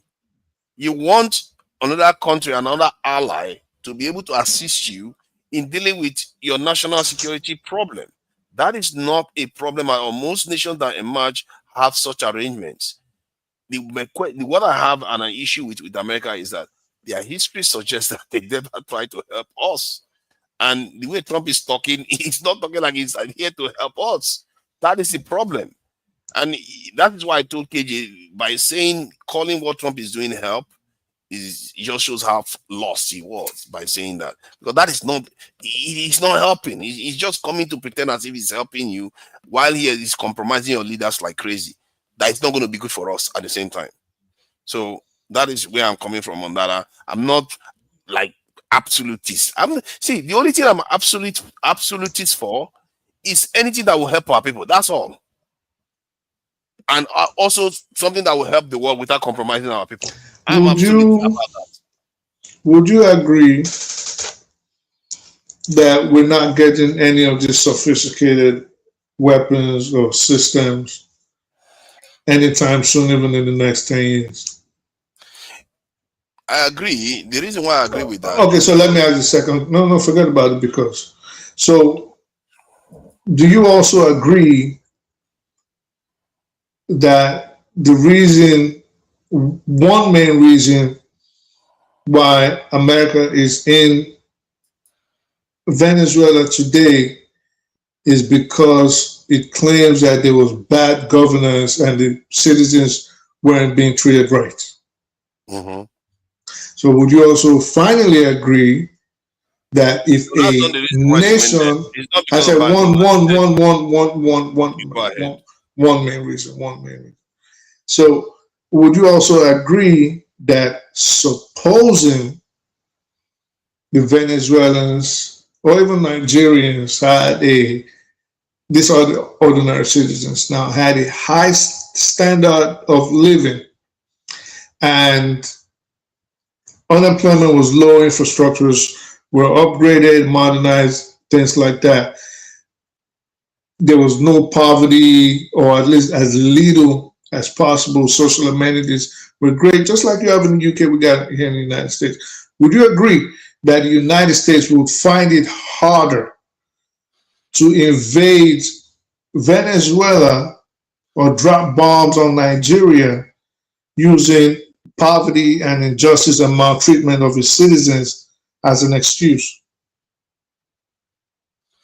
Sorry, repeat the last question. I didn't get it fully. Basically, if the people's standard of living was, if compared to a first world nation, on the same level, would you agree America would not be able to use economic problems as a reason why we are attacking Venezuela or we're attacking Nigeria? Not saying they use that excuse to attack Nigeria.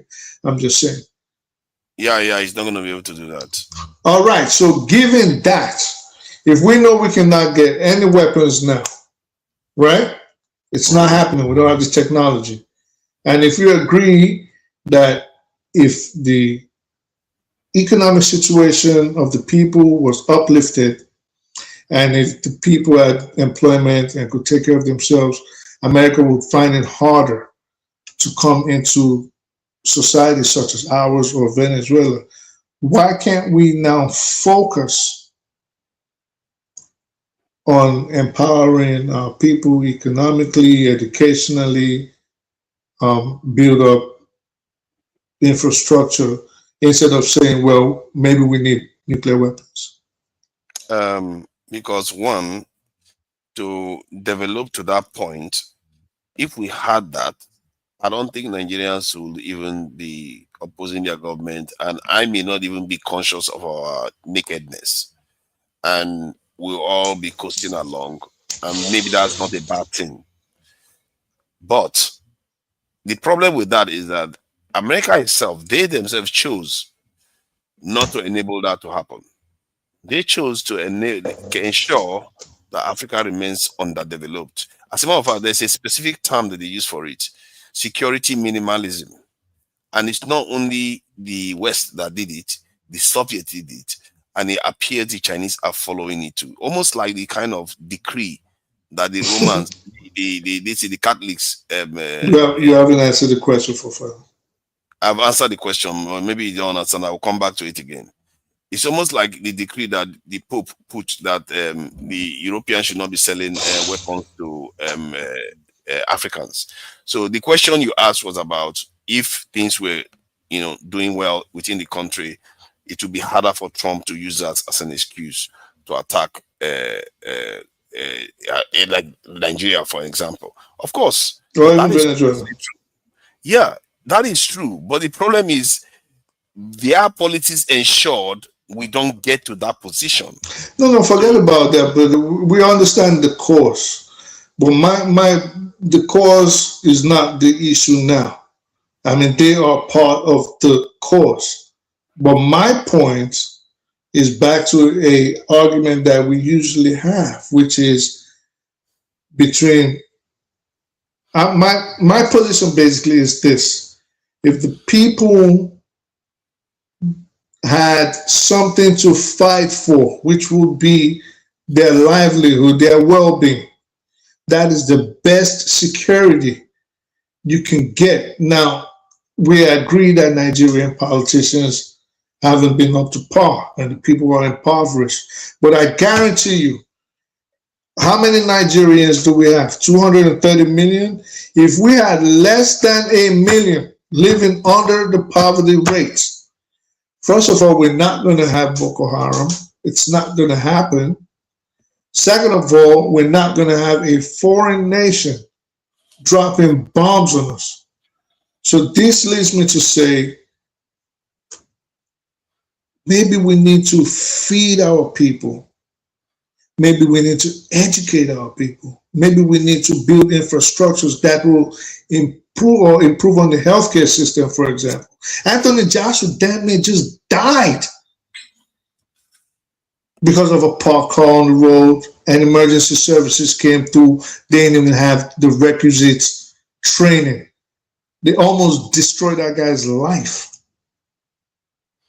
So these are the things I think we need to work on instead of us saying. I think our problem is that, and the argument is not based on proper, how do I put it, connectedness, feedback.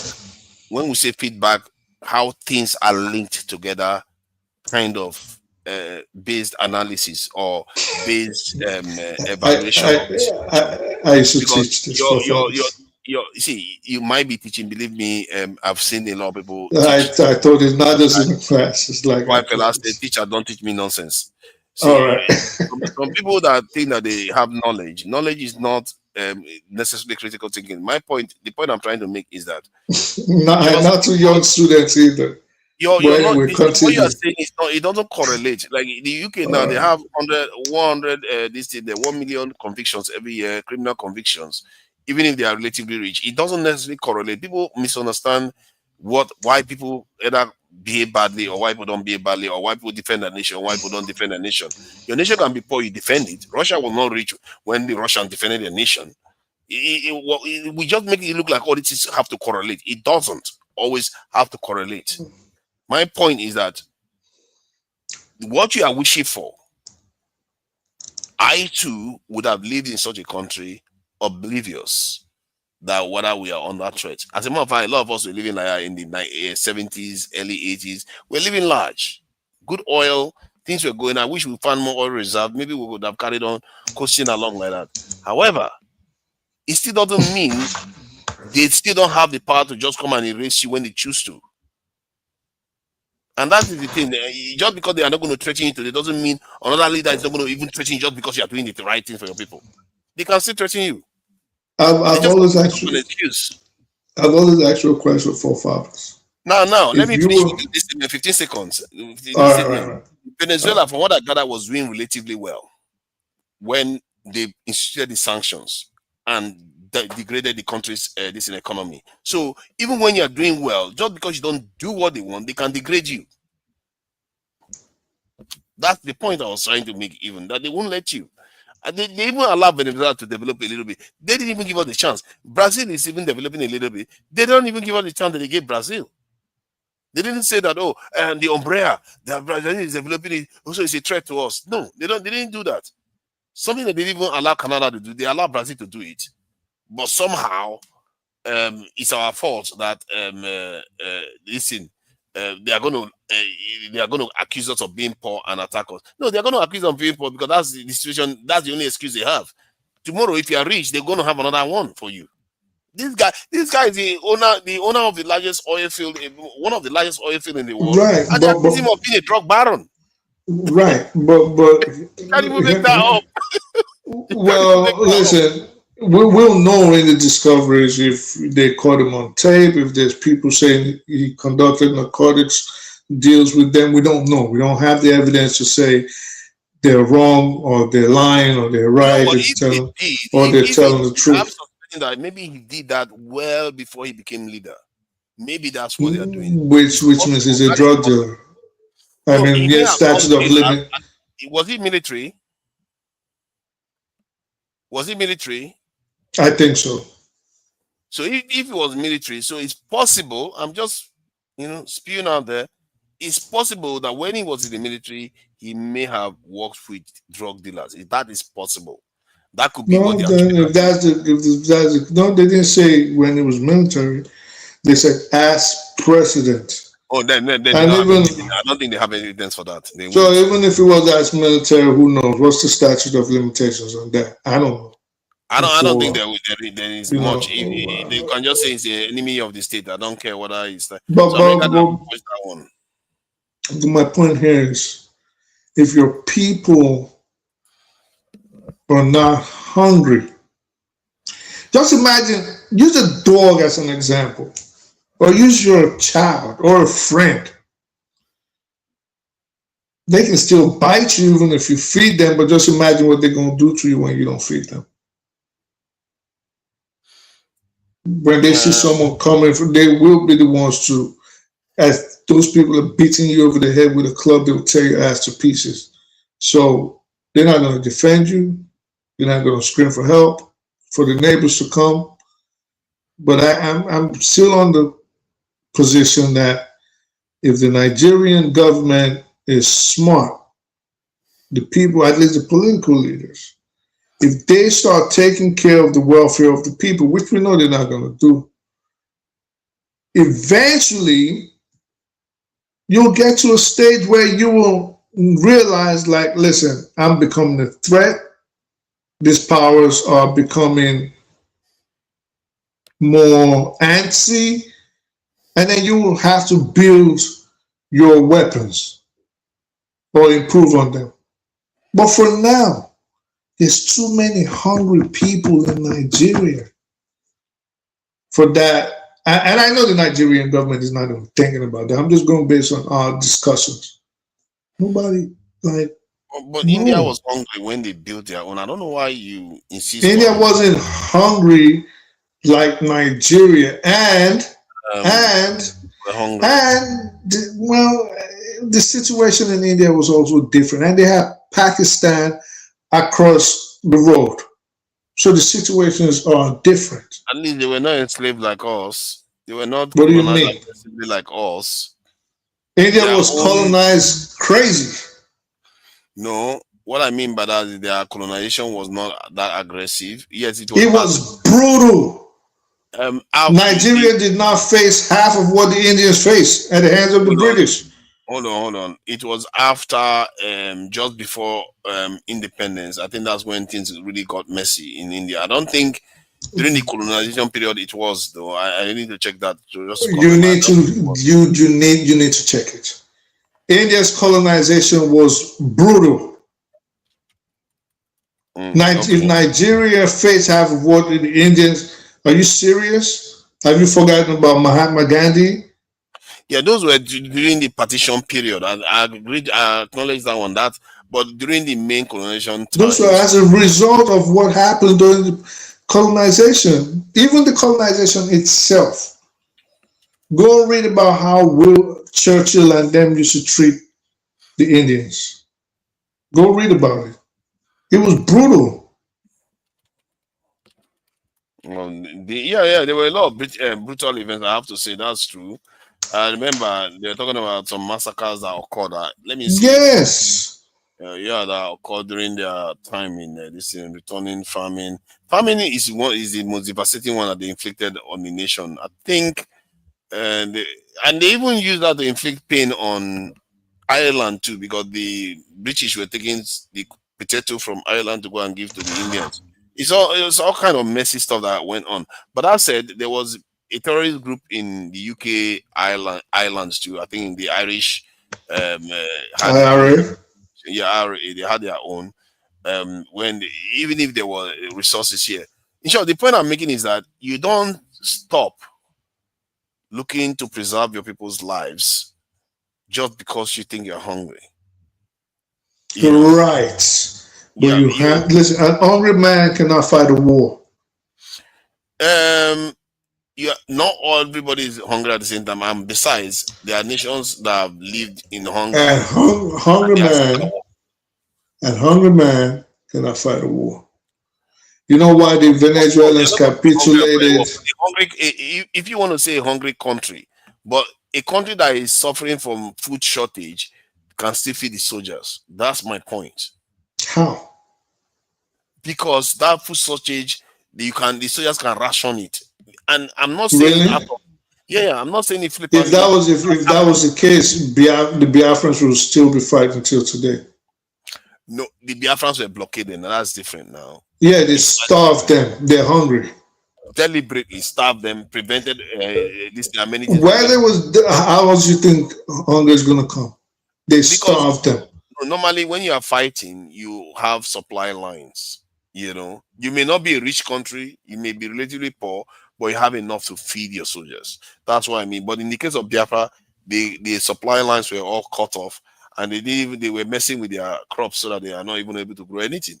So, yeah. A hungry man will not fight. He owes you no loyalty. Every man's first loyalty usually is to their stomach. I'm not even going to use my own words. Hungry men. Use your words. I think hungry men technically cannot fight. They can't physically fight. It's not possible. I think even mentally. When you say that, the context you are saying that is hungry country. That's when I say hungry man. Like I don't have to spell it out for fathers. No, when I say that's where you are wrong. Man. That's where you are wrong. because a hungry country can still feed its soldiers. That's where you are wrong. It has happened historically, repeatedly. This is why we have to have some of these conversations If you in more in-depth manner. If we were to go to war today in the United States, and the reason why I couldn't get food to hold up the AK-47 or the carbine or whatever was because they devastated the crops. So there's no food coming in, and it comes down the line. Like, yeah, you know what? There's no food, but we got to get to Michigan, and we have to fight our way there. Looking back at the United States, I'm like, yeah, you know what? We have no choice. We got to do it. But now, if the reason why there's no food was not because of like a natural occurrence, but because Donald Trump decided to take the money meant for our feeding to buy Ivanka a new jets, or JD Vance decided to buy a new trinket for his wife that costs $500 million, and we've seen it. You think I want to fight for those people knowing that I haven't eaten in 2 days, or you think I'm going to surrender to the Chinese and the Russians or try to make my way to Canada? I've said it already. If you are actually physically hungry in the battlefield, yes, you are going to have a problem fighting. You can barely see. No, if there's a reason why I'm hungry. If the reason I'm even removing the reason. Now you are beginning to even shift towards my position in the sense that no, I'm not shifting towards your position. You seem to be accepting that, okay, yeah, even when the person doesn't have a good reason to not fight, but they can, you know that what they can still fight when they are hungry, as long as they don't have a good reason not to fight. Like, you know, let's say somebody's not stealing their rations or not stealing money meant for the military. I still think that even if somebody is not stealing money that is not meant for the military and the soldiers are actually hungry, you're going to have a problem with them fighting, because they will fight, but hunger will prevent them from performing optimally. That is the fact of the situation. Sometimes I think it's, don't take this the wrong way. A lot of times I think it's comprehension. When a person says, we are using word differently. Well, when a person says, a hungry man is not going to fight for you, the cause, like I told you, wasn't the issue. The issue we were talking about was bad governance until we got here, of course. No, I wasn't talking about but I didn't even have bad governance at the back. But that's what we started talking about when I was saying feed the people. Don't give them. When you start talking about it, then I went back from the point, because by saying that, you are considering that if not for bad governance, somebody can still fight without being hungry while they are still hungry. That's what you are saying. You seem to be by saying that. Will repeat that. By saying that you require bad governance for somebody not to want to fight while they are hungry, because you literally gave an excuse that what if they gave money and that politician. Yeah, because I was trying to explain. Okay, let me because I think sometimes I need to just spell everything out to you. All right. Yes. So this is what this. Okay. So what it just means when you say a hungry man is not going to fight for you, it's just basically meaning a hungry man is not going to be loyal to you if you don't treat them well. If you don't treat someone well, they're not going to be loyal to you. That's just the bottom line of it. If you don't treat someone, that has to do something that had little to do with hunger. If you don't treat somebody well, you feed them all you want, they're not going to be loyal to you. It's just what it is. Now, do you think that?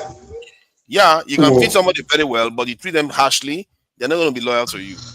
But we were talking about bad governance, and we moved on to weapons building and compared it to what do Nigerians need until it got to war and who's going to be loyal if they're hungry or not.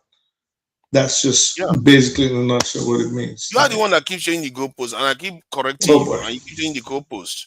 You literally change it to this thing. If somebody is hungry, they are not going to be loyal to you. And I'm correcting you and saying it's not only that condition. Basically, nobody is going to fight for you. You keep treating them badly. Why would they fight for you?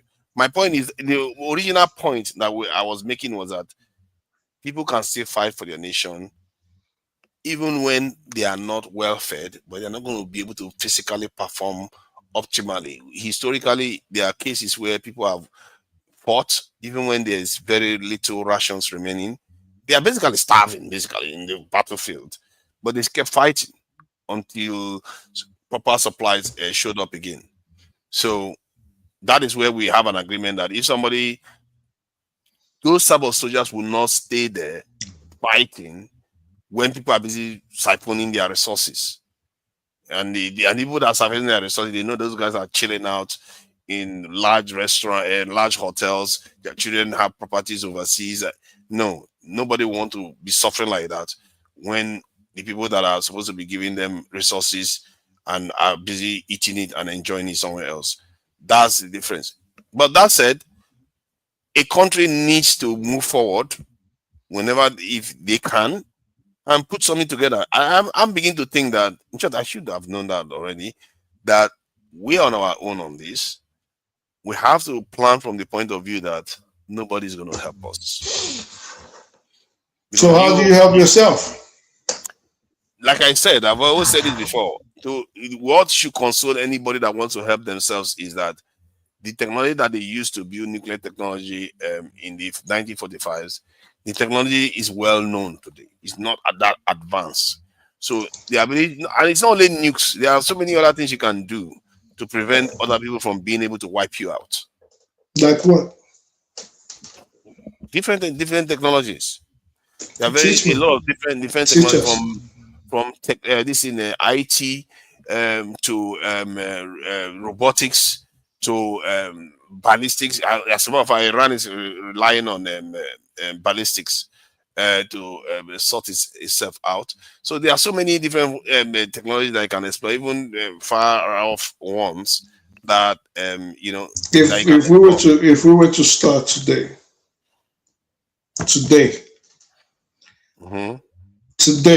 when do you think Nigeria could reasonably create its own ballistic missiles that could be put to use in action during the war? When you say ballistics, you're talking about ballistic missile, ICBM. Oh yeah, okay. Now that is some serious stuff. That's some serious stuff. That takes, with modern technology, with the way it is right now, testing without interruption. You mean without all the subterfuge, without all the fear that it's up to you. Yeah. If you are looking at it, if you are looking at like a straight-on project, and you have to learn your way through it and build those things, 5-10 years, you'll be there. But in reality, they will try to prevent you from advancing as quickly as Have you ever heard of the Ajaokuta Steel Complex? Okay, now you are putting it on Nigeria. I thought you asked a question that is not linked to Nigeria. Of course I asked about Nigeria. Yeah, but you should have included Nigeria now in your I did say Nigeria. Okay, in the context of Nigeria. Okay, if you say, okay, if you want to say Nigeria, say I'm in charge. If I'm in charge, if I'm not in charge, zero. It's not going to happen. Like under this government. All right, you're in charge today. How long do you think you're going to get to take for Nigeria to get its own ICBM? At least 500. So I can understand. Oh. If it was someone like me that was in charge, 10 years at most, you'll be there. You'll be there in 10 years. Like you're going to mold it in your kitchen or? You're making it look like it's such an advanced technology. I don't understand. In your mind, it looks like it's very, very advanced. I think that's in your mind, not in my mind. Oh, God. See, you might like to think that ballistic missiles are very, very like big. The size is crazy. That is true. They are very heavy. The fuel requirement is quite significant. But to say that it's an impossible this in engineering, I think it just shows that we like some of us, don't. No, I'm saying Africa. I'm saying Nigeria is not technologically local P. Local people issue threats 10 yesterday. years, I will That's do what I'm it. saying. I will be able to Local people alpha, develop bro. intercontinental ballistic missiles in 10 years if I was the leader of a country like Nigeria. Well before 10 years, I might even succeed. How you gonna do it though? That's what I'm saying. I'm talking about a country that will be undergoing technological revolution where everything that they're doing is focusing on technology and security, and a country that will be focusing in terms of advancing the missile technology as fast as possible, because the idea is to be able to get involved into the space race too. So to build a spaceport and a rocket, how much is it? Barely 2 billion. You can do that, and it's crazy that Nigerians haven't even done that. So it just begs the question: why are we Because not you doing don't have the technology. Oh my That God! is why. The technology is not that advanced. Go see aerospace engineers; they know how to put these things together. I don't know why you think these technologies are too Listen, advanced. it's no way. I'm not saying it's out there. Obviously, people are doing it. China's done it. India has done it. United States, France, Canada, Israel. just need time. They've done it. But I'm saying you don't have the technology. Whether everybody else has done it, everybody else has gotten. Everybody else has gotten electricity. The technology is out there. I guarantee your village, in your abandoned building that you took over from Passat's people, you don't have People are not going to let me electricity. rest with that one now. You keep bringing that up every time. You know, people are not going to let me rest with that statement. I should never have shared that. Everybody, you know how many times I've had that statement this week? You know, well, like they don't I'm just messing with you. They'll bring all these issues up over and over again. But I'm saying, like, we don't have it. I think we should focus. Those things are going to happen regardless. Nigeria is already making assault rifles, DICOM. You know what I mean? We're doing all these things, but I think we need to focus. We need to be more people-oriented. This is my... You can be people. This is my wish for Nigeria.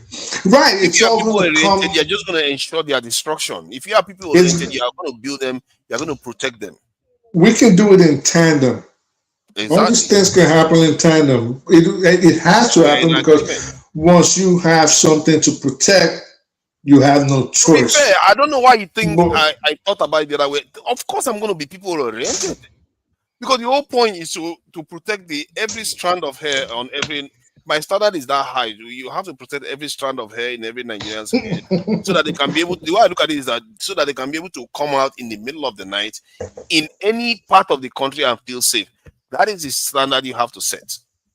If you exactly. Listen, there's something Nigeria is doing now, and I'm like, and if Nigerian government officials. If you're watching, I don't mean to insult you guys because I know Nigeria lays a lot of emphasis on age and respect, but it's a bunch of dummies in charge. Yep. A bunch of dummies. Listen, at this point, the propaganda machine, like what is the Minister for Information doing? Voila. At this, what are you doing? You're supposed to be showing Nigerians, for example, the hypocrisy of Western nations. Wow, I thought you were the one that was saying that they should just play along. When did I say that? Are you serious or are you smoking something? You said that if they acted out of line, they will be in jail, like Maduro. Was it not you? Am I having an out of body experience? Yeah, you need to whatever you smoked, you need to stop it. You just told me that if Tinubu had acted like he didn't, if he antagonized, that wasn't that. I told you have a comprehension problem. What I said was, again, hear me out. What I said was, in a situation like that, you're not going to gain anything by trying to escalate. That's as opposed to your claim that I said they have to fall in line.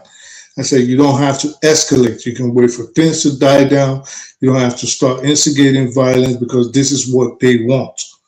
Of That course, was what I said. why would you instigate So violence? you don't. So you're not gonna You're go. saying it not escalate, but you can just stay calm. You can ignore. What do the Chinese mostly do? Yeah, but The Chinese mostly what you're advising now to make them look bad by saying the Ebola should be able to, show the hypocrisy of the situation. To the nation internally, yes, you have to keep showing. There's tons of programs you can get all over social media, tons of people you can interview that have the same viewpoint.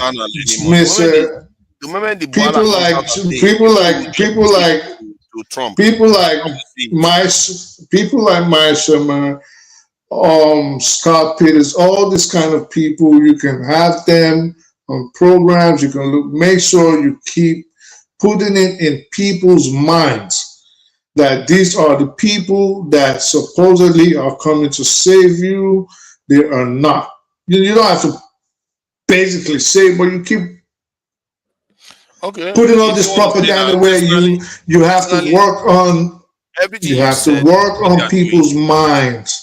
So you have to work on people's minds. And in the Nigerian state, we have seen that they tend not to do that, and they leave a lot of things to happenstance. You have to be proactive.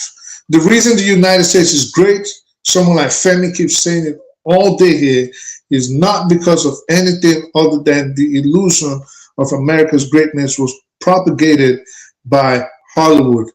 For example, Julian Assange, his latest interview about 2 days ago is about how a movie is coming out about him and how they're fashioning him to be a bad guy, but he was pointing out things that American intelligence puts into movies, like Farsi and a bomb design, and Iranians being the bomb designers. Things like that. So you have to work on the minds of the people. Nigeria does not seem to do that. All right. And one of so let me bring I speak the truth. Local P. Yeah, Local P on. And this one, today I've been very good, Local P. See, I didn't wait so long for you to speak. Welcome, and thank you for joining us this Sunday morning. So what do you make of this Maduro thing? You were busy probably working, minding your own business, and only to find that they go and grab Maduro from his wherever he was chilling out. What do you make of it? For me, it's around nonsense anyway. Hello, guys, how you doing anyway? I mean, it's nonsense. Like, it's too much now. Come on. If for whatever reason you say you're bringing them in, drugs, whatever, I mean, they can't be working outside at the same time working inside. They're working with somebody who is part of you guys that is inside. So I think it's better for you to work on the inside. But this time it has nothing to do with drugs, because you just went and captured a sitting president. Like, I don't understand. Are we fighting war? Or we just throw bomb and next thing you capture me for what? As in holding me for what now? What are you holding me for? What did I do? Like, am I the one who is sending the drugs to your country? There's cartels or whatever. If you think I'm not doing enough to sanitize my country, how is that an issue that you have to come and send your men to come and capture me for what? Like, I mean, those are war crimes now. Come on. Those are war crimes. Because you think you are the big bully and nobody can talk to you, they will come. Before you know, they will use this kind of people that you think that you can oppress. Your enemy will use them against you before you know. Checkmate. Yeah. Before you lose, checkmate, because you are supposed to keep the people who you think are your enemies or the weaker ones around you. Keep them close, protect them, because those are the ones that your enemy from far or whatever can use against you easily. You think because some people just keep quiet and no, okay, don't worry. They are waiting for you to, go off guard. Like, oh, okay, they think they're in the Americas. Okay, no problem. Now they've got enemies within the Americas. So, okay, what do? Let's use one of them, make it our alliance, whatever, and get off rid of this baby giant. that thinks he can oppress anybody whenever. His mate is there. You should try rubbish with no matter. I think what what it called Russia and China has been doing since. Why would they have the ball to even sanction or not to sanction themselves? Throw one or two bullets through there and wait for the repercussion because they know this one cannot do anything. You can beat him left and right, black and blue. Nobody will do anything, and yet because no matter what it does, okay, the UK has renounced the US anyway for what they did. That they are not in support, that they are not part of what the US did, not in support at all. Yeah, but the UK and France went and attacked Syria this evening, though. While they are playing that's what I mean. Like, you can for whatever reason. Not the attack is not the issue now. I'm talking about like capturing people within your territory.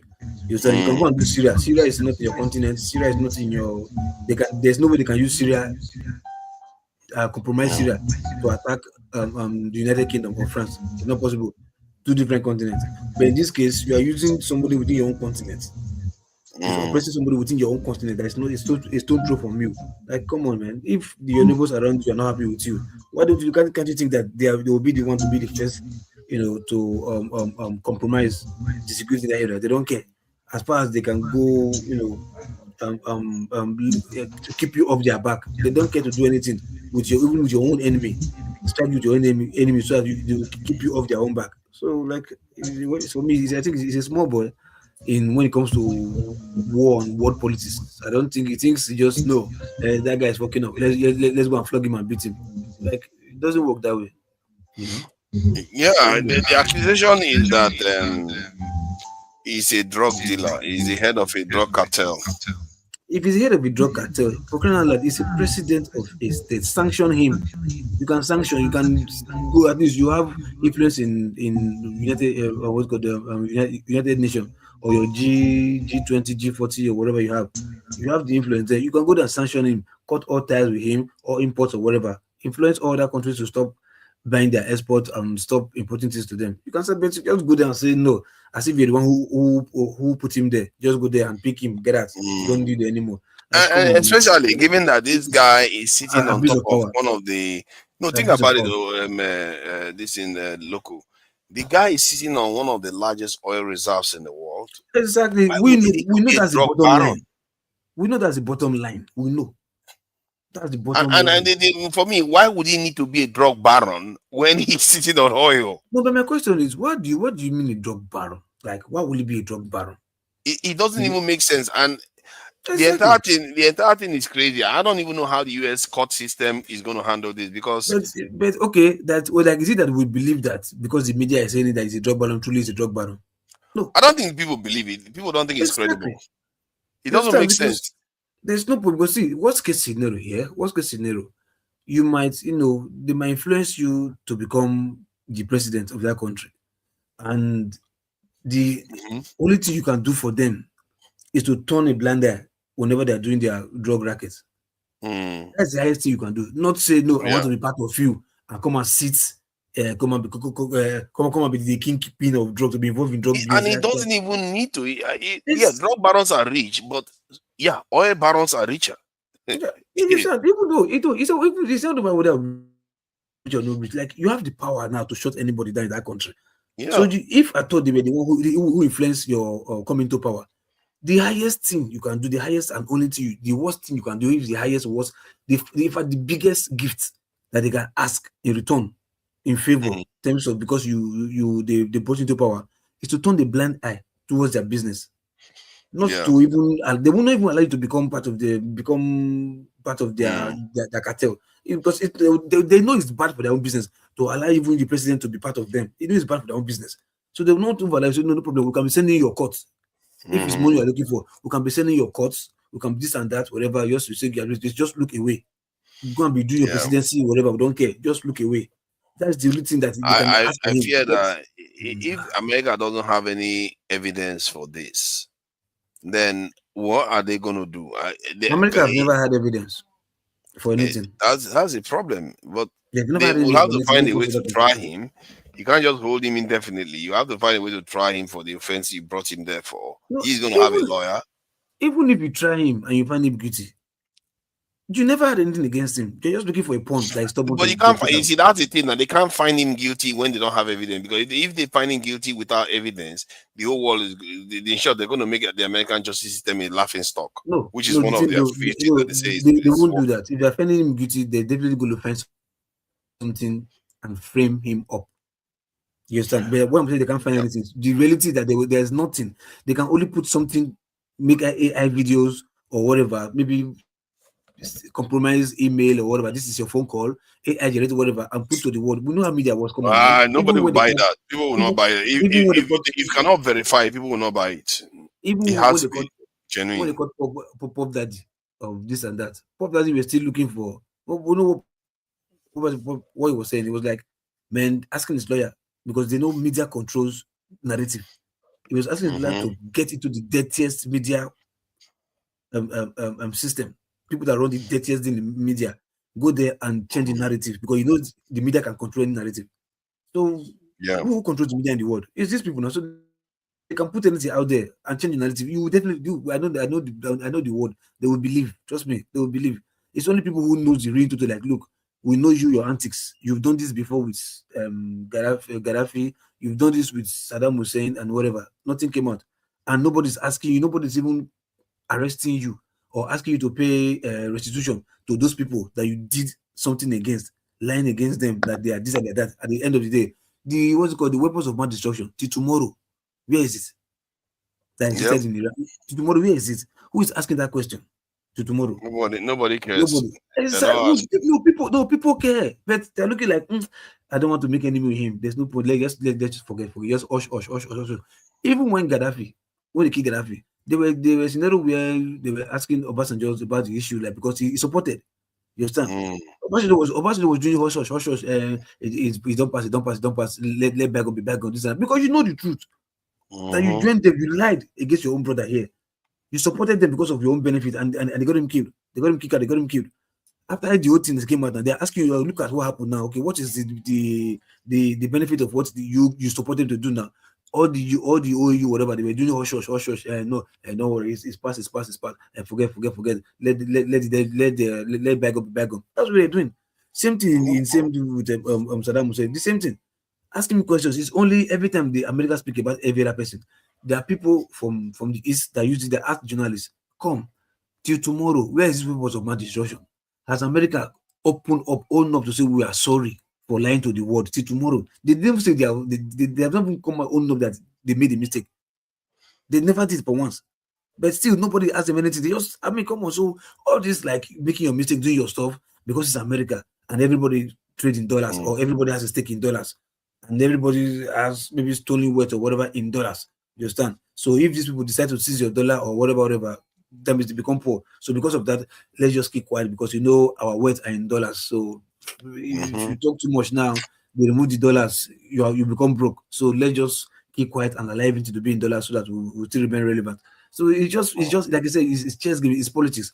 Like just people are so blind because of your hunger, hustle, bills payments, planning for your future. You just sometimes want to look away from all this. Not that it's not there, it's there.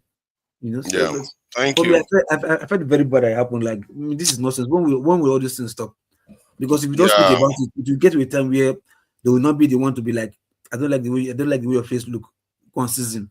I don't like the way you are like this one season. What are you doing? Like this head of drug cartel? Which drug? Cocaine. Cocaine still sell for America. Is cocaine still selling in America? I'm not even sure. I think amphetamine is the one going on. Exactly. It's small way you talk about cocaine that cocaine is bad business for anybody because the hassle is too much. We're thinking of small, like as they have AI in IT right now, so they have AI in drugs. Fentanyl is like AI in drugs, like little whatever spreads. You can smuggle is very like invisible drug, whatever. You understand? It's there, spread like whatever. Go to it was one documentary I was watching in Philadelphia. Nearly a whole city shut down with drugs, as in everybody there is drug addict. Everybody is, as in when you see like everybody just be standing on the street like a zombie, just there, just standing like a zombie. Where is that drug coming from? Do you think they don't know where that drug is coming from? They know where it's coming from now. Go and talk to them now. You are afraid. It's only one. Somebody think that he's doing cocaine. How many percent is what is cocaine? What is it? Cocaine they say. Cocaine can only sell in Africa. Yeah, they can afford this Africa. That's where cocaine can sell. Not in America now. America don't upgrade for the drug matter today. So it just so Thank you for coming in. I want to round up. You came in a bit late. Today there's going to be another show anyway later on. This in today. Thank you for coming in. Let me greet Mino Levision. Thank you, Macanelli.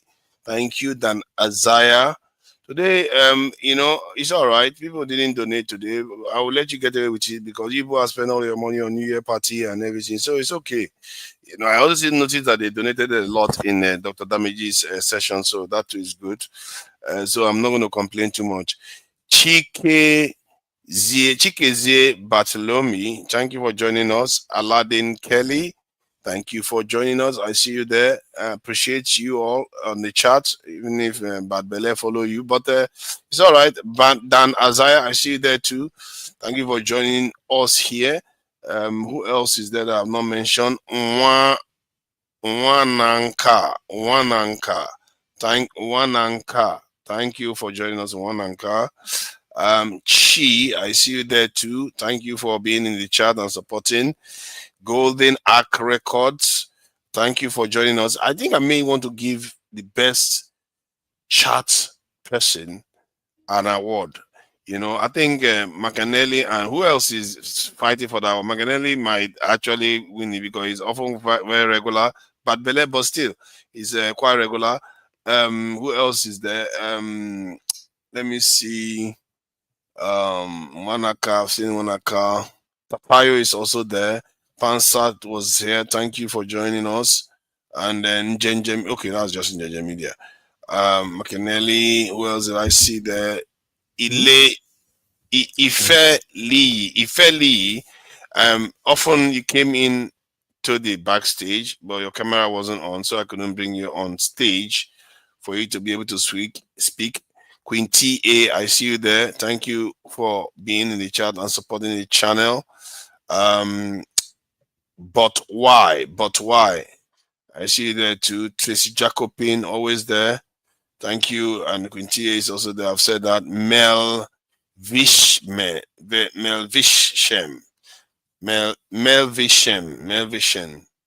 Thank you for joining us, Mel Vishem. That sounds like a Jewish name, actually. Mel Vishem.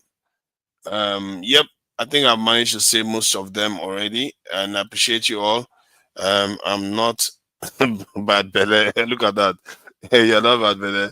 So yeah, I probably will give somebody an award for being a very, very, just to motivate the chat people not to be so abusive of me, particularly me. So you can't don't be abusing me too much. It's just this type of abuse is just getting out of control. And so I'll find a way to give you guys an award to just keep you guys a little bit more, less wild, not be coming after me regularly. All right. So I didn't have enough time to put the Yoruba culture bits together. I'm going to look to do that tomorrow or today, later on today. But I'm just going to play a short one that will just, send us off for today. But we are going to carry on very, very short. One lady singing, and for today while I close out. So till next time, I'll catch you guys. Bye.